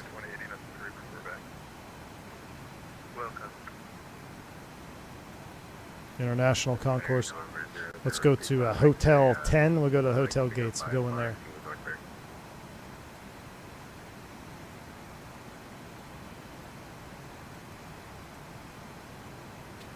All right. I can smell the cigarette and cigar smoke looking at that cabin. Me too. Me too, Medicaid. Go to X-Pilot Audio. Let's see. Split settings, audio. Split output audio channels is on. Oh, disable that. Oh. AJ. Look at AJ coming in with the X-plane knowledge. AJ. Thank you, sir. Just for that, we'll give AJ a shift 1.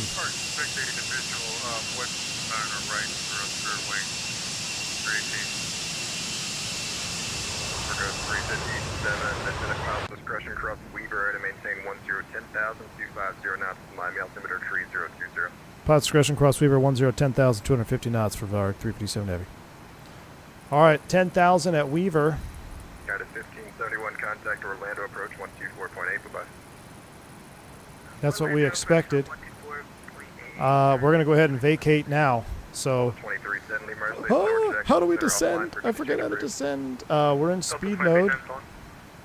I'm going to come back a little bit. Vertical speed. There we go. Down we go.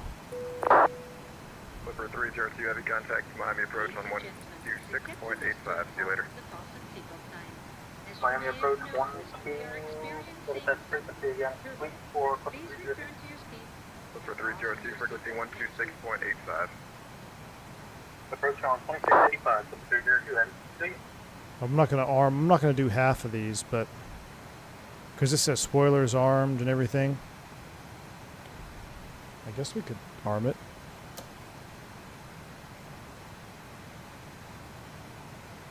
Is that armed right there? Is there a light? There's no arming light? Let's run it. We'll skip it. We don't need. Approach checklist, please. Seatbelts and shoulder harness. Check. Seatbelts and no smoking signs. On. Anti-ice. Off. Exterior lights. Check. Outer brake. Medium. Radio INS switches.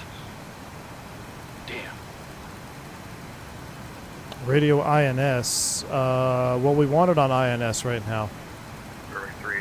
So we're going to skip that one. Clear direct fatty, we'll cross it at 3,000, rear wing 318.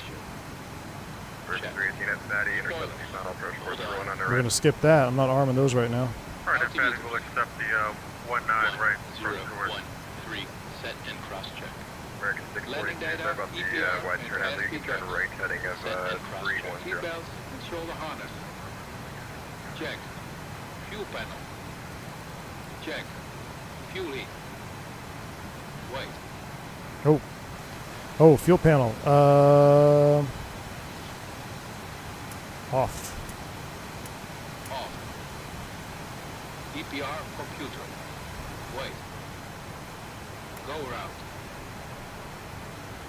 Cabin altitude. Check. Circuit breaker. Check. Approach checklist completed. Alright, so why does this not show us going to Carnu? Are we off?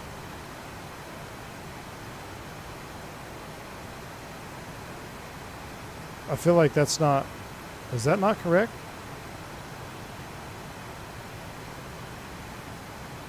Let's verify. 307. We're navin. Should be the 037 from Key West. Number 0035 X-ray clearance is available at Red ready to copy. Copy, 35 X-ray. Number 0035 X-ray is cleared. I think we're off Hollywood, course here pretty good. How is that? Yeah, present position at direct market. Yeah. Mike Alpha Romeo Kilo Tango.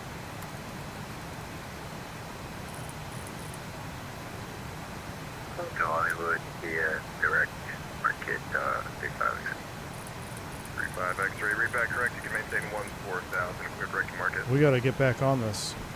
Any 14000, direct. It should be the 037.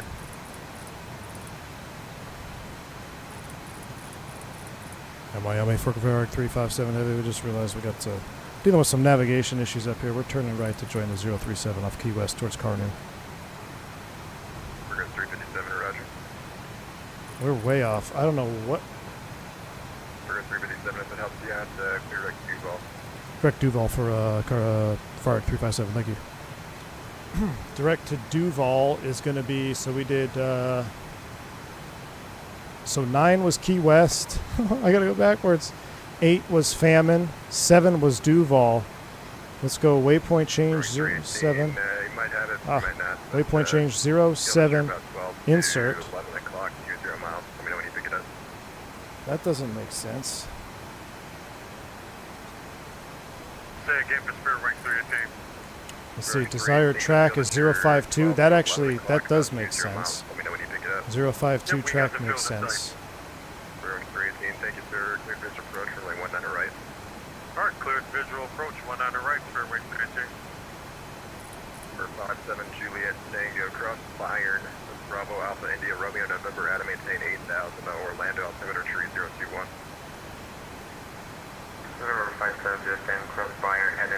So, what's interesting, when I go INS, let's just keep it on heading right now. Let's come to the right, let's join it. It's supposed to be 037.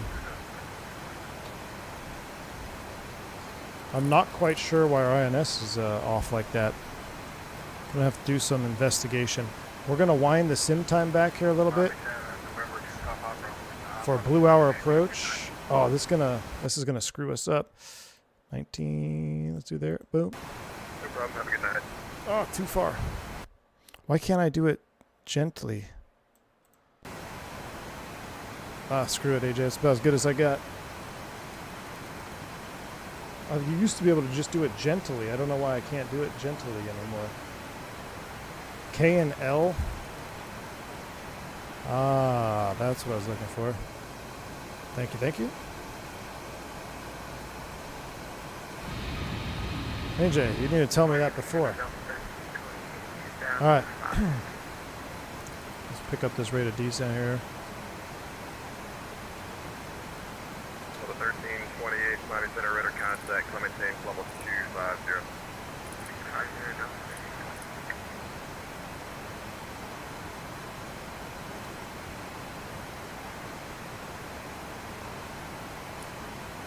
052 is the desired track. That's about right. Maybe we had the wrong... Let's see. If we go back to INS nav, let's go course 052. INS. INS. Redirect us. Waypoint change 07. Insert. That looks right.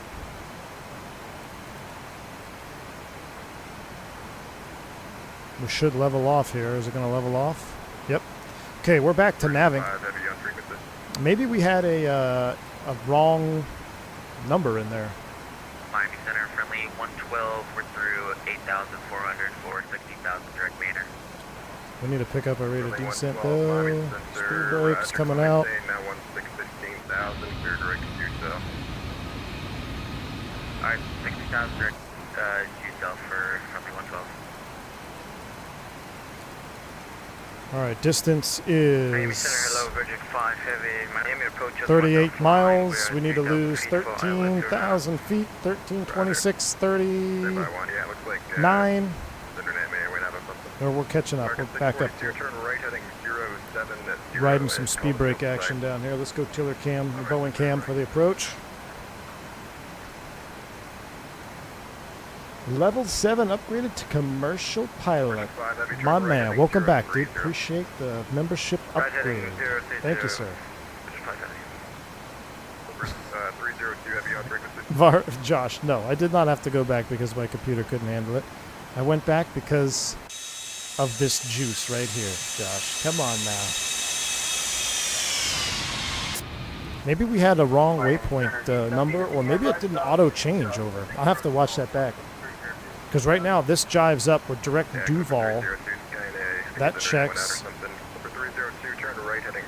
And we need to cross 14,000 at Weaver.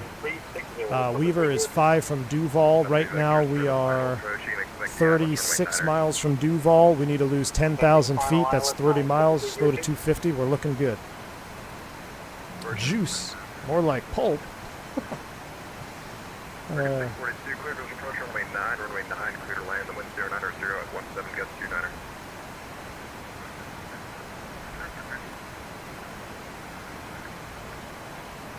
Virgin 5 Heavy, which runway did you decide? Virgin 5, runway 9er. Virgin 5, roger, turn right heading 3020 on the meter. Runway 9. Right heading 120 and then something below the runway 9, Virgin 5. 3020 is set. Player made the first 180 with Once, twice, and thrice. Runway 2080, frequency change to 5 just to brief. Do I think PMDG will beat this? I sure hope they can. 318, runway 19 right, clear What to land with what 110 makes at this 6. so great, Shakovic, is it doesn't just feel like another module. And I was saying this earlier. It's like when 357, expect the, are you able to the ILS runway 9? hey firm, we can do the ILS runway 9 for VAR 357. Roger, 357, expect that. Wilco VAR 357. I said it earlier on stream, but when you get in the Felis, there's a feeling that you get. It's not that you're just flying another airplane. Like, you feel connected to the old school vibe between the checklists, between the flight engineer call-outs. There's just something extra that it provides, and it's awesome. And I really hope PMDG can bring that same level of juice. Runway I really do. ILS 9er left into I know they can bring the model and the systems for sure. So I'm gonna bug 250 here, and I'm just kind of riding the vertical speed down here so we can get down and slow down. Okay, thank you. Yes, RNAV 9er left. 0 Foxtrot. All right, after Duval, 13.9. So let's put 13.9 in here in case we have a oopsie. And cleared for the RNAV runway 9 left. 0 Foxtrot. And it's going to be course 248, which is radial 078. Or no, 068. So let's join that now. 8 left cleared for takeoff. 2542 Bravo.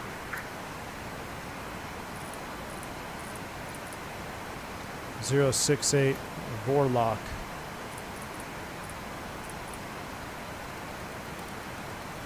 Oh, didn't mean to hit that.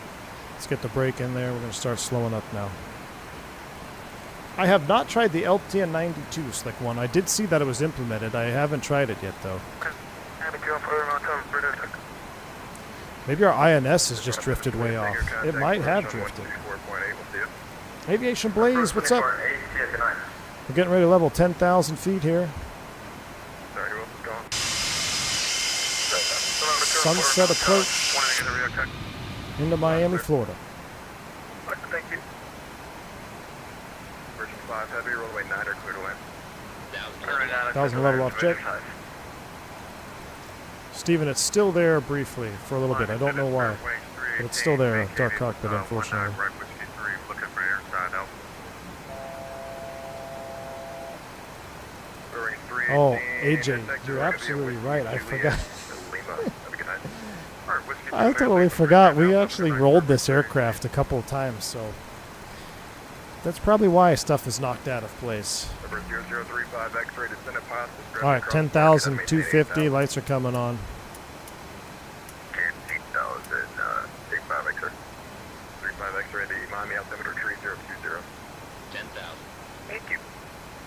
10,250 is set.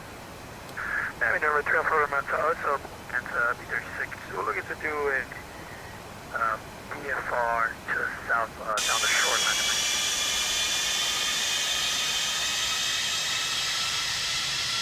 What shape are you at? We're about North Ferry.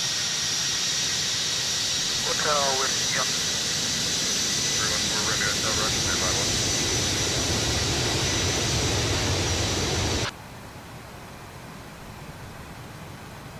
Victor Romeo Golf, sorry, what's the call? Alright, so we're inbound. Just past passing Weaver now. 250, 10,000. Victor Romeo Golf 357, what's your call sign? Vareg 357. Varg 357, roger. Quick direct to leg across leg at 4,000. Direct leg, cross leg at 4,000, Vareg 357. This guy's giving me all of it. So leg is on the initial approach, on the final approach fix. 110.9. Please tell me we can pick it up yet. Can follow the coastline via north. Yes, we can. 110.9, final 092. 254 Sierra Foxtrot, roger, maintain VFR at below 2,500. Ceiling 2,500 for VFR and we'll follow the coastline to the north. Sierra Bravo. Number 302, turn right, heading 060, intercept the runway 9 localizer. Right, 060, intercept the runway 9 localizer. Number 302, you're about 7 miles from This is send 4. We gotta get, I need the waypoint info for that. Runway 9 approach. 3,000 still established, cleared ILS runway 9. 302. Mark 357, heavy at leg, clear the ILS runway 9 approach. At leg, cleared ILS 9 approach of our 357. Sir, good evening, November 58, Lima Mike with you, 7,200. Alright, altitude select, we're on a heading. We're 58, Lima Mike, Miami Center, roger. 060. Miami Center, Delta 23. Warlock is armed. First gate right at Miami. Delta 2319, Miami Center, hello, hard aptitude, slot runway 8 right, clear for takeoff. Clear for takeoff, 8 right, Delta 23. Is that the proper coordinates? Let's see. 930 Foxtrot, Let's go back to waypoint 2. We're not picking them up at the moment. We'll try to get them there for you. Runway 9 or 11, 2. clear land. Runway 9 or 11, clear to land, thanks. 930, Foxtrot. Wind's showing 090 at 10. Perfect, thank you. 2578. November 254 Sierra Fox, community amend our 2578. Down, we'll go, would like to Fort Lauderdale executive. West 08057.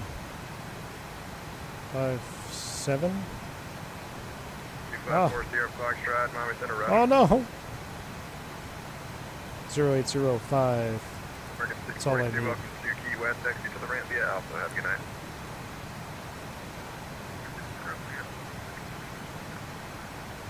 That's not right. That's screwed up. Alright, we've got it. We've got it right here. We are speeding though. 22-8, 4 Takeoff Sierra, have a good night. We'll save.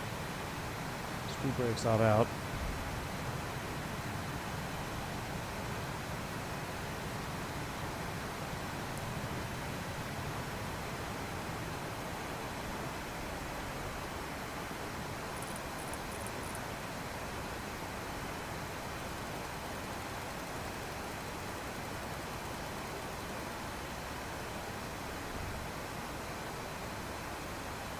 Number 302, wind 090 at 10, runway 9 or clear to land. Close enough. Should be right about there. Clear to land, runway 9, let's put the 330.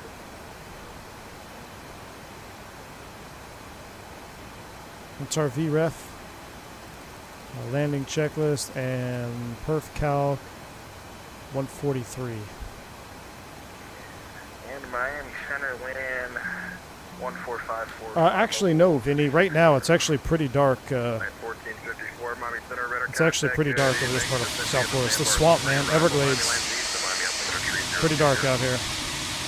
That's Miami. Now, there should be more lighting out that direction. Sandbar 3, and we have Mike on board for land 1454.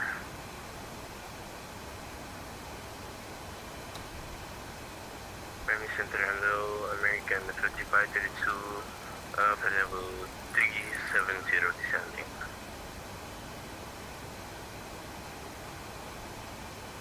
American 5532, Miami Center, radar contact, and you said you're descending? Yeah, we're descending. Roger, I got your file up to display level Oh, 410. localizer alive. Did you want? We just started our descent. We already started. We were just cruising. We descended. We'll continue descending. American 5532, you're a little far out for the fog arrival. I'm going to bug 143. Well, I have the thrust levers. We'll do add 5, right? So 148 is bugged.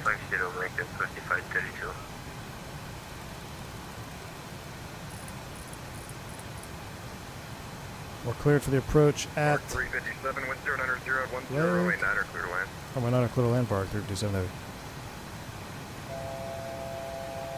Altitude alert, we're dipping below. Check, missed approach altitude, 3,000. Miami Center, American 532, requesting a step away from the cockpit for 10 minutes. That's a Alright, we're going to slow it up now. We'll go. Virgin 5, heavy taxi, Tango, cross the lane 12 at Tango, and ground point 8 on the other side. Tango and crossing 12 via Tango, ground point 8, Virgin 5. Yeah, I wish I could turn the cabin lights off there. Miami Center, Delta 2319. Let's get it back to comfortable, like 180.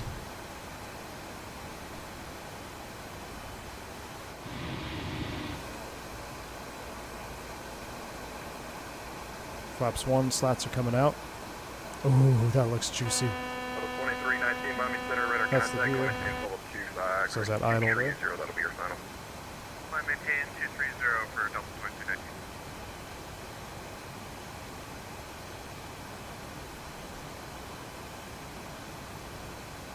A little bit slick. What's our flaps 10 speed? 250 to 5, so let's go to 5 now. Flaps 5. Flaps 10 is 238. Approach on 126.85. 126.85. So let's go flaps 10 right now.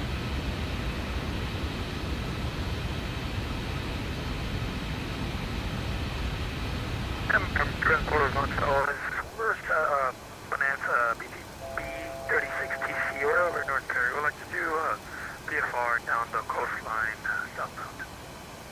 314 Romeo Hotel, roger, contact approach now, 126.85, I'll take care of you. 0 to approach 265, Anthony.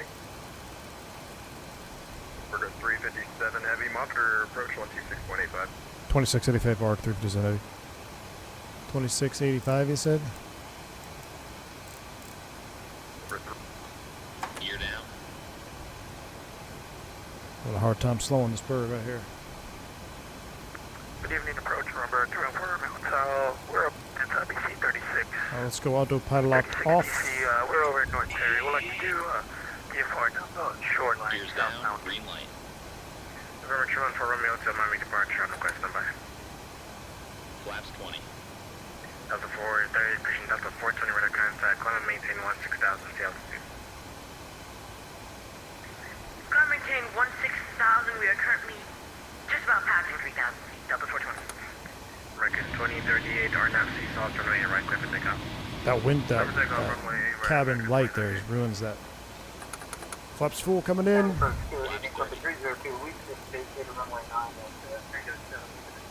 Landing checklist. Gear. Clipper 302, taxi by Tango Victor, cross runway 12, contact ground point 8 on the other Flaps side. 30. Ignition. Tango Victor, cross runway Light 12, start. contact ground point 8 on the other side. Anti-skid. Check. Altimeters. 1, 0, 2, 3. Set. And November cross check. 254, Sierra Bravo, Landing can we go checklist towards the complete. Everglades, facing westbound? 254 is here, Foxtrot. Proceed on course, altitude, your discretion. Clear to proceed on course and altitude at your discretion for Sir Foxtrot. Oh, I forgot about it. It's going to disconnect me. Really? Alright. It feels really smooth. I don't know what the frames are at. Well, that sucks.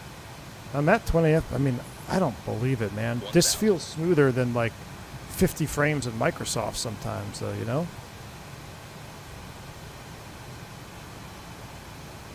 A little bit faster, correcting.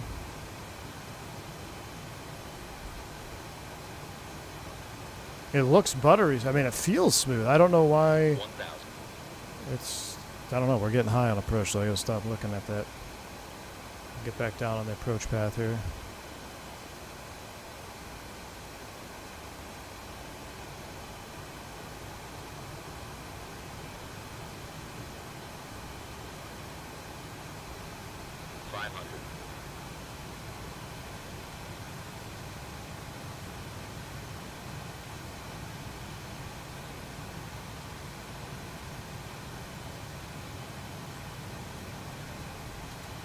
It's holding 20 FPS. I mean, it feels smooth. Man, I don't know what's going on with that.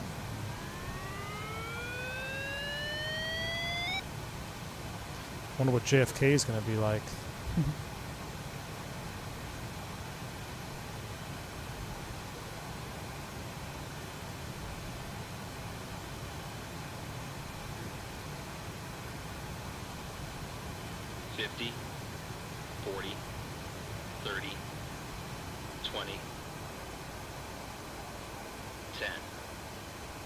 Oh, we floated it, chat.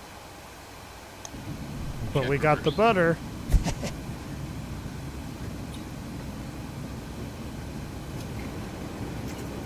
We got the butter, though.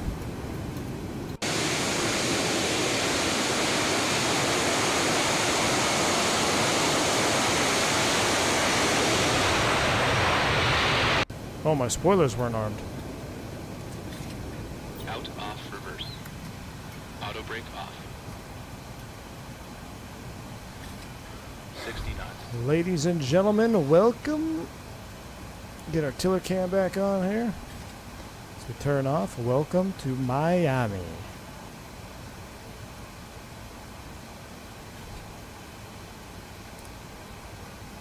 Welcome to sunny Pyongyang.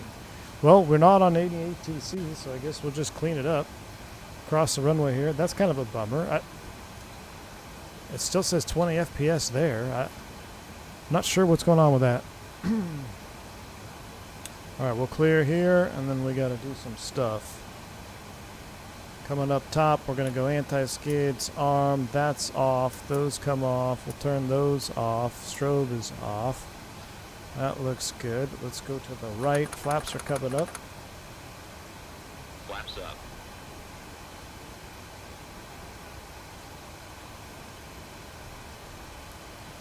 Auto brakes off. It's really hard to do this while taxiing. We'll let him call them out. After landing checklist. Brake pressure. Check. Body gear steering. Arm. Auto brakes. Off. Ignition. Damn. That's what the FO's for.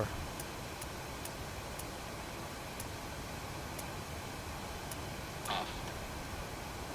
Engine and wing anti-ice. Off. Radar and transponder.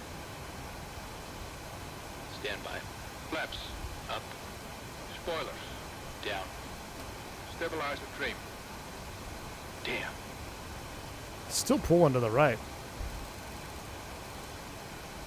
What does he want stabilizer trim at? 7 units?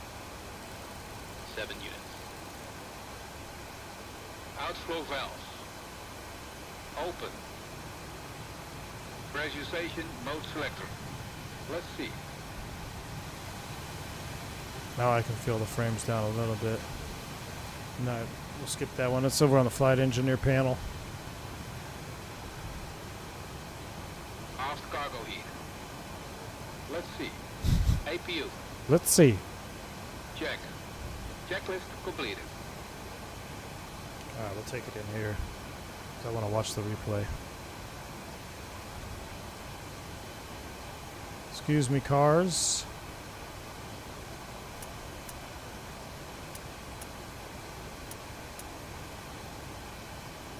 That one's at an angle.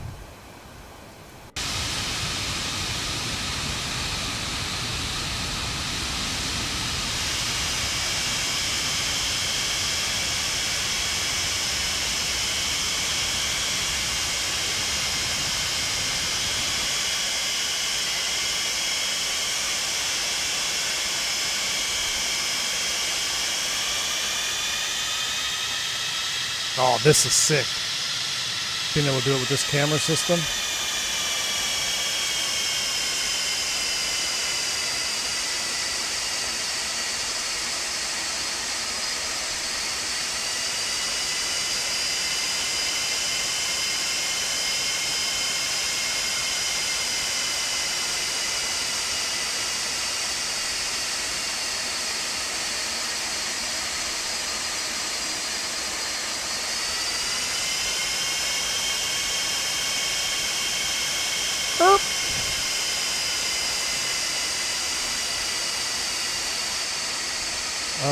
Oh, we're probably, what? We're probably got to go up further.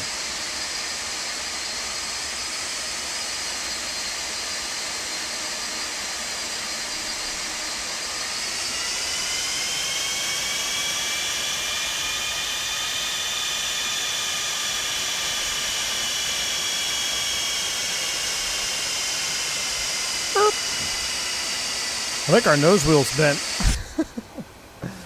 Ladies and gentlemen, Parking brake set. we did it. We have arrived. All right. I'm cooked. Let's watch the replay and go home. 3 herbs for the price of 1. I have no idea what to do for replay mode. Let's just see if it works without crashing. Please don't crash. That was a lot of work today, chat. I gotta go fly an Airbus. I gotta get up in like 5 hours. Oh.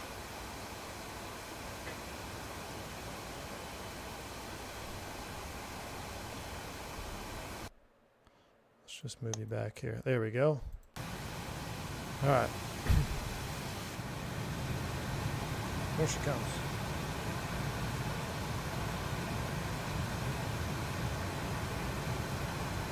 Luggage will be at Carousel 2, indeed.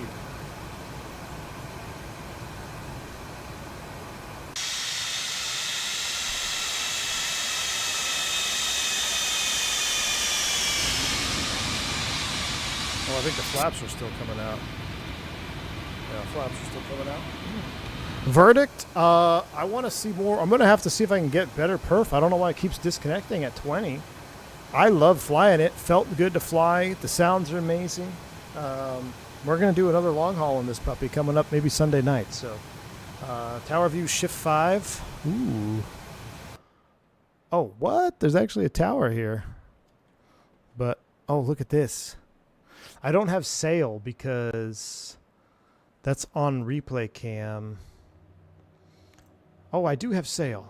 Yes.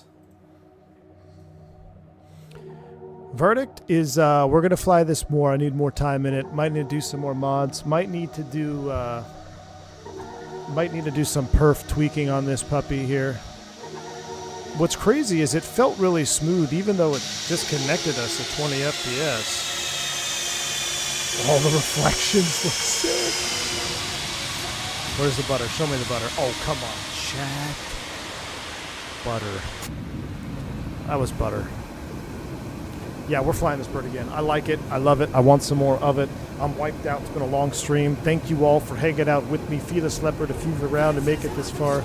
I love your airplane, man. Sorry we botched the departure. We're going to make up for it, though, on the next stream. I have an idea. I think what I'm going to need to do is I'm going to just have to do like a complete chat mute for ground ops and sterile cockpit because there's no way to fly a 3-person airplane and stream and talk on the radio and fly the actual procedures.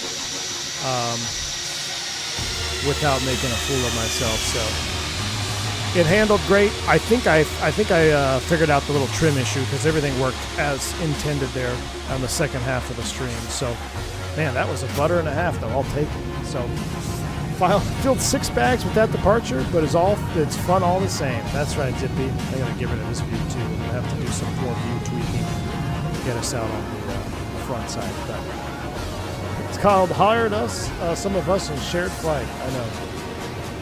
Want some cheese with that wine? Yeah. All right, y'all. I'm out of here. I'm off to Cancun. I got a long day of flying tomorrow, 6 hours. I'll see y'all on the next one. Stay safe, stay healthy. I'm V1. X-Plane is back, chat.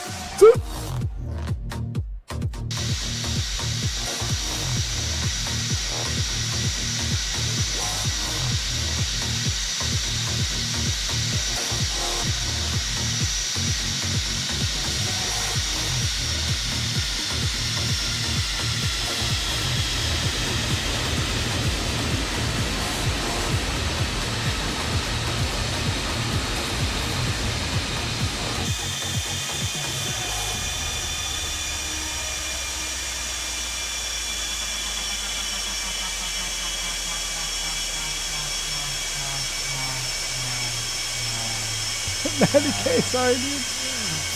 Fights with $5 super chat, dude. At 0.4G, that's exactly what it was. It was a 0.4G landing. Look at that. 1 truck, 2 trucks, a little bit of a right bank. Matty K, thanks, man. Appreciate you. Sorry I forgot that. Super chat. Oh, my brain is fried, my man. Thank you all for the support of the super chat. Y'all take care. See you times 2.